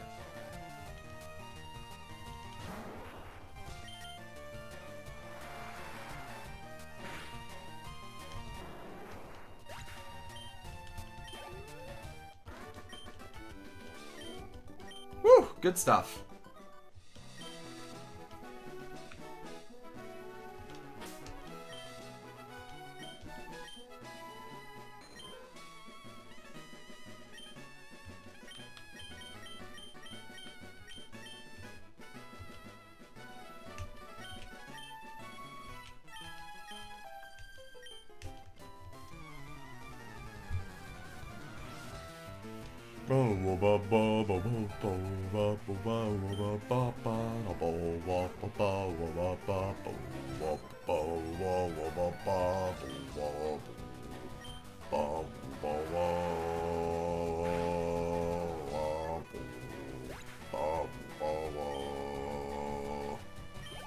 Am I Moose, official record keeper. Do you recall if there are any routes that had all duplicates that I had to end up skipping that I did not go back and get the encounter for? Because I know that I had a route where I went back and caught a Spearow.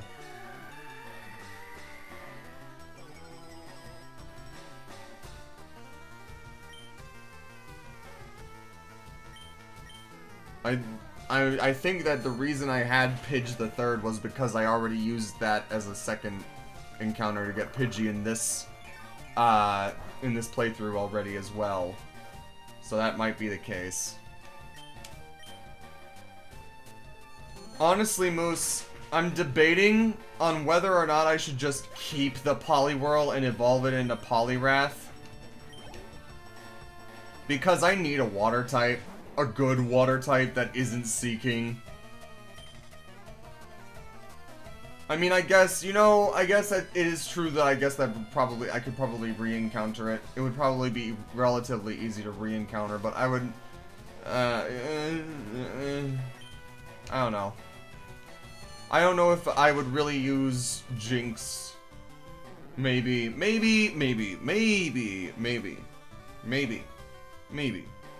Possibly. Where was the Poliwhirl for Jinx trade again?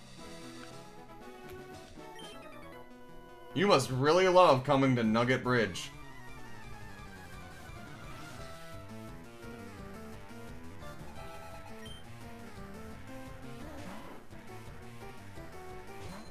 Yeah, that's what I'm remembering.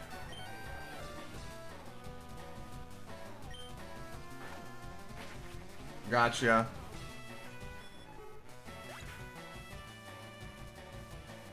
I wasn't paying attention. I was reading chat. I was button meshing.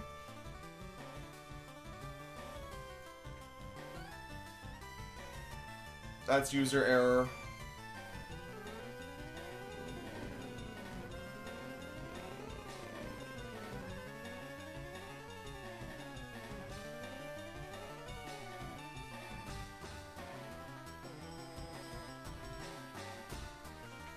Man,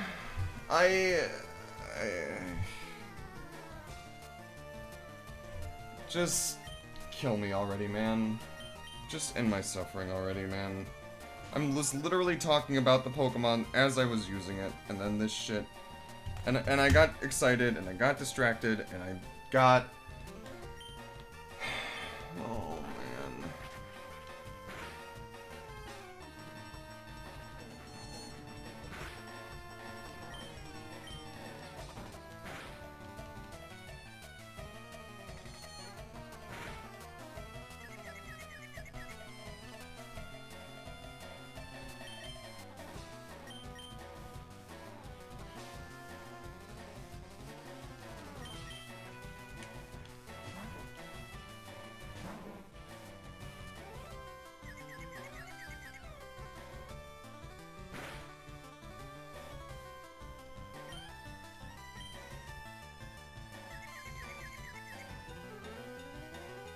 You know, the lack of acknowledgement of this even happening kind of stings.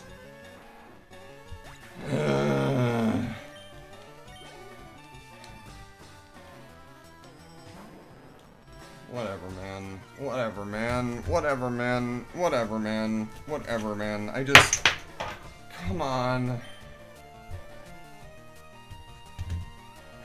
Of me getting...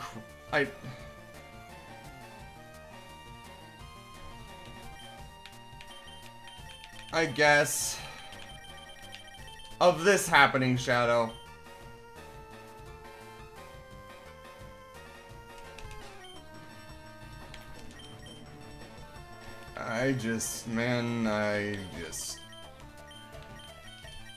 Thank you. That's what there is to say, you mail me. Okay, you have Bite. Cool. What if I just psychicked you to death? What then?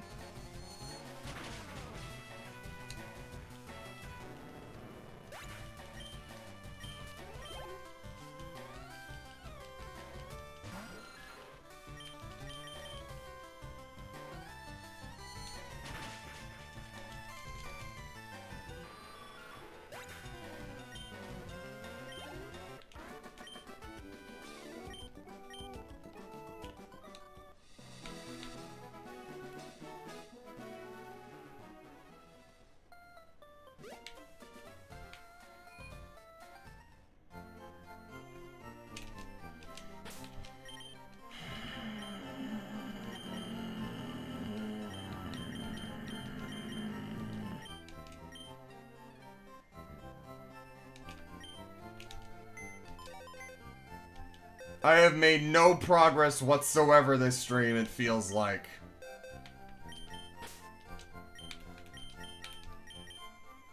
I was just starting to feel good about things, and then I lost 2 out of the 5 mons that I was working on leveling up for these dex entries.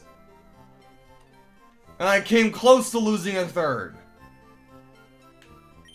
I feel like every time I take a step forward, I take 3 steps back.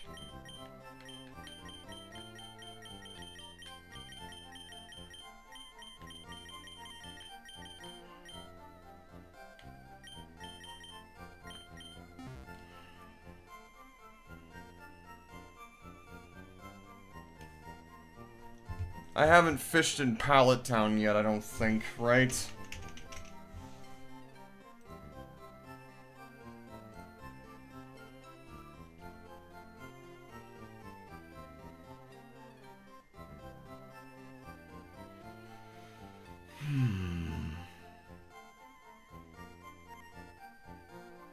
That would be mostly Krabby with a chance of Shelter or Horsey.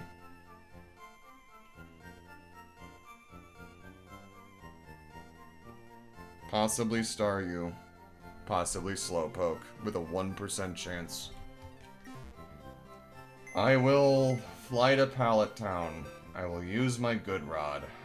Or Super Rod. I will take whatever I can fucking get there. If it's a Gyarados, hooray. If it's a Seadra, or a Horsey, or a Staryu, I'll take it. But man...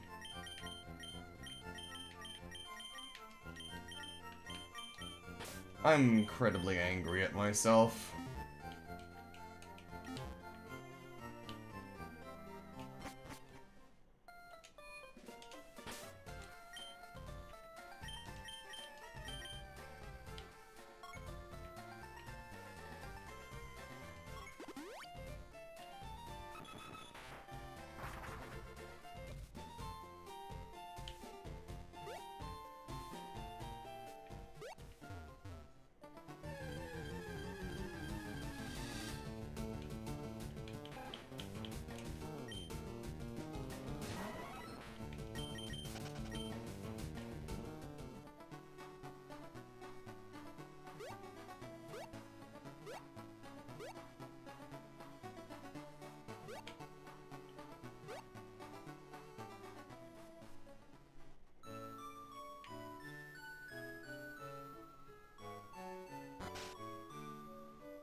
What do we got?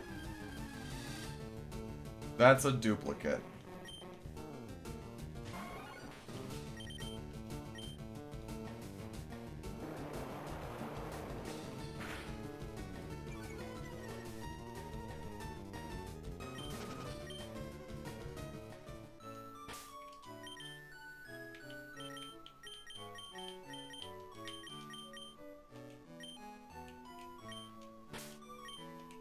Krabby has a 60% chance of showing up with the Super Rod, by the way, so that's probably what we're going to be getting a lot of here.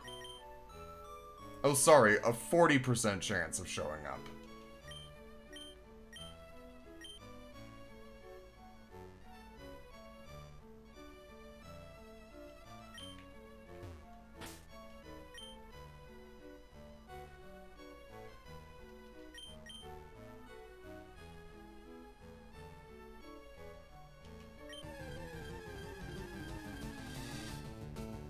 Alright, there's Staryu.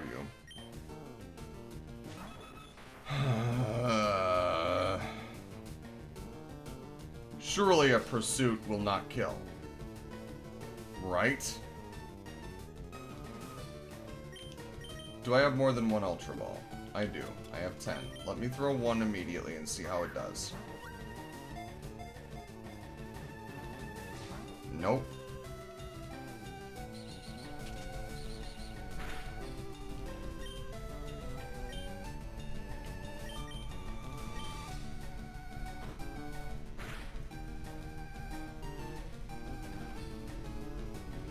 It transformed into the normal type.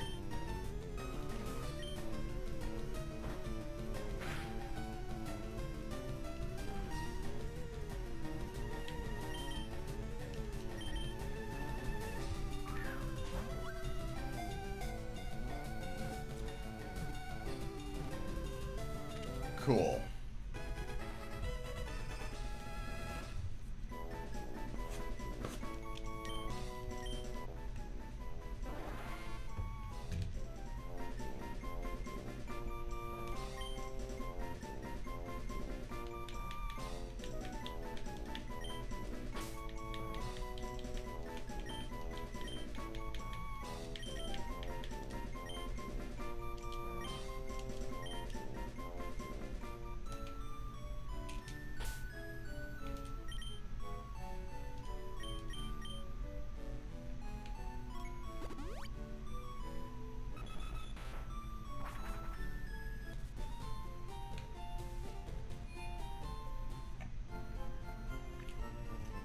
I'm going to check Staryu's level up moveset. Just to torture myself some more.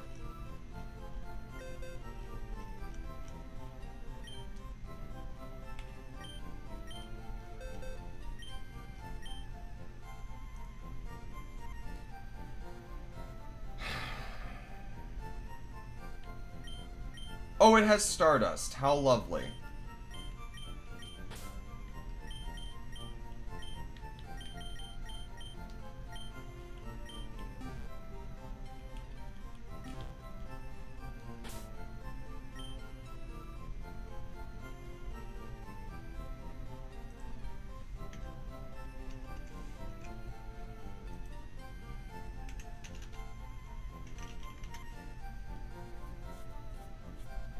Right.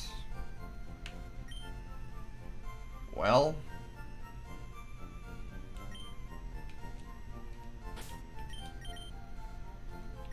Let's take the Stardust. Let's teach you Surf.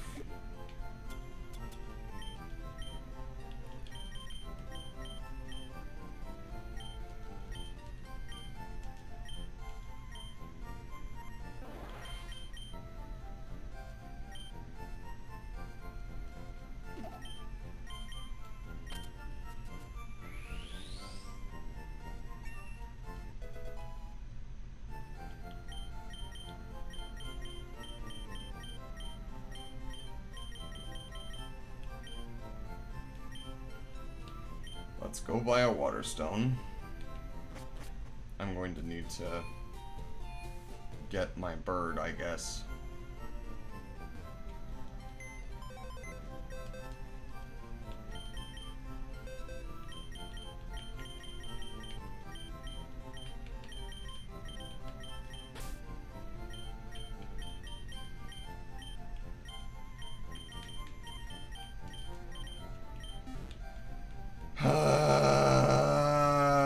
I'm okay. I'm doing alright. I'm okay.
So the only other good move that Staryu gets by level up is Bubble Beam at 28, Minimize at 33,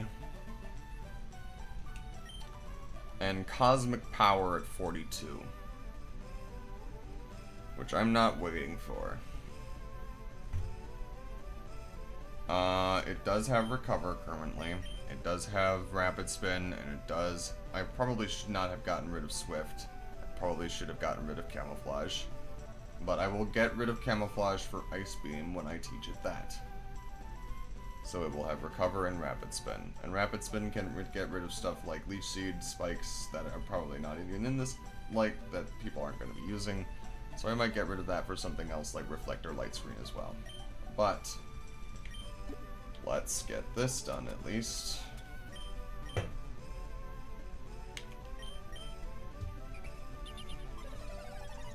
So, this is 2 more Dex entries on top of the 2 that I've already gotten.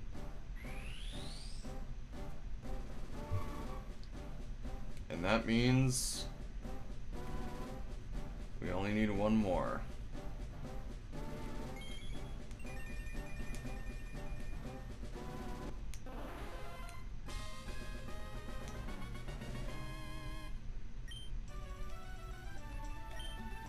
Now,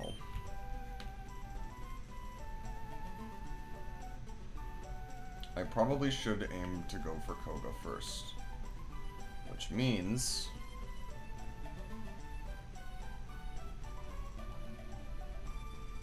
yes, we can. I am a little disappointed I cannot teach it a psychic type offensive move, but we'll have to do it. Now, let me in here, and I'm going to take care of this last Karate Master, since this is where I've lost 4 of my Mons in the past already, because of coming in here before I was supposed to.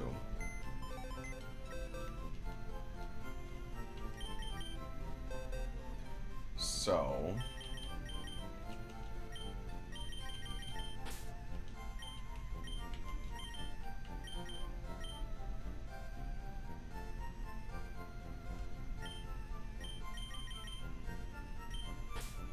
maybe. I don't want anything to become too overpowered, though.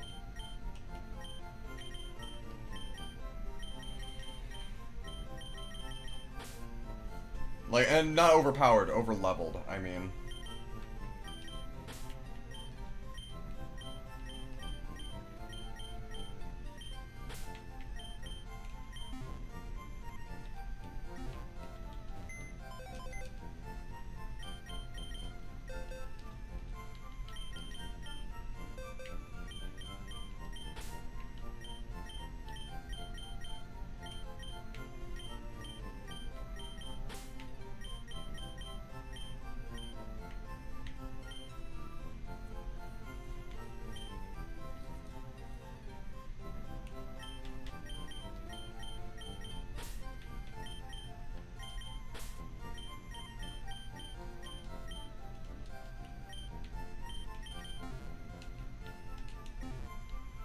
Let's fight this Karate Master.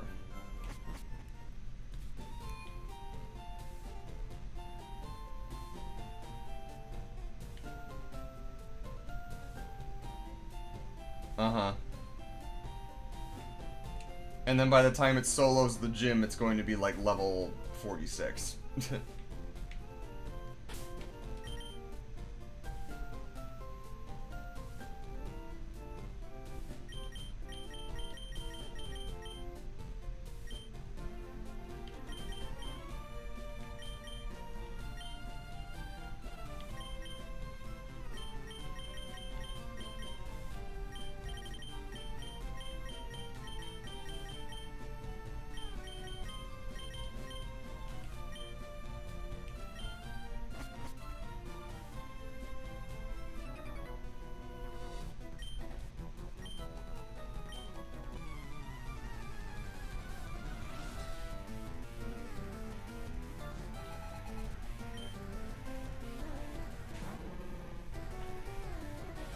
Oh dear.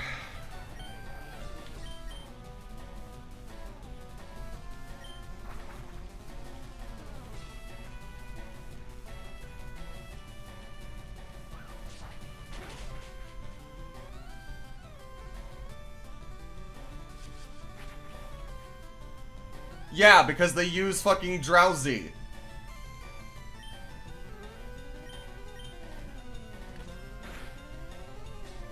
They use psychic types in Koga's gym.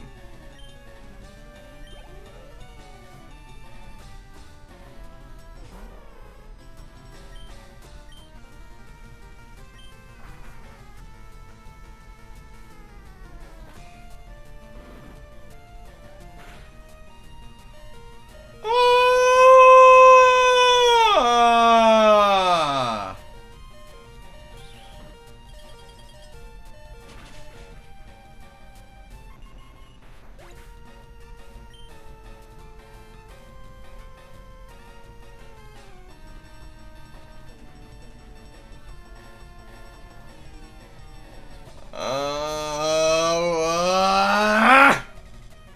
It's fine. We're fine. We beat them already. We can do this. It's alright. Yeah! It does that!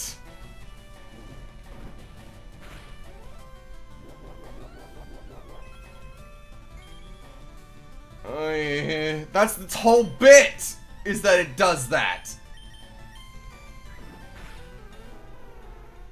I wasn't expecting him to actually have it!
Okay.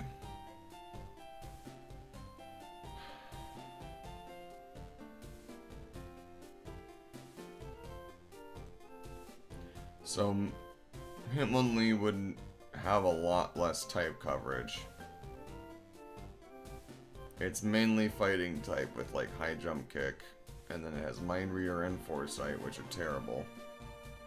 Meanwhile, Hitmonchan gets Thunder Punch, Ice Punch, and Fire Punch, all at level 26. Has Iron Fist to boost it.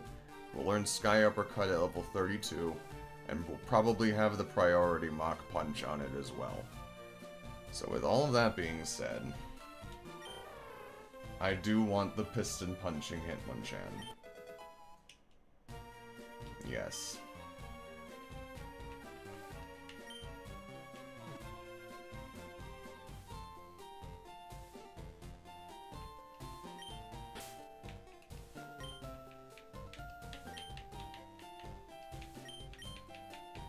Cestus.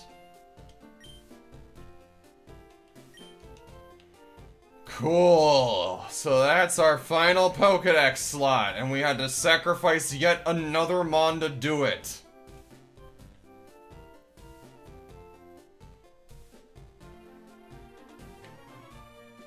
Even still, I'll take type coverage over pure power any day. Because in this generation, that's what matters. I'm going to be running into a lot of flying, poison, ghost, and psychic types soon that fighting is not going to handle very well. I need the options.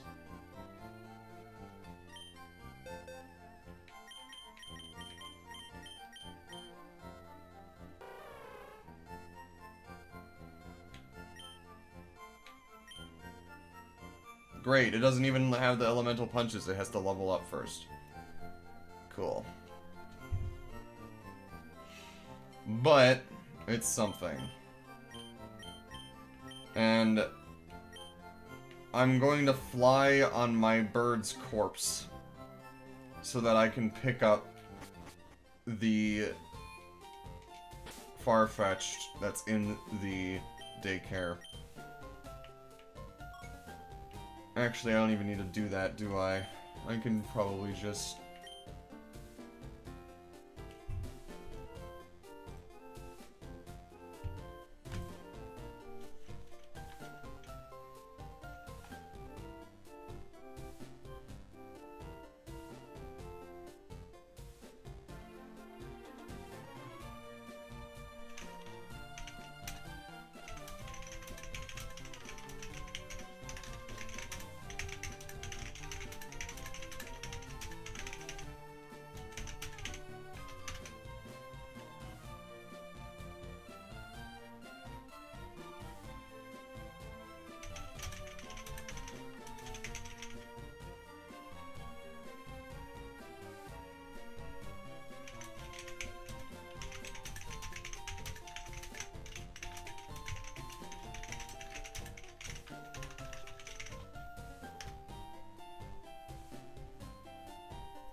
I took out a water gym using a fire-only type team.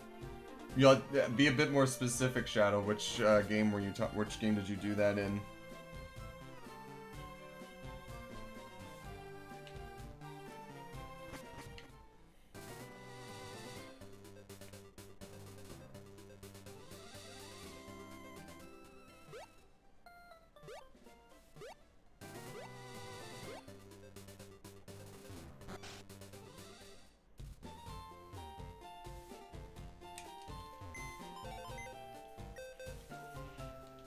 Okay, move Pokemon. Actually, no. First off, move items.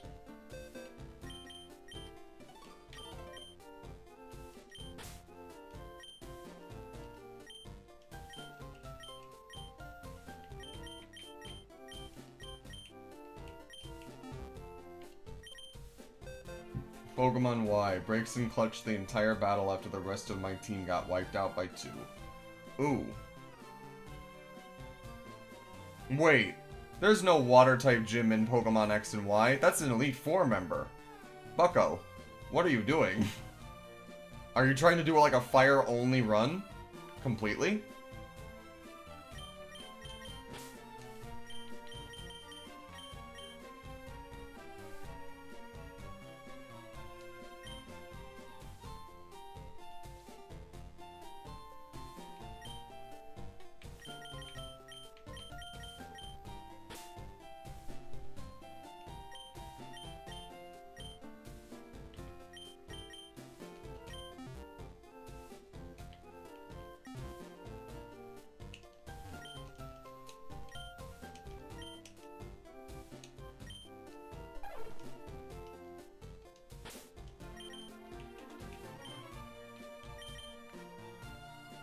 And the Farfetch'd is level 29, so it's almost on par.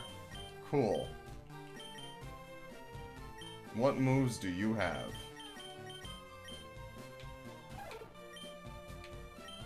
Leer, Fury Attack, Knockoff, and Fury Cutter. Knockoff is interesting. It's not good in this game because the power level is so low, but it's something. And I can still teach you Fly. And Steel Wing, probably.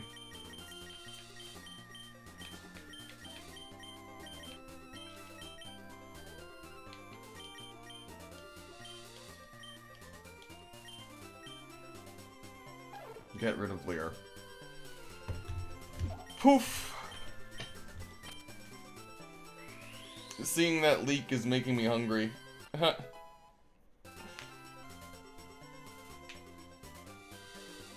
Wait! Braixen! Braixen! You didn't evolve it into a Delphox yet? Did you, what? Wait. My brain is not computing. I didn't know what I was getting into when I started the battle and I realized it was water. I thought I was going to lose. Using fire only, and one because of Braixen. So, is your Braixen fully evolved into Delphox, and you're just, like, calling it Braixen out of habit? Or is it actually still a Braixen and you haven't fully evolved it yet? Because I feel like this is important. Because you're near the end game. Oh, okay, how? That shouldn't be possible. Did you breed it with, like, a Ditto? Did you trade for it? How did you get extras? How did you get more than one of the starter, and why? Did you cheat?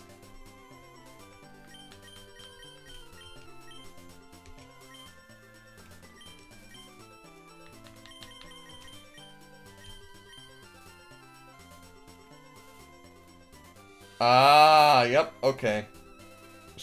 Shadow of Hell says, I had a level 50 Fennekin, a level 50 Braixen, and a level 50 Delphox. That's funny.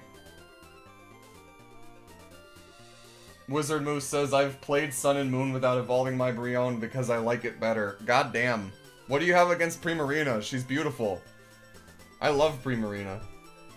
In fact, I would argue... Like, okay, I hate Incineroar. I'm gonna come out and say it. Incineroar was bad. I don't like it. It's too good. It's too good. And I hate it. I wish that any other Pokemon would have gotten the representation in Smash Brothers. I wish they would have given it to Zoroark. I genuinely wish they would have given, like...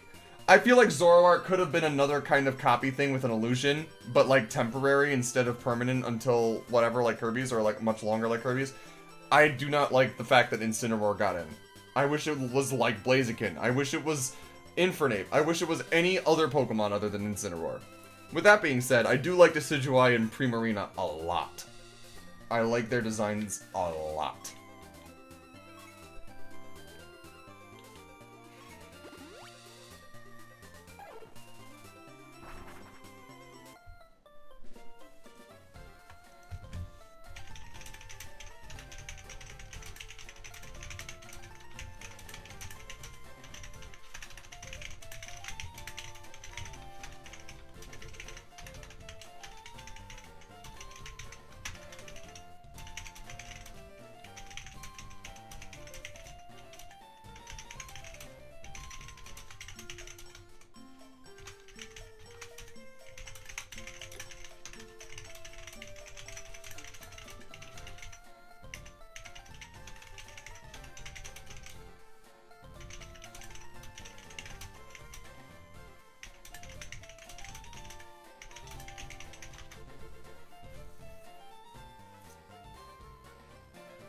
I like the clown design better than the opera singer one. Wow.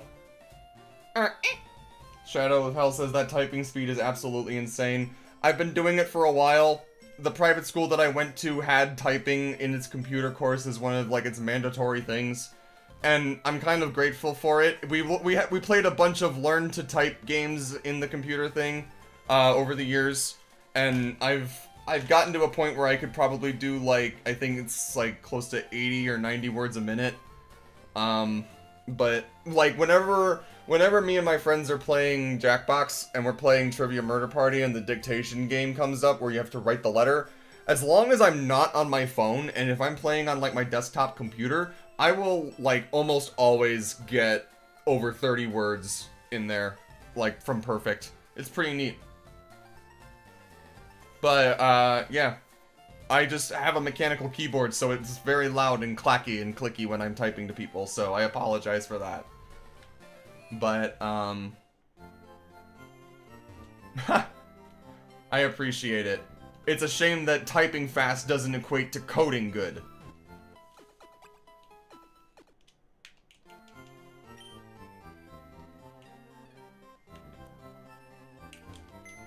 You're sweet. Thank you.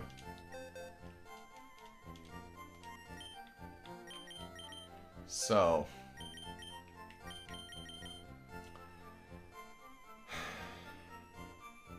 I'm nowhere. Okay. So now, so first off, now that we're here, let me get the EXP share before I even forget.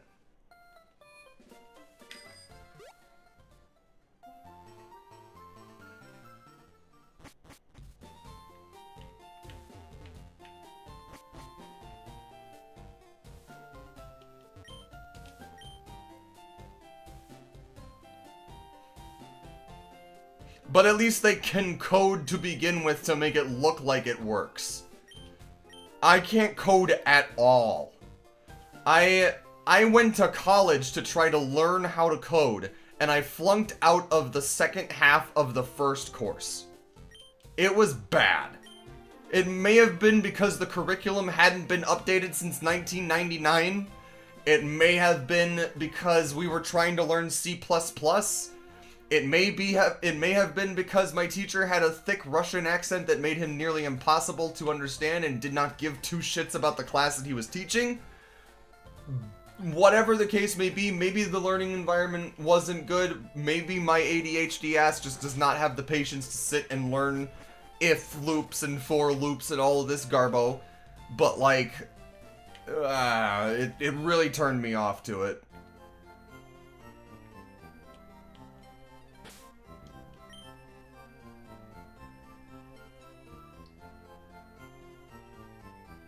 It sure doesn't feel like it's a dying art. It feels like it's a blossoming one. Everywhere I look, people are doing shit with coding. People are making games. People are, like, doing all of this shit with their own computers and with their VR chats and all of that shit.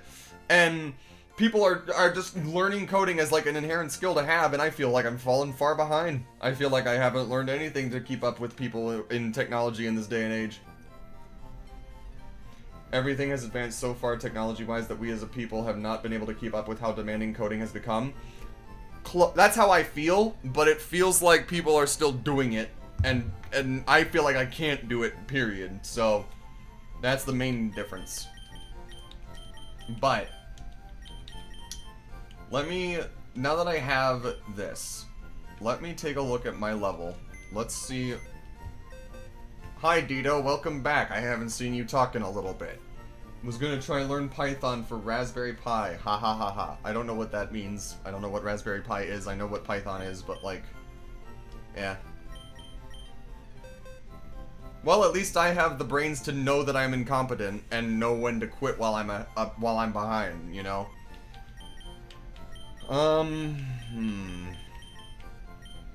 You're not gonna have any psychic type moves to help me.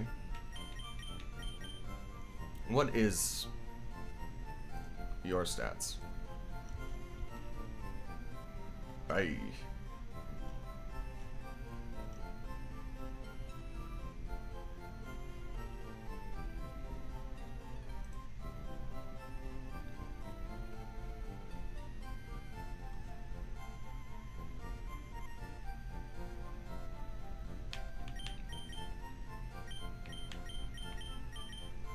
You have thick fat, not immunity, so you can't really be of that much use here. But I will take your item.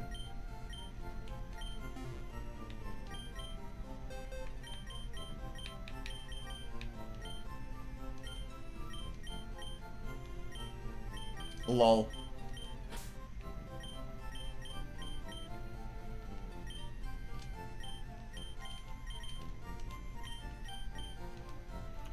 Okay. So, well, let's find a team that can work here as, like, our main. So far we've got Nidoqueen as a poison ground. I'm gonna start taking notes again here now that this is continuing here. So let's find out.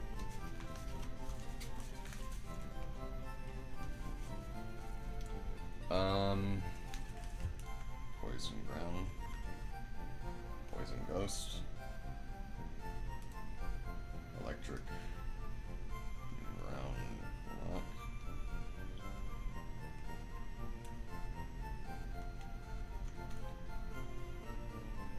Normal.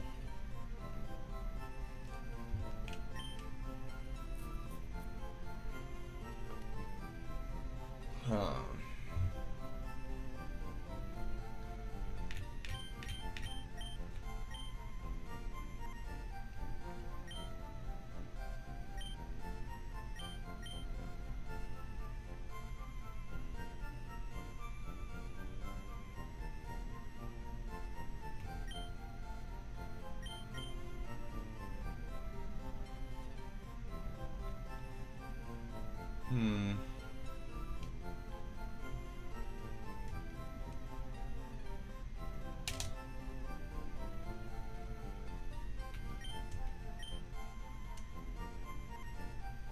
Sure would be nice if I had a fire type right about now. Because then I could rebuild the fire, water, grass core, albeit with 2 psychic types. Only one of which actually has a psychic type move, but man.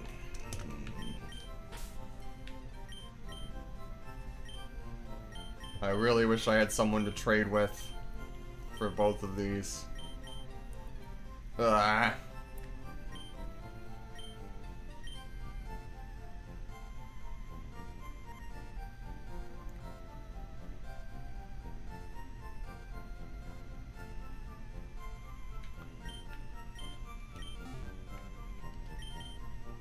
Well, I'm glad that you woke up, Dido, and I'm glad that you're here now.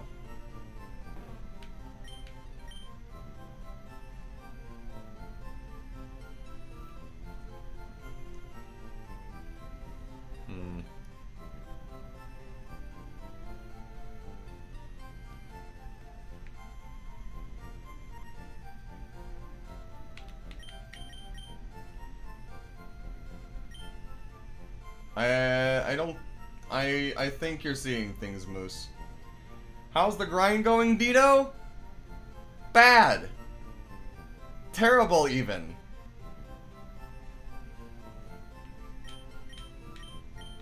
I've lost 3 Pokemon since you went to sleep. All of which... 2 of which were preventable.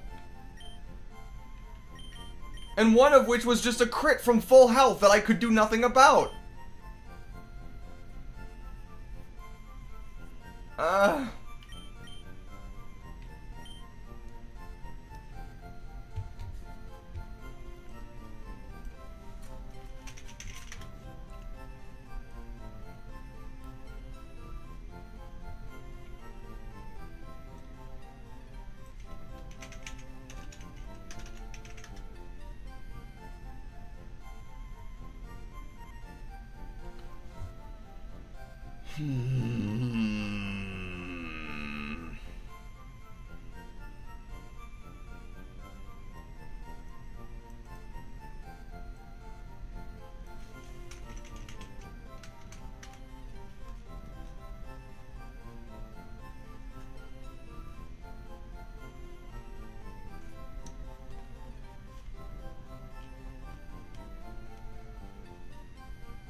Yes. That's literally the problem. I shouldn't be having that happen, period. But it does. One time because I wasn't paying attention. One time because I got crit from full health. And one time... one time was very, very out of left field. That's all I'm going to say. But I'm looking here, I'm trying to think. I guess this is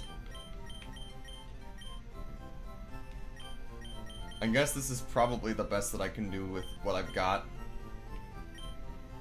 currently. I guess we'll find out more later, but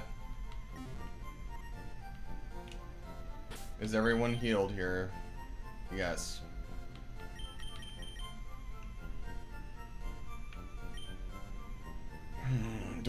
I think I'm going to need Persian for...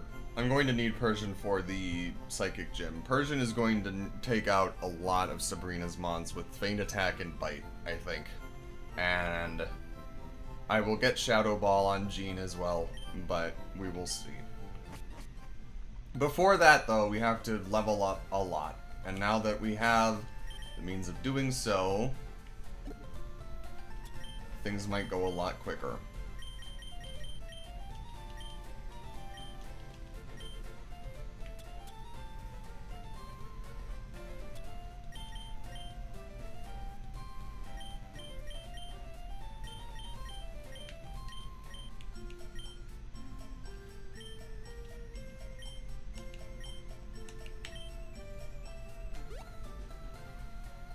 Alright.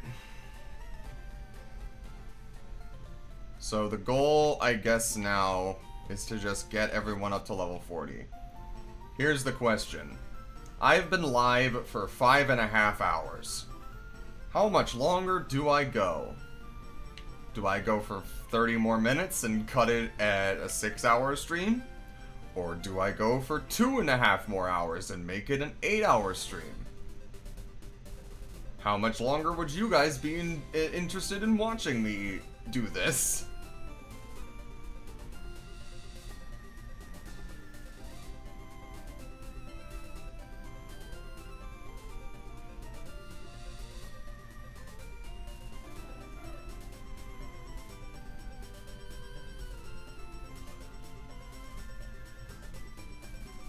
If I were to take like a 5-minute break now and have a pickle, brew some coffee, or get some water or something and maybe use the bathroom, I think I could go for another 2 hours.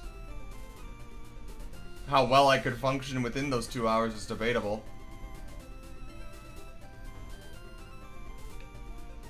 You didn't miss all of it, you're here now.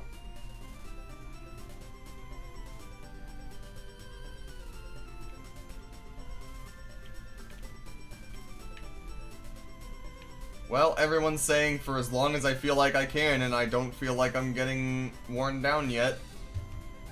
I might have, like I said, I might brew myself a cup of hot coffee or caffeinated tea to help to give me the little boost I need.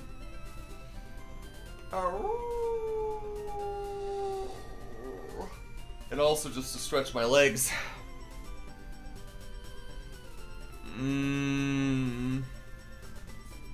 I will be right back. We'll see how I'm feeling in a little bit, but for right now...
if you can hear me, coffee is brewing.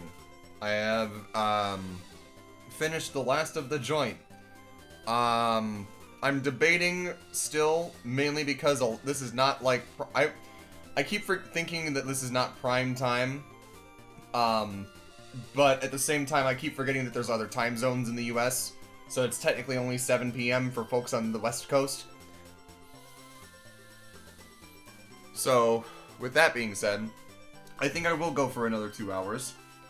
And hopefully maybe find some other folks nearby that are interested who might stop by, say hi, you know, get involved.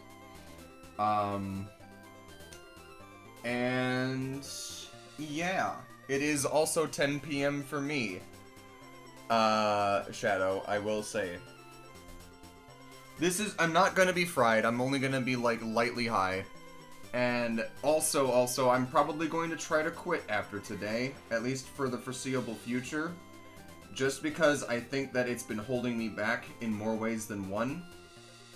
I think it's a main contributor to my executive dysfunction when it comes to actually getting things done. I think that it might be amplifying the anxiety that I feel from the stressors that I am constantly dealing with. And I feel like it is emptying my bank account when I already do not have a steady source of income. So, because of those three things, I do think that I should take an extended break from it, if not quit entirely, so today's kind of my little send-off for it, for now. But wish me the best of it, because I do not want to...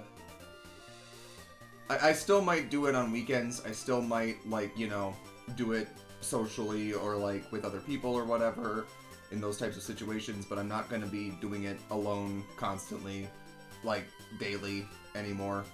You know? So, wish me luck. Thanks. In the meantime, my coffee is finished brewing, so I'm going to get that. I'm going to answer a text from my mother, and I will be right back for reals.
Alright. Just in time.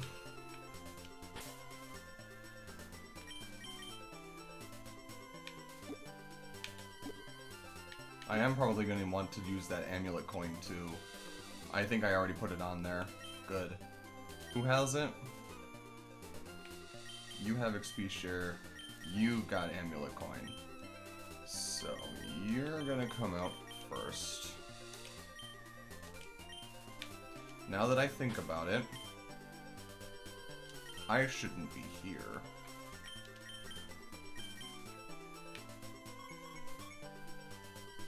I should be here for now.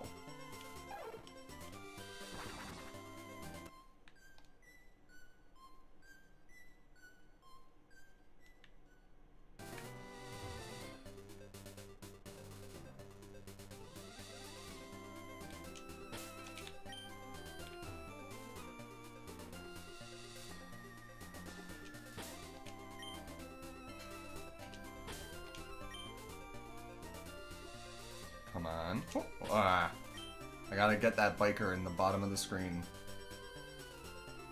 Yep. Bingo. Versus Seeker.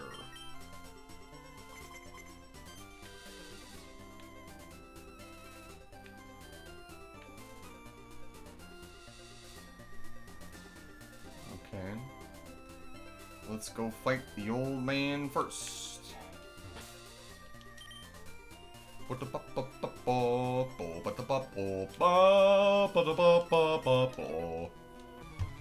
Alright.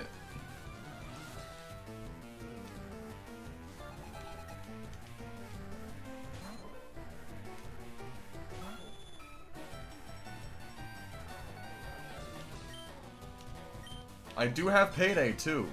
That is also one of the reasons I am almost 100,000 there.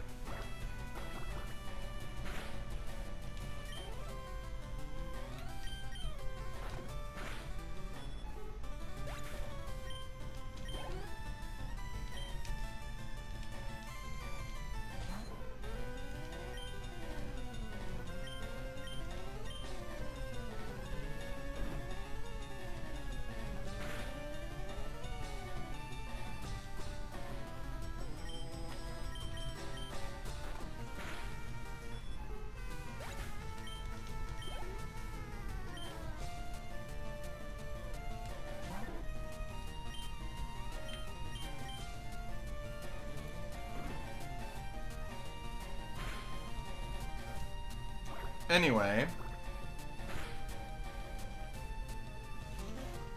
Did you end up deciding to get Soul Silver, Dito?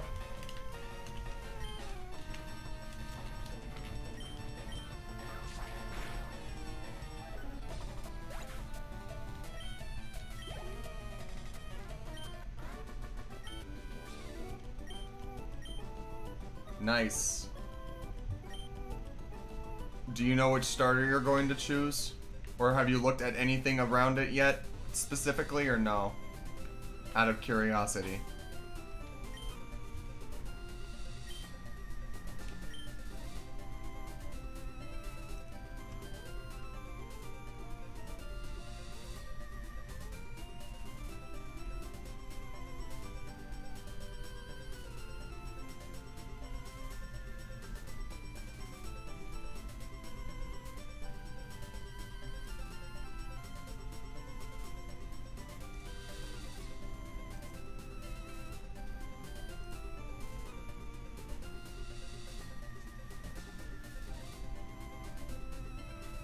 Smart.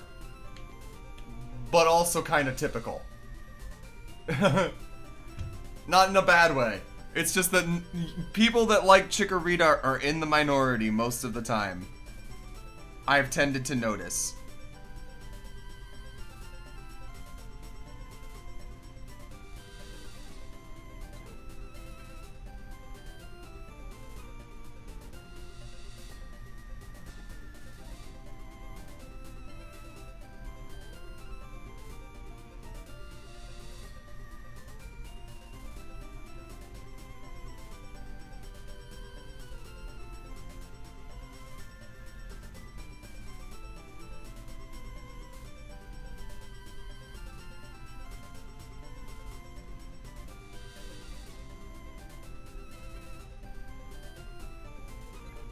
I love grass types because, like, when I started as a kid, the fact that they learned shit like Absorb and Giga Drain and were able to like steal health back from the opponent was really cool to me. I like and Leech Seed too. The ability to like sap the health back and heal yourself while damaging the opponent at the same time and get 2 for the price of 1 is really cool for me. I liked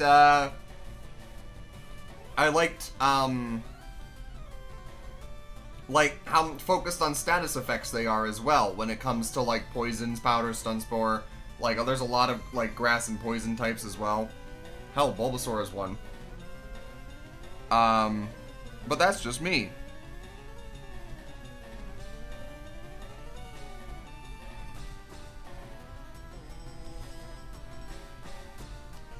Then you were definitely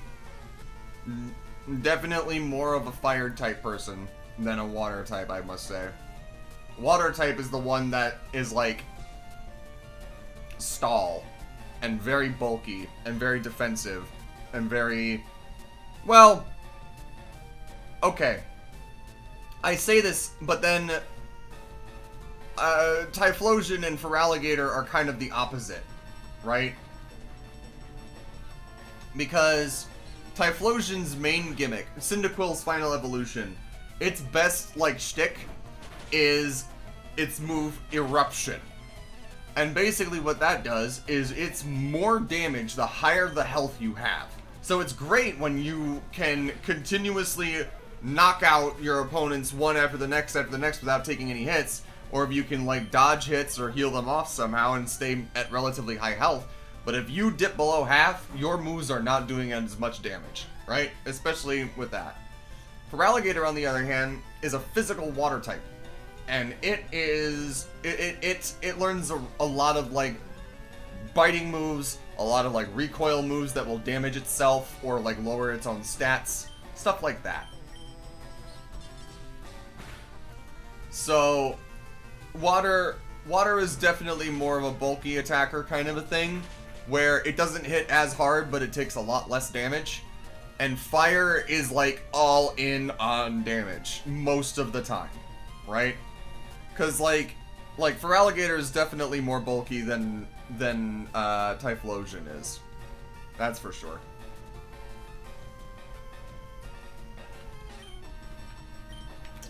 I'm going to heal here.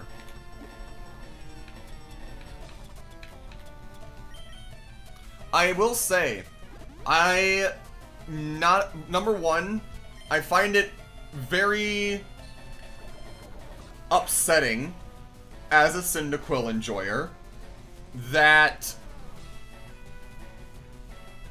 both Meganium and Feraligatr get Mega Evolutions, and we get stuck with a Hisuian form. This does not feel fair. But that's just me. Because every other starter trio that has gotten Megas have had all 3 of them. Why? You could just have regular and Hisuian Typhlosion both Mega Evolve. You could make it so that his Mega Typhlosion is still a Fire Ghost type or whatever. You can do these things. You should do these things. Why not? Typhlosion is not good enough to not warrant a Mega Evolution.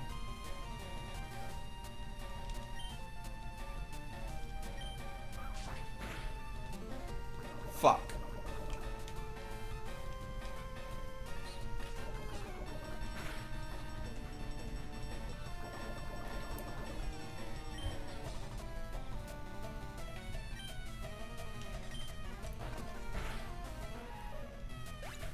I will send you something on Discord, Dito.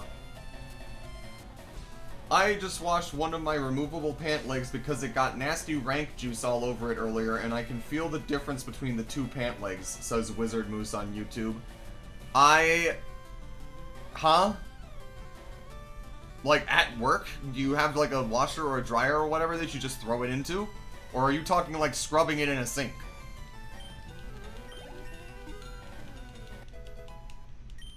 And what do you mean you can feel the difference?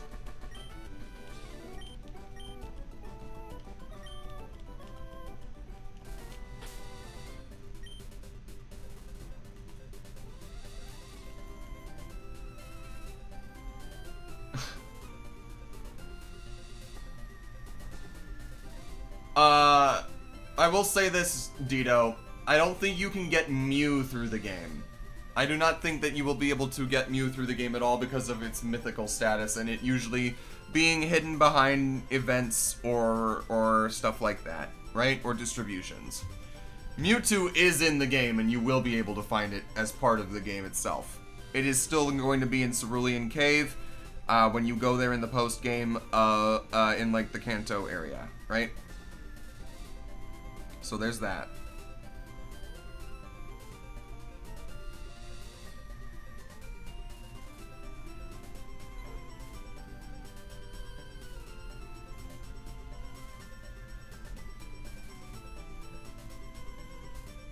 Let's see.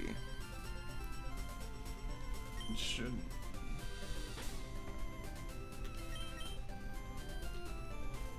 Wizard Moose on YouTube says, yeah, we have a washer and dryer we use for rags. I tossed it in there when we were done with the outside trash and the washed leg is like stiffer. Ah, starch in the cleaner probably.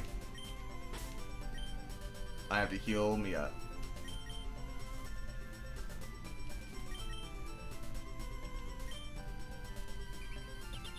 BDSP is the only game you can get Mew without needing an outside event, and that requires a save file for Let's Go on your Switch.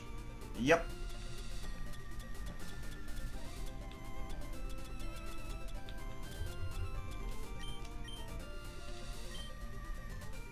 Kibti.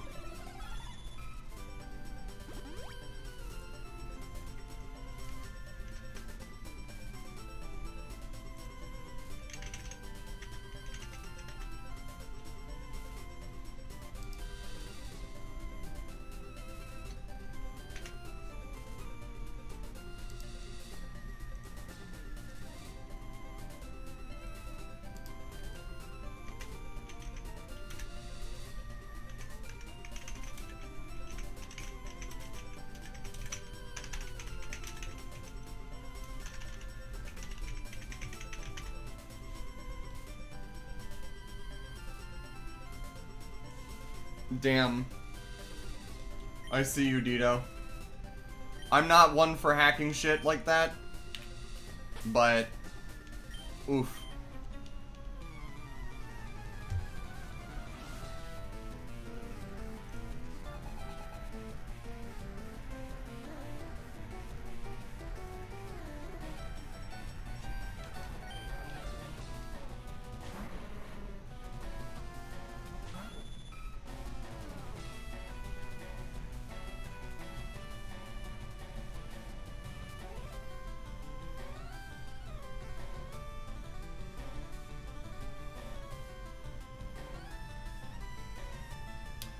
I thought it was once per battle, Moose. I'm going to inspect this now. I'm going to look it up.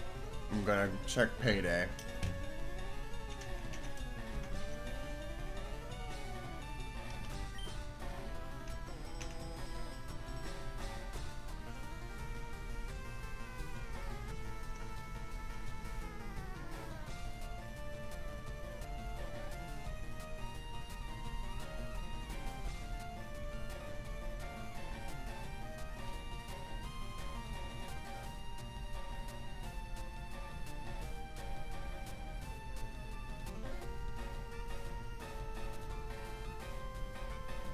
Gabriel Curtis says, I can't read that much.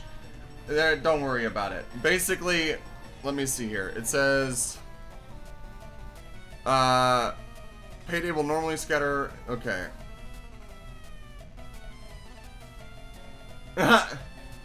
You don't have to read back in the chat too much, Gabe. Don't worry about it. I promise it's not all... You enjoy the chat as it happens and don't try to read up on it or whatever. It's alright. So it does appear that it does scatter coins each time I use it, I guess. It doesn't say anything about it being once per battle. So... yeah, no worries. Thanks for stopping by the stream. I'm glad that you decided to, you know, take a peek. We've gotten the oh, you bitch. We've gotten the experience share just now by finally getting 50 Pokemon in the Pokedex, and we did not come away unscathed from that either. And now, we're just trying to actually level up our quote-unquote main team for taking on Koga and Sabrina.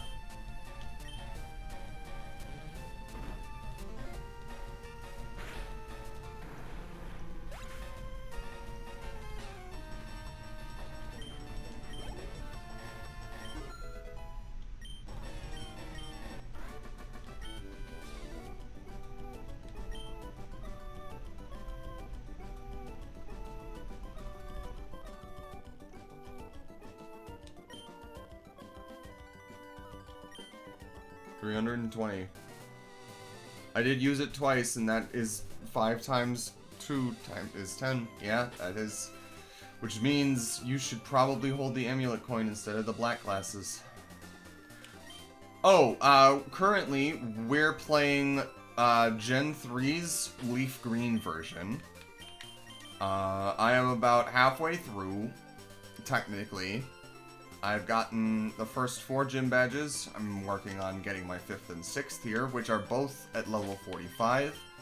And my main team is in the low 30s, so we have some grinding to do.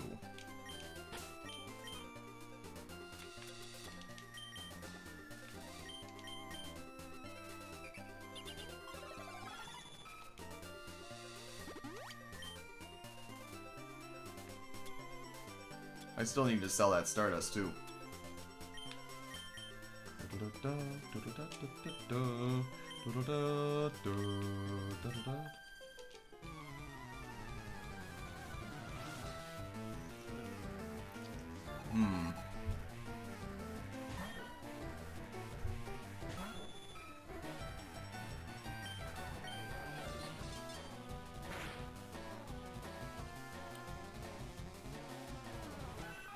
So this is a Nuzlocke that I'm doing, right? This is like the main Pokemon series that I'm doing for my channel right now. If you're not familiar with what a Nuzlocke is, basically I have to play a lot more carefully because anytime a Pokemon faints, which would normally be with its, like, health going to 0, it's considered dead and I can't use it anymore.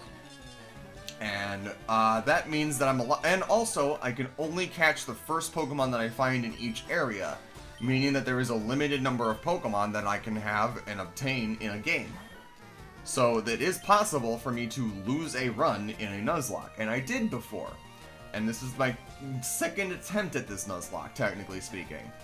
I do this every Monday, so it's Pokemonday. That's what I call it. And sometimes, if I, manage to accomplish the goal that I set out for myself a little early, I will switch games and do something else like Pokemon Champions, or something like, something else that's still Pokemon related, kinda.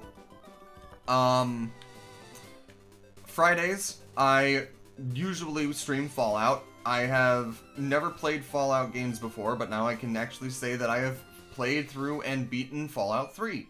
As of this past Friday, I did complete the main storyline of Fallout 3. After God knows... Actually, let me check. After playing it for...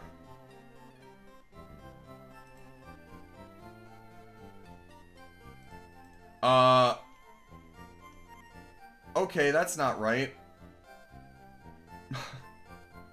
So, I think Steam only counts the time that I have the launcher open and not the game itself. Because for some reason, despite having first played Fallout 3 on February 6th, I've only got 3 minutes of playtime. For some reason. So I don't think that's right. However, I have been playing that every Friday. I just beat the main story. I'm gonna go back to it this Friday to do the DLCs, and also to just kind of explore and fill in any gaps in the wasteland that there are, and then eventually, maybe if not like next week, then probably the week after next week, I would probably switch over to New Vegas and see what the hullabaloo is about that. Are you asking my favorite game overall, or are you, because if you're asking about my favorite Fallout game, I can't really say yet because this was my first time playing through Fallout 3, and it will be my first time playing through New Vegas. And like, I've never, yeah. But in terms of favorite game ever,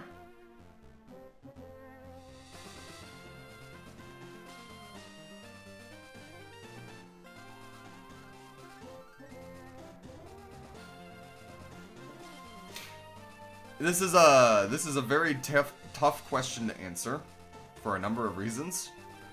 But despite my gut telling me to say Pokemon Platinum, I think I am going to say Pokemon Black 2. Because of the payoff for the story, the sheer amount of content the game has, the both in the main game and the post game. It was the first Pokemon game that I started playing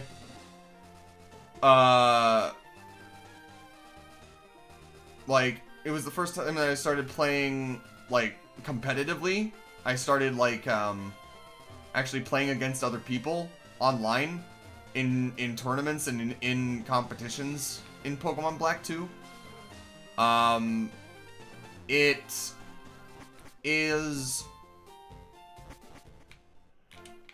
was a very pivotal moment for me as well. It was like when I was 13 years old when I was playing that game. It was the first game that I played when I was a teenager, I guess you could say. And following up on the impact that Black had left, or that Black and White had left on me, was monumental for sure. Because that was like the first time since the original two, like Red and Blue, Gold and Silver, that they had actually continued a storyline within the same timeline, right? Gabriel, when your first ever game you played was Ruby when you were 6. I think that that was probably similar to me. It wasn't my Ruby version. It was a kid who I rode the bus with, and that I was kind of sort of neighbors with, and that my mom was friends with his mom or whatever. And I would sometimes ride my bike or walk over to his house, and he lent me his Ruby version. And I played that, and I got up until the May fight on Route 116, I think it is, that's directly above Slateport, on the way to Mauville. And maybe I did get past Mauville City, and it was after the Mauville gym badge that I gave it back to him. But I fell in love with that. I did have a blast with it. I don't remember much about that playthrough, other than getting frustrated at the May fight. But that would be the first time that I played a game. Technically, my first exposure to Pokemon was when I was like 3 years old, maybe, where my aunt found a Pikachu plushie. I didn't know what Pokemon was. I didn't know, like, what a Pikachu was, or what it was from, or that it was from anything. But I loved its design, and it was one of those ones where when you squeezed its tummy, its cheeks lit up, and it had like a voice box that did the Pikachu thing. Very cute, very sweet. But yeah, so Pokemon has always been there, kind of in the background when I was very young, and came to the forefront when I was like 7 or 8 years old when Diamond and Pearl was announced, and I practically begged my grandparents for a black DS and a black DS Lite and Pokemon Diamond, because that's what was popular. And of course, that meant that I got a white DS Lite and Pokemon Pearl. And, yeah. It was good, and I fell in love, and it's been a mainstay of my, like, I don't want to say fandoms or preferred games or whatever, but it's been a mainstay in my life ever since.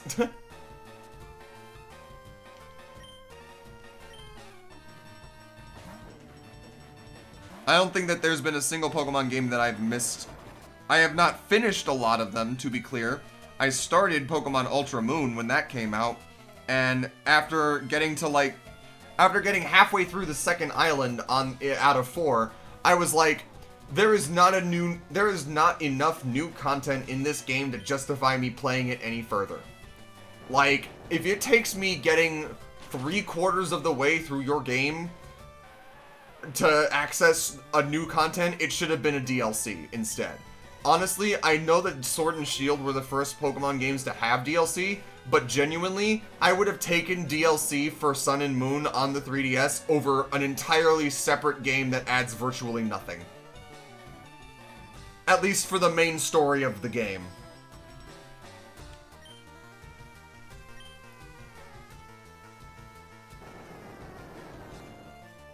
And Fire Red and Leaf Green are another one where it's like, I don't...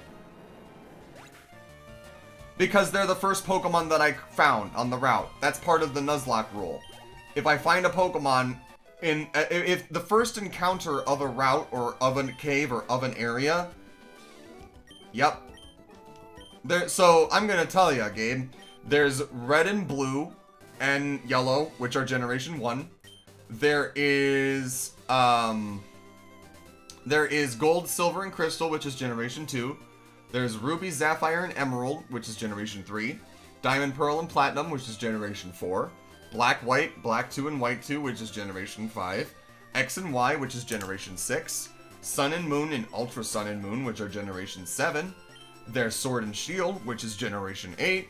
And now, the last games in the season that we just had about 2 years ago were Scarlet and Violet, which is Generation 9. Just this past February, they finally announced Generation 10's games names, and they are going to be Pokemon Wind and Waves. And I, for one, am excited to see what they hold and hope that I'm able to afford a Switch 2 by the time they come out in 2 years.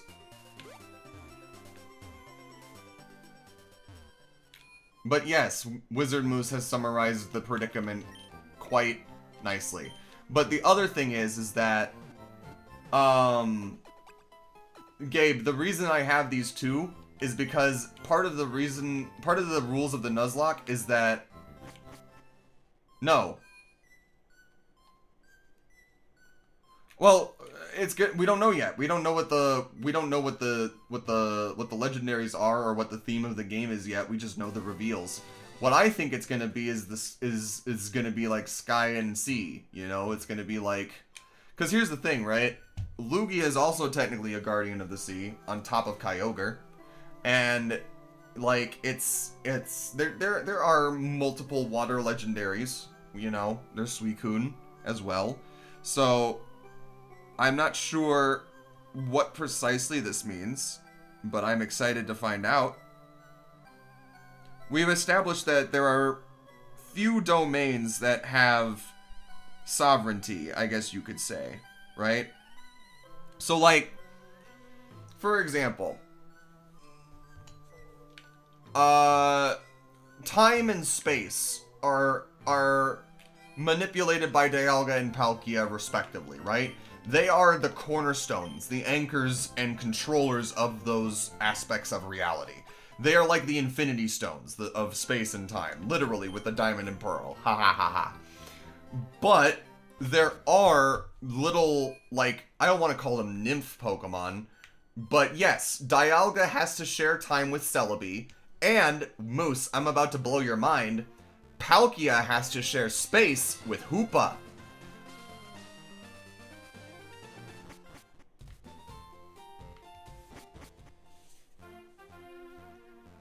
Celebi can travel through time, that does not mean that she can control it. Hoopa can teleport things through space, that does not, no. Celebi does not control time, it travels through it. But it can control time within localization to itself, essentially. Dialga can control time for everything on Earth, right? Dialga can control time for everything and everyone. Palkia can warp space for everything and everyone. It can warp entire locations to new locations. It is literally a space deity. While Hoopa can manipulate space, it cannot, like, directly control or influence it, right? It can teleport things, and it can change things like that, but it doesn't control the fabric of it, right? That's the key. Celebi and Hoopa, like, they use space, or they use time and space, respectively, as, like, conduits of their power, but Dialga and Palkia control the very fabric of reality through it, right? Anyway. Fisherman. You, give me your amulet coin. You, get the amulet coin. I love how when you really think about it, and when you really, like, dig into the nitty-gritty of it, and you go on, like, a wiki deep dive, the amount of attention to detail that has been put into the world building and lore of Pokemon and the Pokemon world's creation is absolutely insane. And I love it. It's absolutely incredible. I love how much Game Freak cares about this franchise and how much, like, and they want to deliver the best they can with the time and materials that are allotted to them. Have you, you might want to say, Moose, what spin-off series that is from, if you're asking him that.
Listen, Gabe, all I'm going to say is that Pokemon Mystery Dungeon, Explorers of Sky, and Time and Darkness, the two inferior versions, are the first Pokemon games to make me cry. I'm not going to spoil anything, but they are such story-intensive games that the characters will worm their way into your heart, and it will make you cry. I swear to God.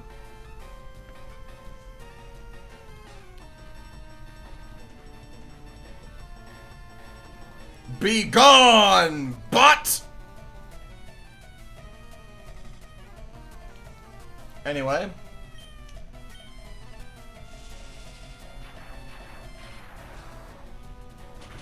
So that's the first mystery dungeon, right? They made a second one. Actually, they made a second, third, and fourth one. There's Pokemon Mystery Dungeon Red Rescue Team and Blue Rescue Team. And then the one that Moose is talking about, that we were talking about together, is Pokemon Mystery Dungeon Explorers of Sky. Then there's Pokemon Mystery Dungeon, then there's Pokemon Mystery Dungeon Gates to Infinity, which was for the 3DS. And then lastly, there's Pokemon Super Mystery Dungeon, which is the last one that's in the series that's not a remake. So, Explorers of Sky is a Pokemon Mystery Dungeon game. It is the second one in the series. And it is one that you should absolutely play. Because, again, the story is so good. The story is so good that it is the first game that ever made me cry. It's the first video game ever to make me cry, period. So, yeah, it's good.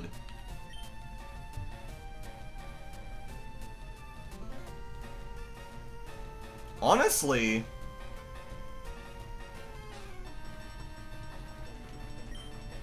that's adorable. The first time I played through Mystery Dungeon Explorers of Sky, I was a Turtwig with a Pikachu.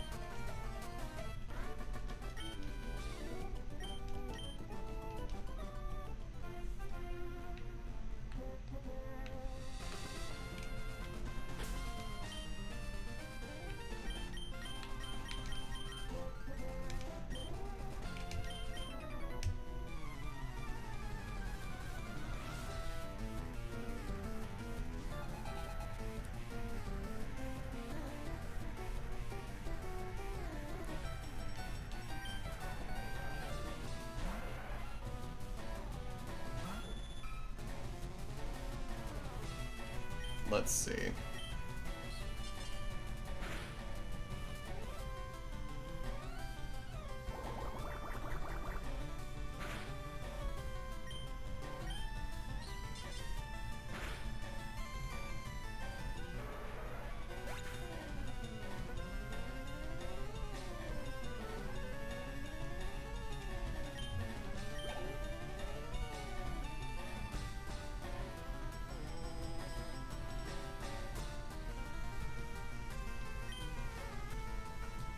So, no.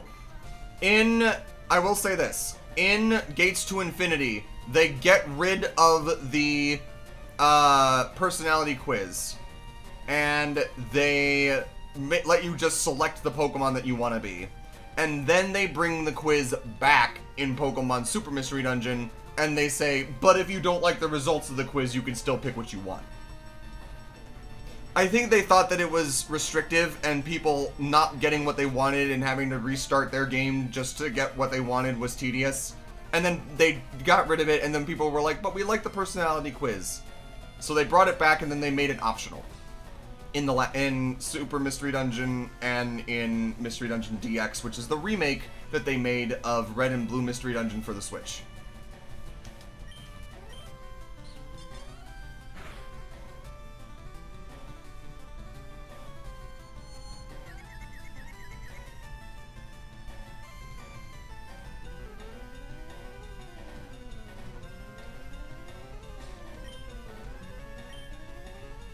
Please don't hurt yourself. Yes!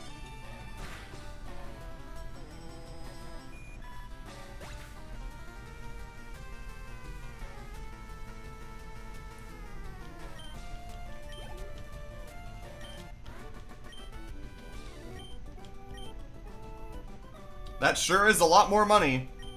Moose, you were correct. I should have been using Payday like this a lot more.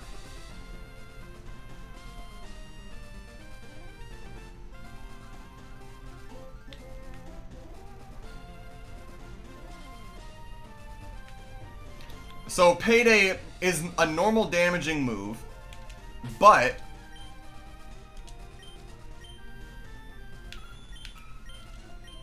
numerous coins are hurled at the foe. Extra money is earned after the battle. So for every time that I use Payday, it gives me even more money when I win.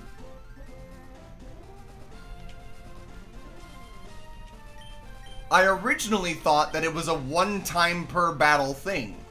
I did not realize that it was multiple times per battle. So it stacks. It is a set amount, and it is determined on your level.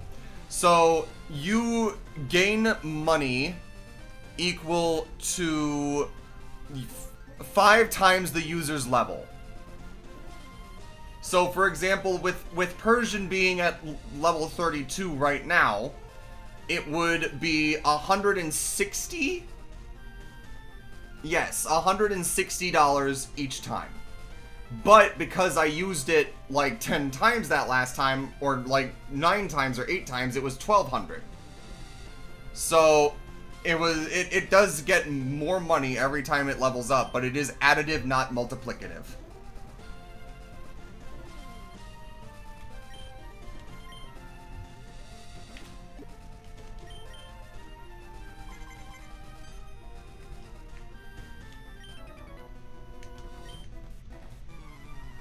Yup. And that's the cool thing about Pokemon 2, is that I've been a consistent fan for almost 20 fucking years, and I'm still learning shit about these games. And I love it. Oh, I used something called the Versus Seeker. Basically, I've already fought all of these trainers before, and normally you would only be able to fight them once. But there is an item in this game, and in Diamond, Pearl, and Platinum, called the Versus Seeker, which lets you rematch trainers that you find, and they'll have leveled up and gotten stronger, or sometimes have evolved their Pokemon. So you can, as long as you recharge it by just walking, you can keep rematching people over and over again, for, you know, training, for money, you know, cool stuff. But you do have, it is an item that you have to use in order to trigger stuff, because otherwise they're not going to want to battle. That's new.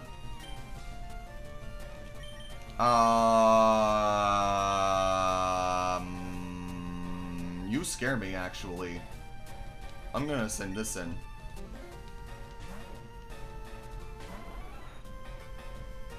It is.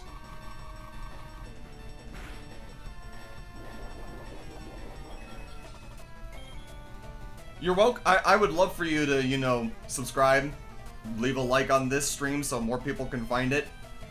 And this is your reminder to Moose if you haven't already. But I do this every Monday, and I'm going to keep doing this Nuzlocke until I beat the game because I've never beaten Fire Red or Leaf Green before. Oh, thank you. So kind. I appreciate that. But yeah, I've played Fire Red and Leaf Green before. I owned a Fire Red version when I was a kid, but I got it after I got it after I had already beaten like Diamond, Pearl, and Platinum, so taking the step back as a kid was not worth it, and I didn't play through it all. Because it felt like rehashing shit that I already knew, even though I hadn't played it through, you know? But anyway. Oy.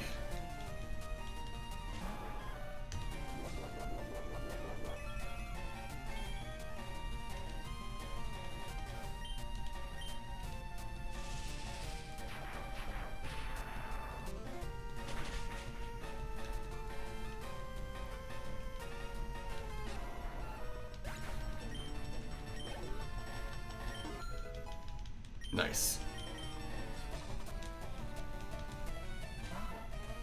Oh god, he even evolved his Horsey. This guy evolved almost every single one of his Pokemon except for the first one. That's crazy.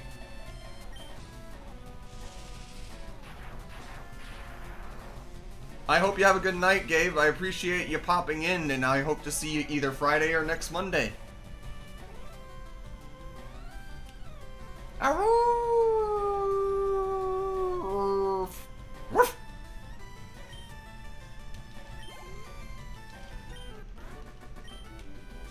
Awesome.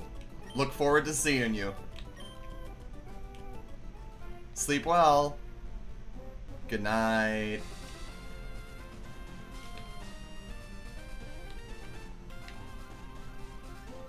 Pit stop.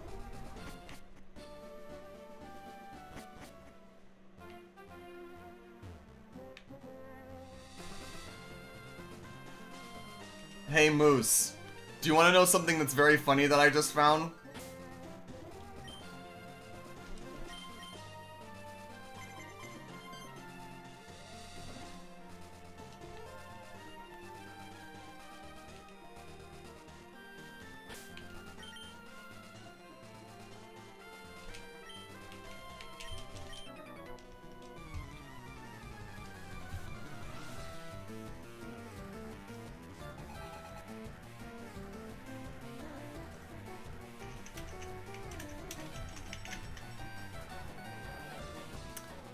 I have Bulbapedia open, and I still had it on Payday's page because I was doing the research that I had mentioned earlier. And there is a note under Generation 7, and it says, "This move may be in need of research. Reason. In Sun and Moon, is the Lusamine fight in Ultra Space, which does not offer money, affected by Payday?" And it just says, discuss, with a link.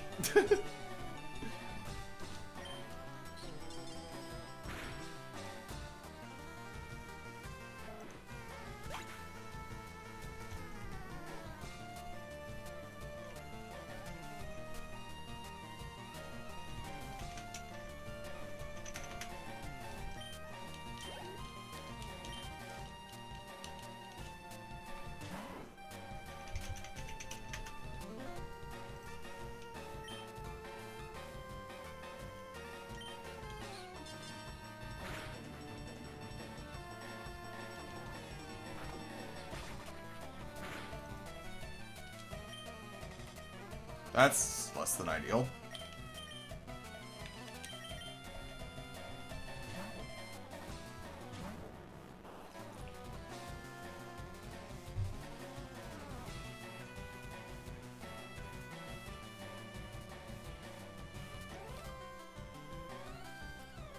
Well, so that's the thing, right? Directly below that banner, I'm talking right below it, there's a subsection called glitches. And in Generations 1 and 2, if the user has a level higher than 100, which is not allowed in normal gameplay, but is possible via some methods, such as the old man glitch, see here, Payday still works as usual up to level 127, scattering up to $254 per use. This move would scatter 0 if the level's 0, but no message is displayed. However, if the user's level is between 128 and 255, Payday scatters an amount of money equals to level minus 128 times 2. So for instance, Payday scatters $0 at level 128, $100 at level 178, and $254 at level 255.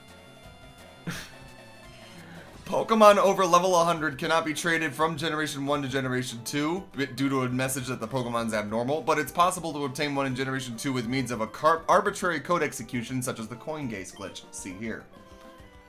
Directly below that, it says, unlike in Generations 1 and 2, Payday gives the expected amount of money for levels 101 to 255, 5 times the level, so a maximum of 1,275 per use. As before, the move would scatter $0 if the user's level 0, but no message displayed. Due to a minor glitch in Ruby and Sapphire, the wrong amount of money will be displayed at the Emulant coin is held, including for levels 1 through 100. The correct amount is still gained after battle. So, interesting. It basically lies to your face in Ruby and Sapphire.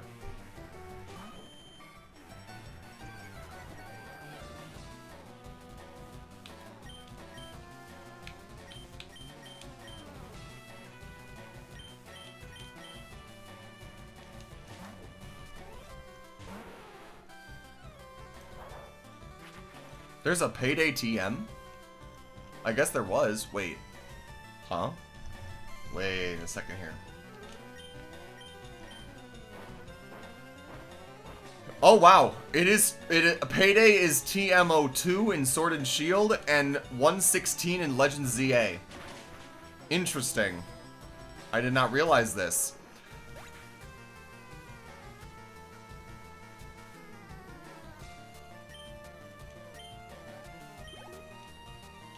Let's see which Pokemon have a Payday. Let's see which Pokemon have a paycheck.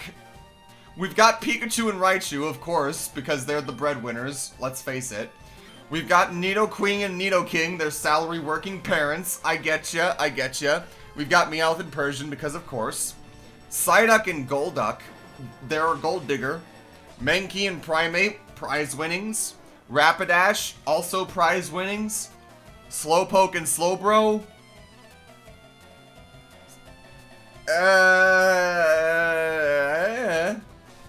I'm starting to run out of reasons here, guys.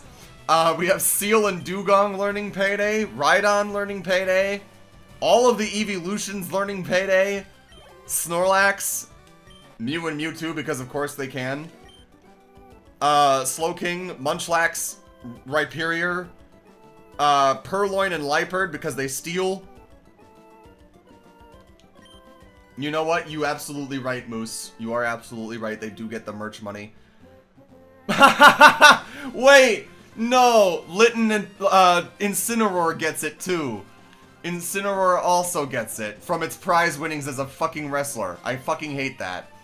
A lot of cat Pokemon learn it. It would appear that, you know, Meowstic and Esper get it. As well, Liepard, and you know, I'm surprised that Nickit and Thievul don't get it, I'll be honest. But Indeedee gets it because it's working as a butler or a maid, so of course it gets a paycheck. Japanese Lucky Cats, you know what, you're right. I guess that would explain why Zeraora gets it too. Maybe Annihilate Well, no, Annihilate gets it because it levels up from Primeape. I don't know why Primeape gets it still. Why does Calyrex get it? Why would Calyrex be able to learn Payday?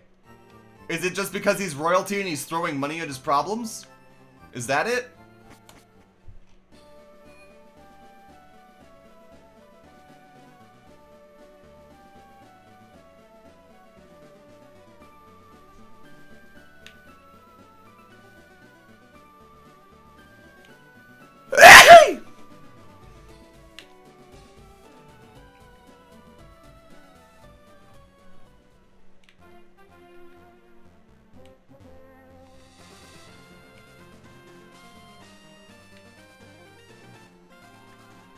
Dito, is the reason you're using that emoji because your brain is filled to burst? Is that the problem here?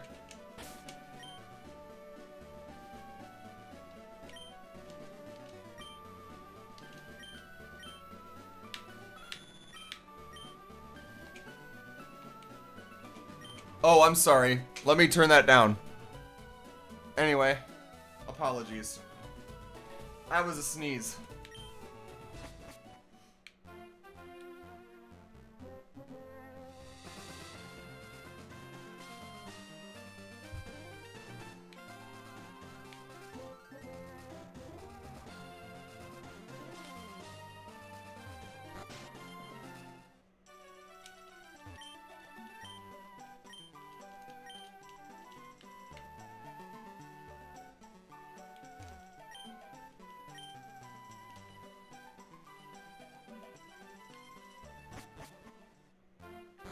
Bless you, Woo.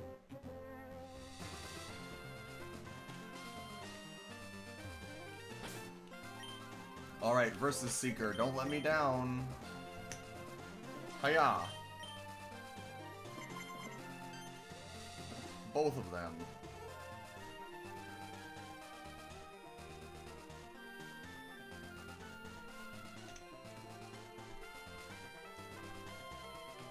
Okay.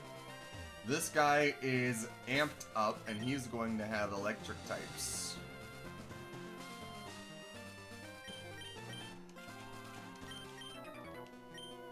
I don't know a thing about Pokemon of the Sea, though. Then why are you here? And why do you have active jumper cables? Oh, he evolved that. Oh, that's very high level. Oh my.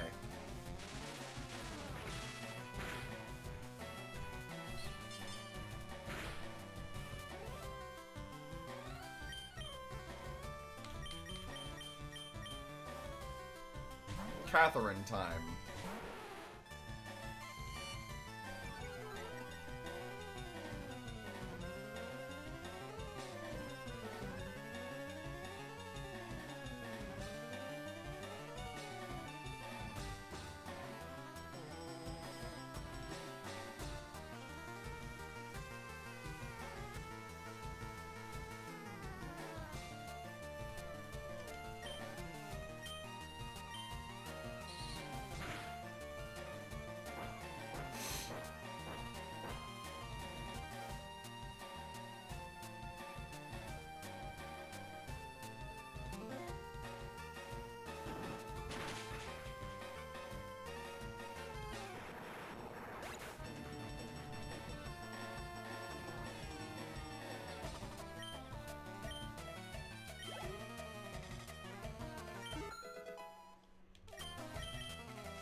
The bomb has been defused. Counter-terrorists win.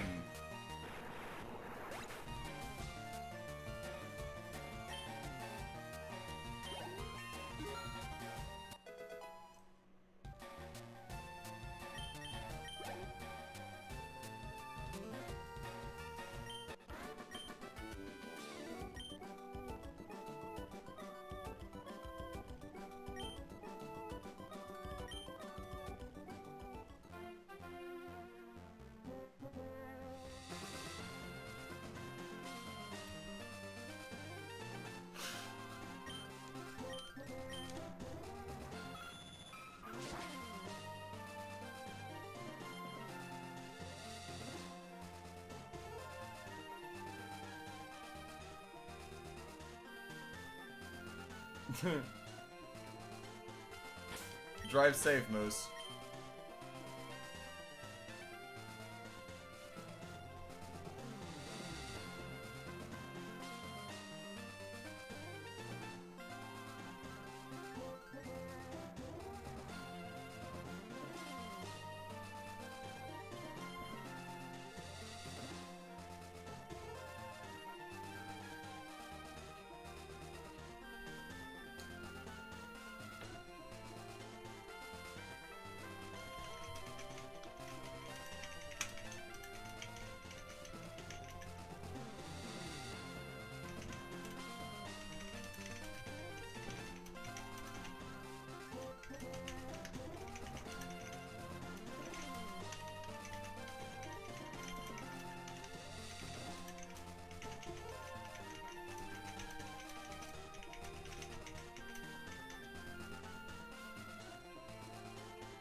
I'd give you mine if I could, bucko. They won't let me sell them.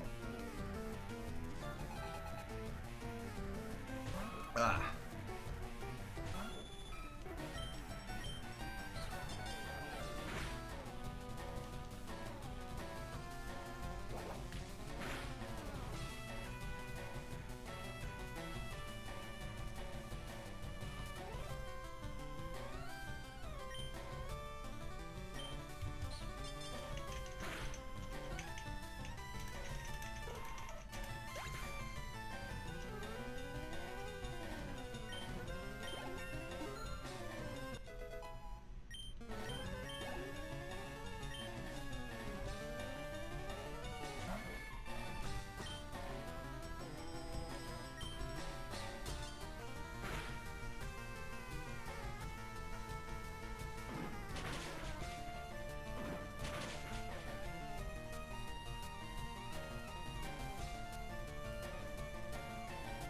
I think I'll go for 45 more minutes. I think that's a good point.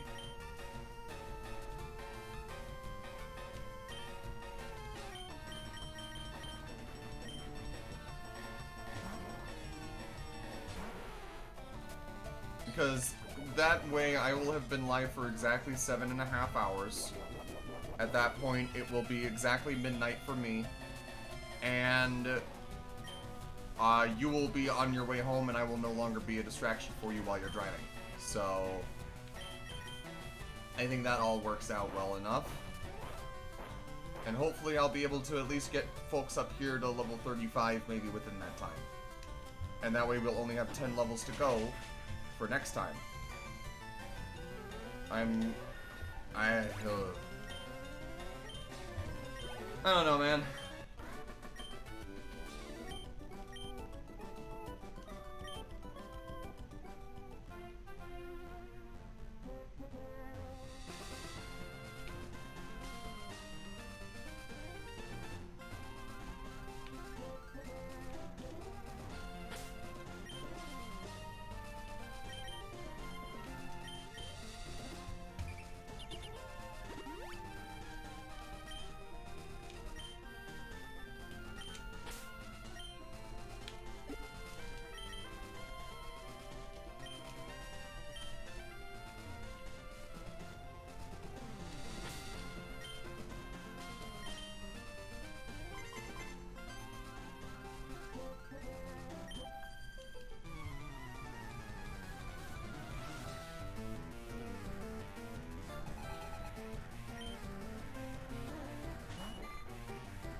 No, I have not, for a couple of reasons.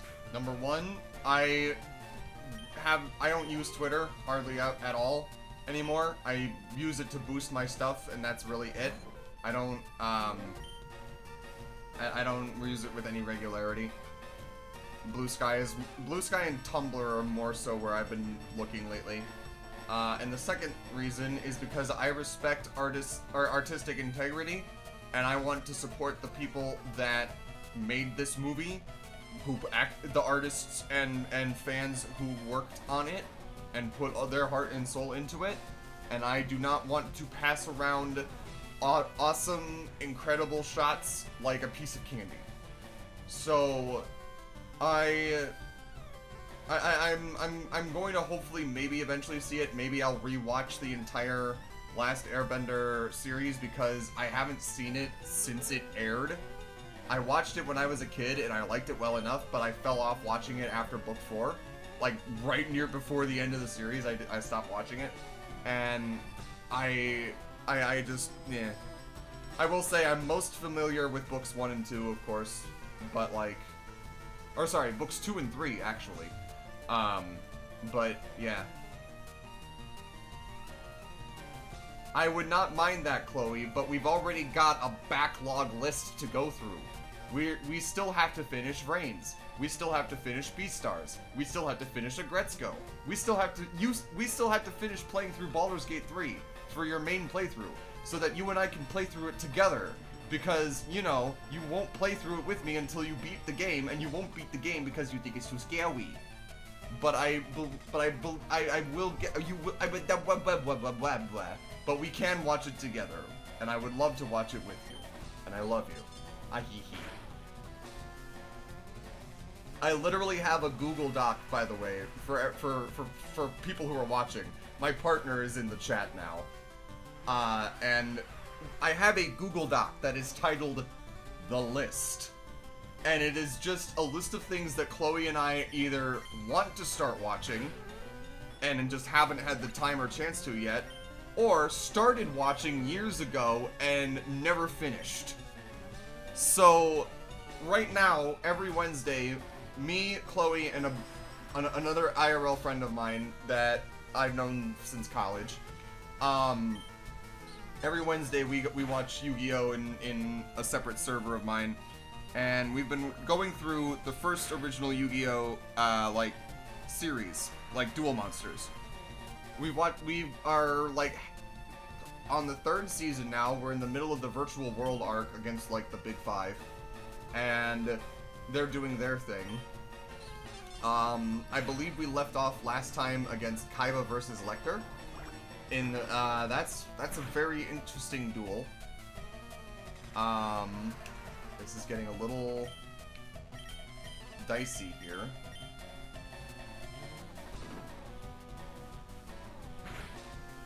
But that's been very fun.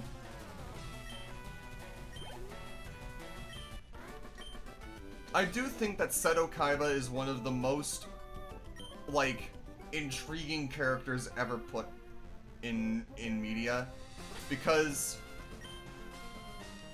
you watch this show or you read this manga initially and you hate him.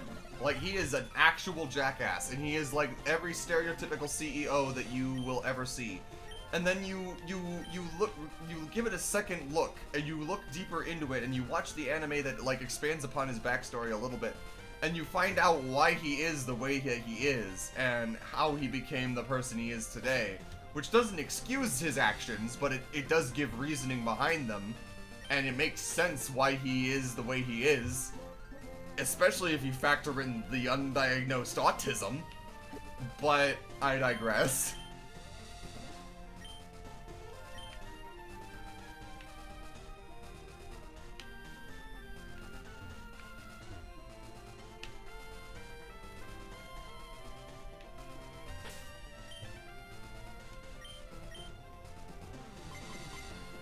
But in short, no, I have not, Dito, but I would like to see the movie when it comes out.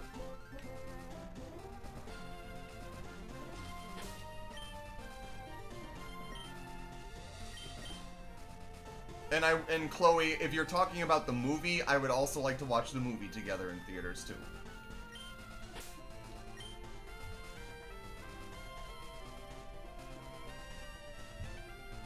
Everyone is level 33. This is funny. Anyway.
Boy, am I glad I got that screenshot of everyone at level 33 when I did. Lol.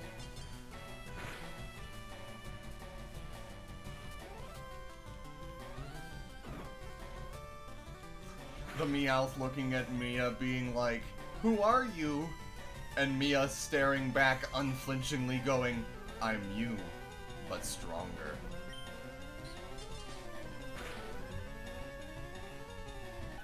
before just fucking Scar dropping Mufasa like this with the coins. Very funny.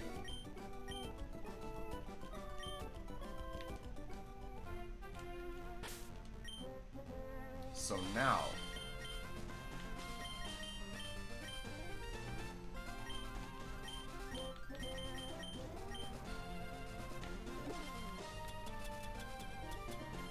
I'm gonna get that bitch's stick. Bitches love sticks.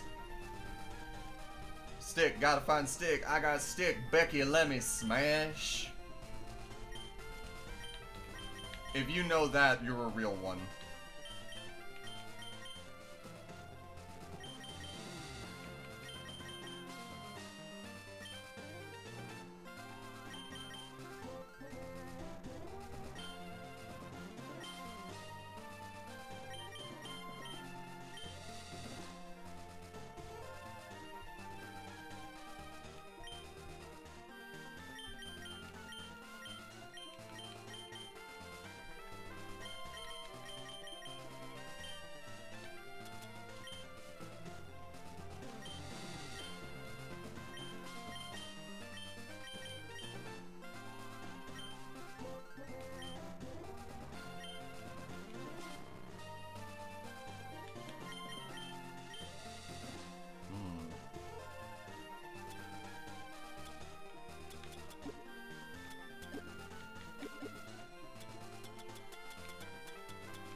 I don't want to do that, actually. Forgot about that. Oh well.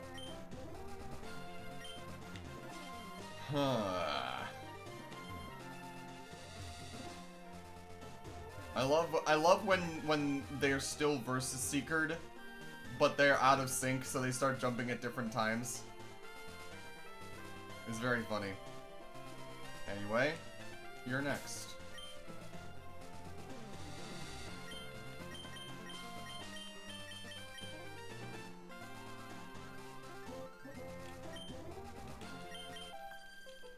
My cutely grown Pokemon wish to become reacquainted with you. What a way to put that.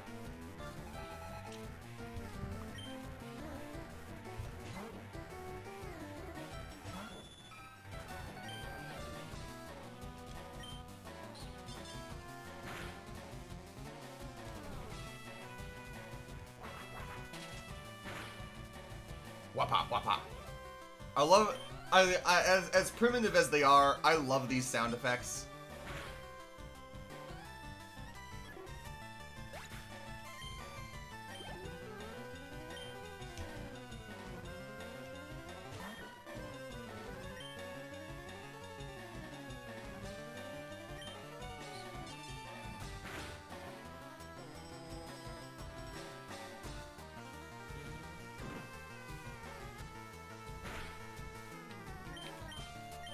I'm just gonna heal in your face.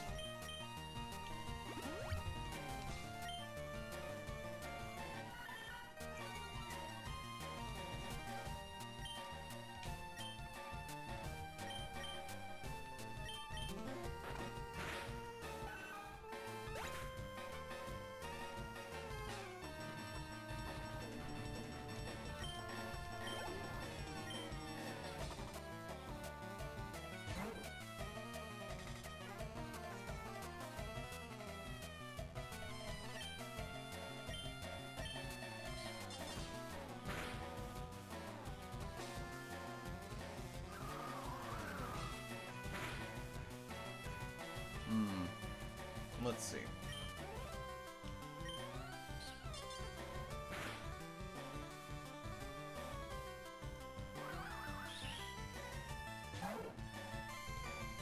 Look at that face! I have not sent out Farfetch'd at all in this game. Look at that face. Look at them big old eyes.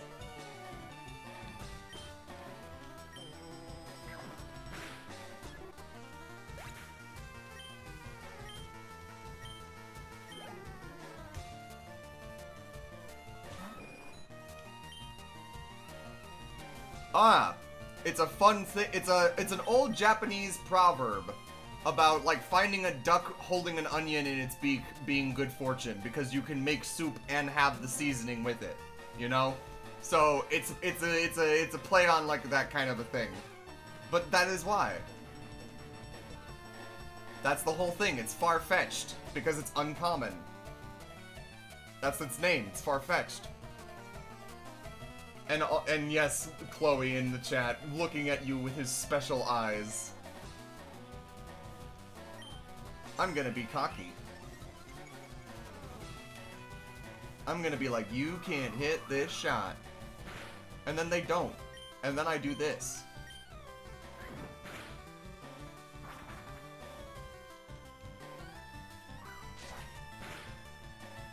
Goodbye. Honestly, you know what I'm thinking is with Farfetch'd here having Swords Dance plus a Dark type move that gets rid of items despite it not being strong, and a Bug type move that gets stronger with every use, I might be able to use it in my fight against Sabrina, which would be very funny.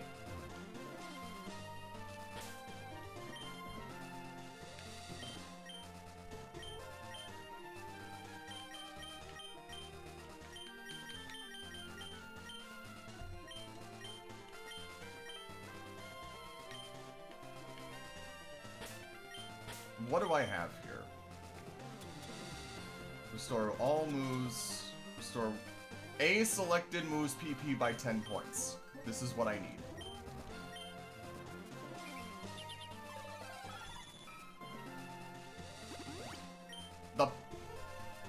This is for you, Chloe. The PP was destroyed. Was restored. Not destroyed. Restored. Fuck. Damn it. Shit. I did not mean to say it like that.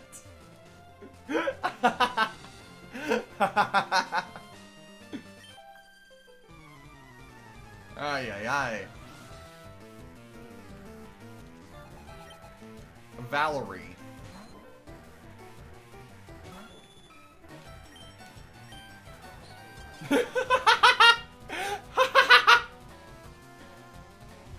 Oh my god. My partner on YouTube says it was obliterated, Your Honor. And You Mail Me One on Twitch says, ah, gone forever.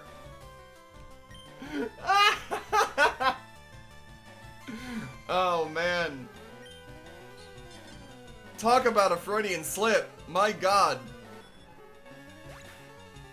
Ay, ay, ay.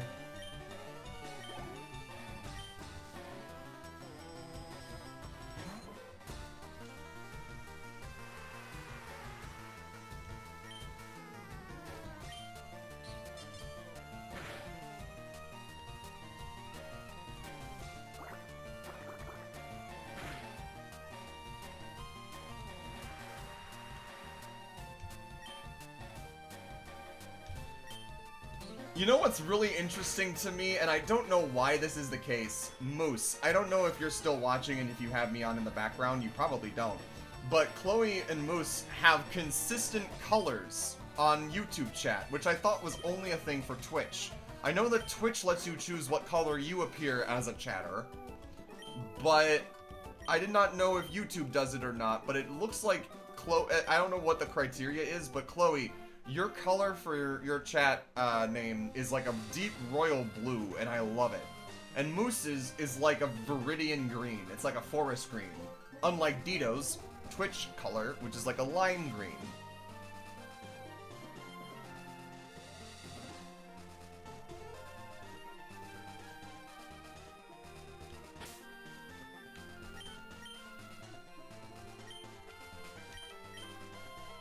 Hey, you stop. What the... Okay.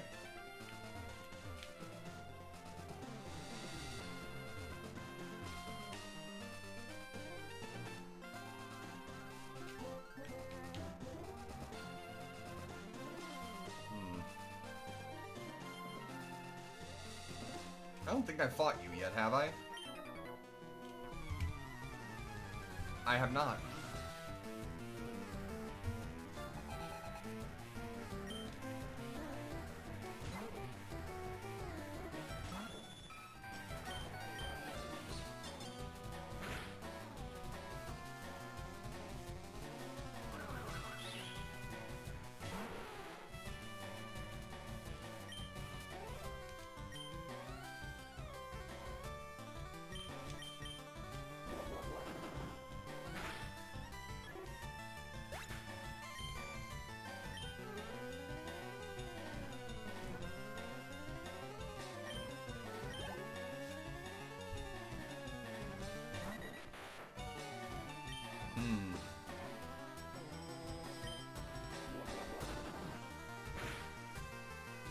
Holy shit, Catherine.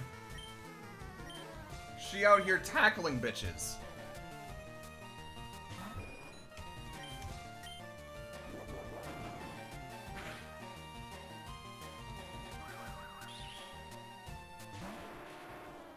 Well, congratulations. You just signed your own death warrant.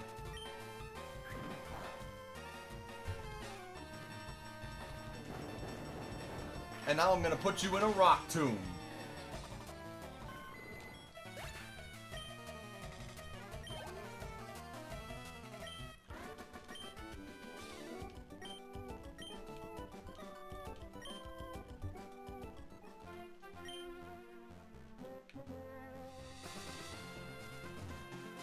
Have I fought you before? I am not.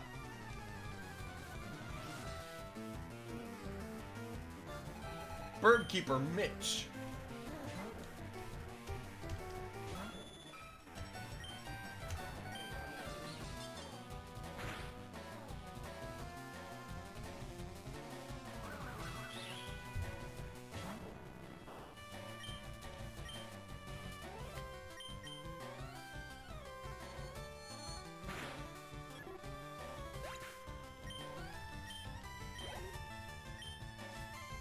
I love it when Whirlwind gives me free Switch training.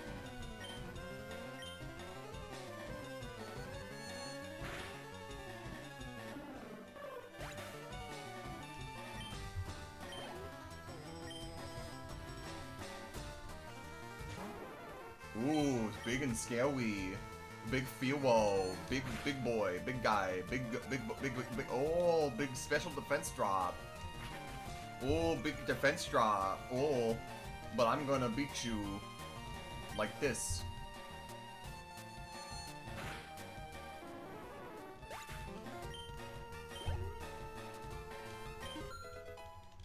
That is a nice boulder.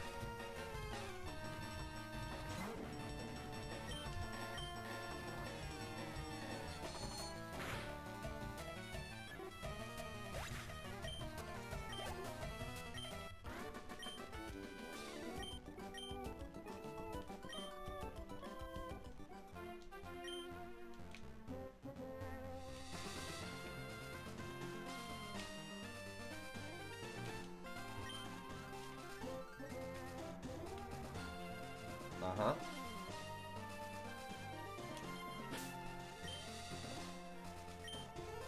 Okay.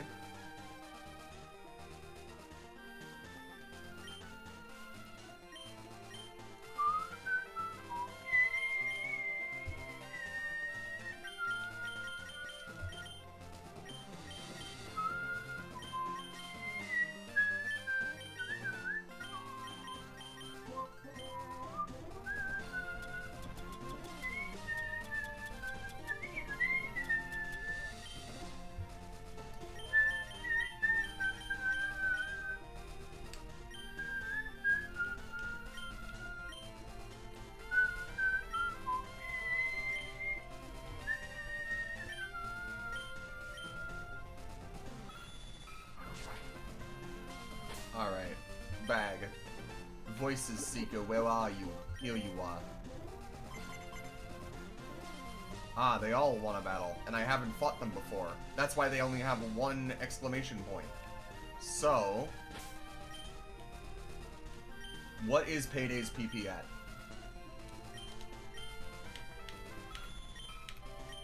6 out of 20. I will use another ether here. Actually, should I just... I should just probably fly. I'll fly, I'll heal, I'll not use the items, I'll just make my way back over this way.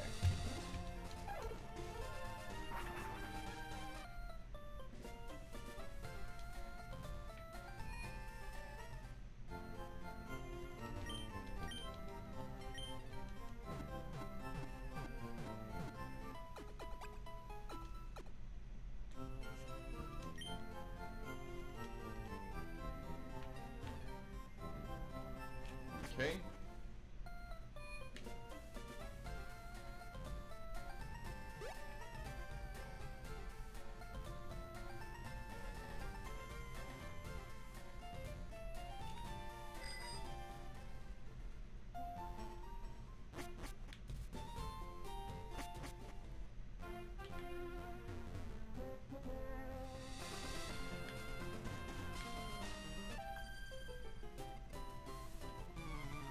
You're a little cutie, so like a darling Pokemon. Ow! Ow! Ow! Ow! Ow! Ow! I'm a Bolton. Teehee. And if you know what a Bolton is, congrats. And if you don't, you should look one up.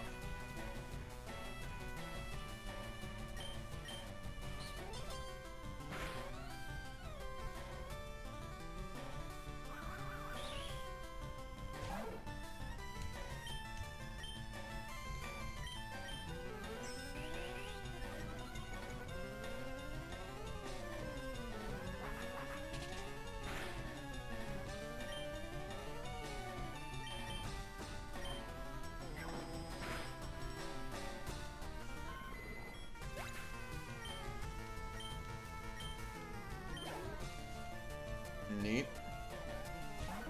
Ooh, Wigglytuff.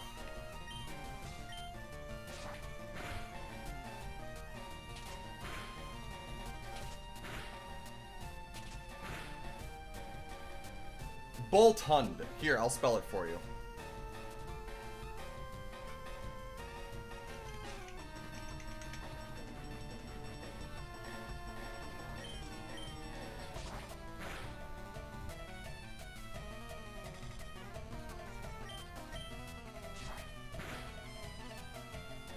Wow.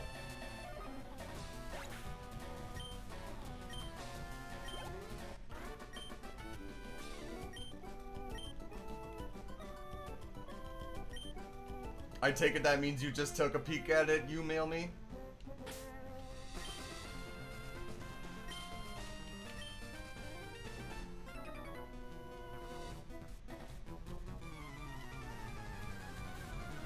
I won't be losing to you, sir. Biker Alex.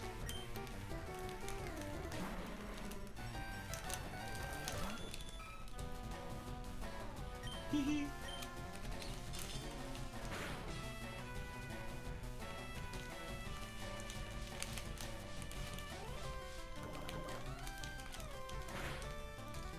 Ah, come on, man.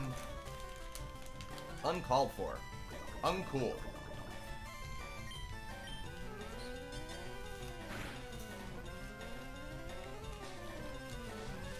Ow!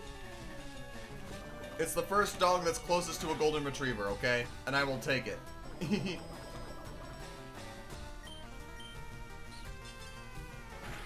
I love how there are both multiple dog and multiple cat Pokemon, because dogs and cats are such varied, or such varied species that you can't encapsulate them all in one animal.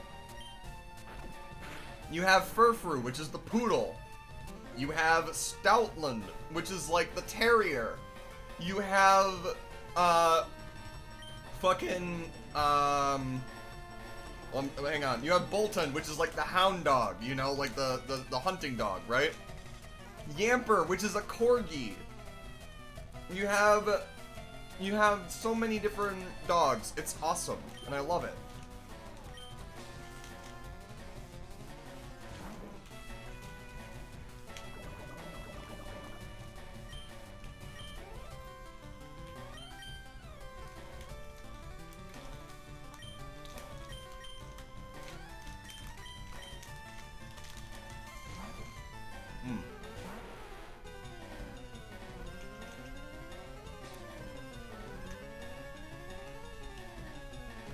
You have Greavard. You have Greavard, which is like the sheepdog Pokemon. Or Houndstone, which is like the sheepdog Pokemon too.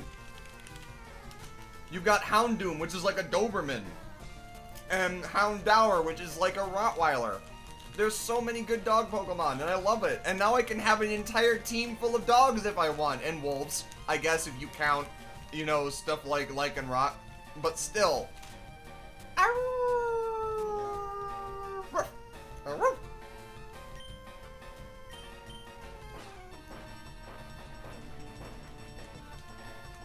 Doxbun! You have Fido and Doxbun as fucking Dachshunds. And now we have a starter that's a dog that's with Pombon. Coming out in in Wind and Waves, in the new, as like one of the new Pokemon for the starters that they revealed in February. It's a Pomeranian puppy that's an explosion, and I love him. And it's gonna be the first fire-type starter that I choose for a first playthrough since Cyndaquil, which is an amazing feat.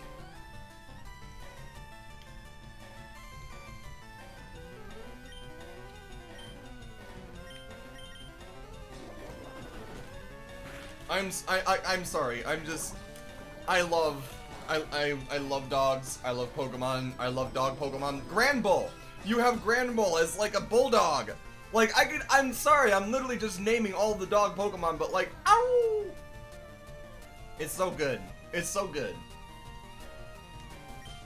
And I love how varied they are and how they work and how they like what they do. They're not all like the same. Mabostiff, the Mastiff. Like, come on, dude. There's ow. Arf. Anyway, I'm done. I swear I'm done.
Hey kid, come on. I just got these off some losers. 5 Pokemon. Okay. Let's go.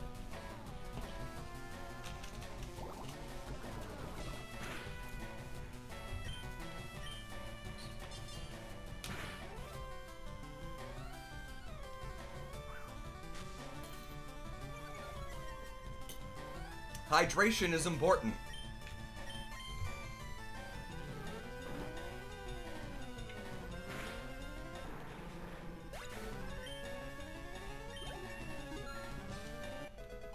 Nice.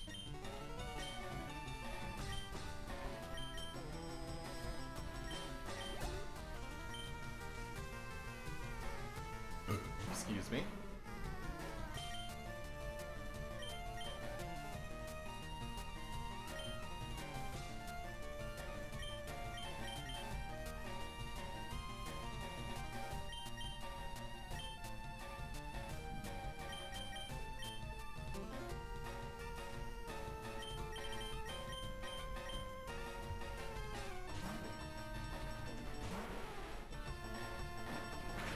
Every time I see a coughing, I'm so scared it's going to explode. Because here's the thing, right? I'm not sure how many people are aware of this, so I'm going to repeat it just in case. Because I think I mentioned it last stream, but not everyone was here for that. Before Generation 6, the moves Self-Destruct and Explosion had a unique and hidden mechanic, where when you used them, before they calculated damage, they would halve your opponent's defense stat. That is why they do so much damage, is because not only are they the moves with the highest base power in the game, but they effectively are doubled because they have your defense stat as part of the damage calculation. Which is basically a guaranteed 1-for-1 KO. In almost every aspect. Unless, like, you're really over-leveled or highly resistant and very defensive, right? And I'm so scared of coughing and wheezing and Voltorb and Electrode and even, like, I don't know what else all in this generation gets it, but I am I see them and my heart skips a beat because I'm like, I don't want you to blow up. If you blow up, you're taking something with you, pretty much guaranteed. And I've already lost too many Mons in this playthrough. I cannot lose anymore. I don't want to lose anymore. I'm already starting to run low on options. And I've lost 4 Mons in particular so far that have really hurt to lose. Which is why I couldn't bear to release them. But I'm still not using them anymore. Think of it this way. The death box is the equivalent of a proper burial. Releasing is like tossing the carcass aside on the side of the road. Like, nah. Anyway. Why did I phrase that like that? What? I think the coyote showed its head a little bit there.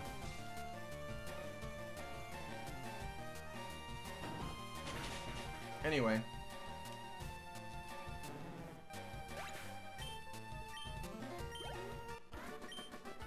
Why not?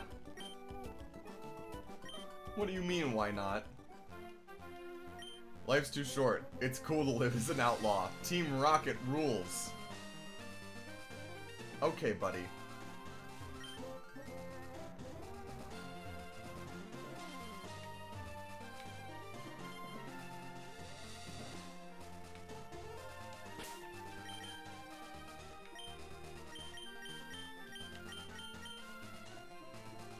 Ba ba ba da ba ba da ba.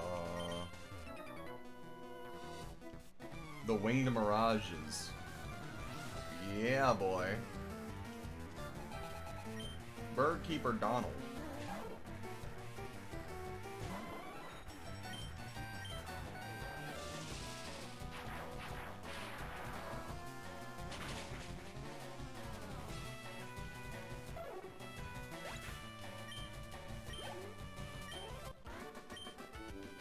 Why? Why'd I lose? Because you're weak.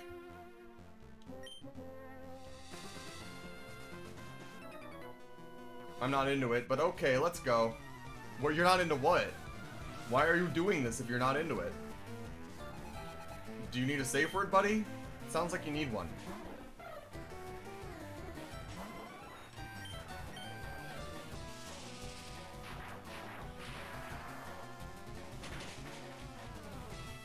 A critical hit.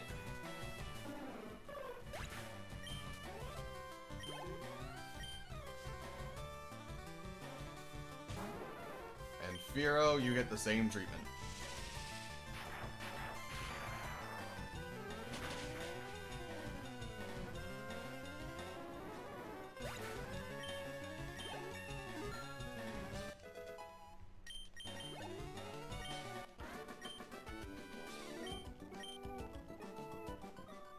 Okay.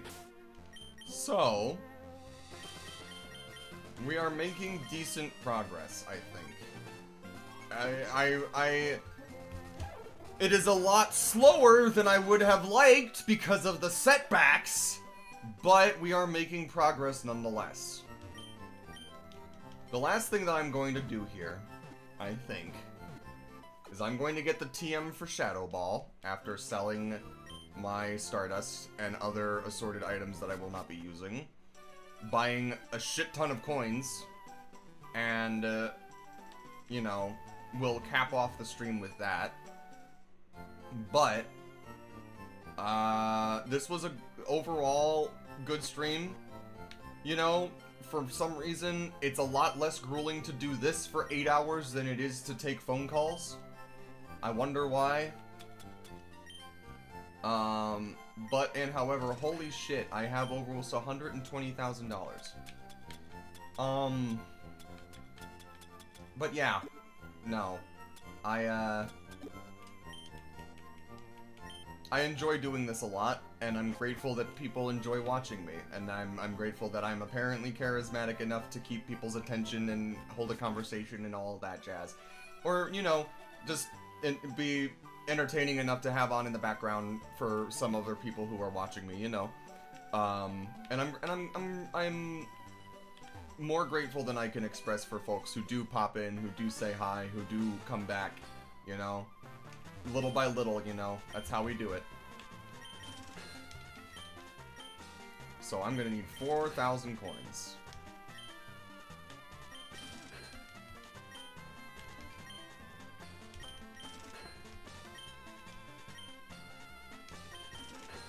Or 4,500 coins, I think, right? Probably.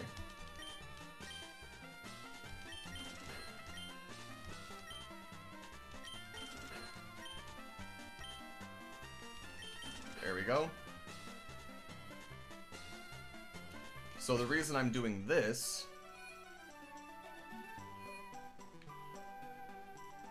is because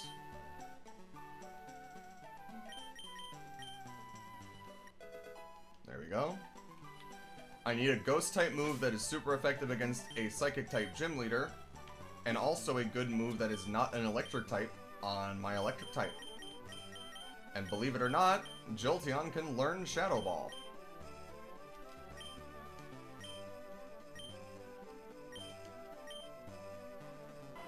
So we'll go ahead and get rid of Sand Attack. Poof! Machine set!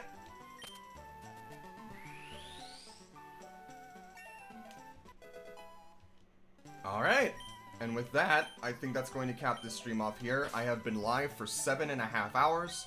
And I think, again, as slow as the progress has been, we have made good progress. So next week, I swear to God, we're going to get the gym badges next week. One way or another.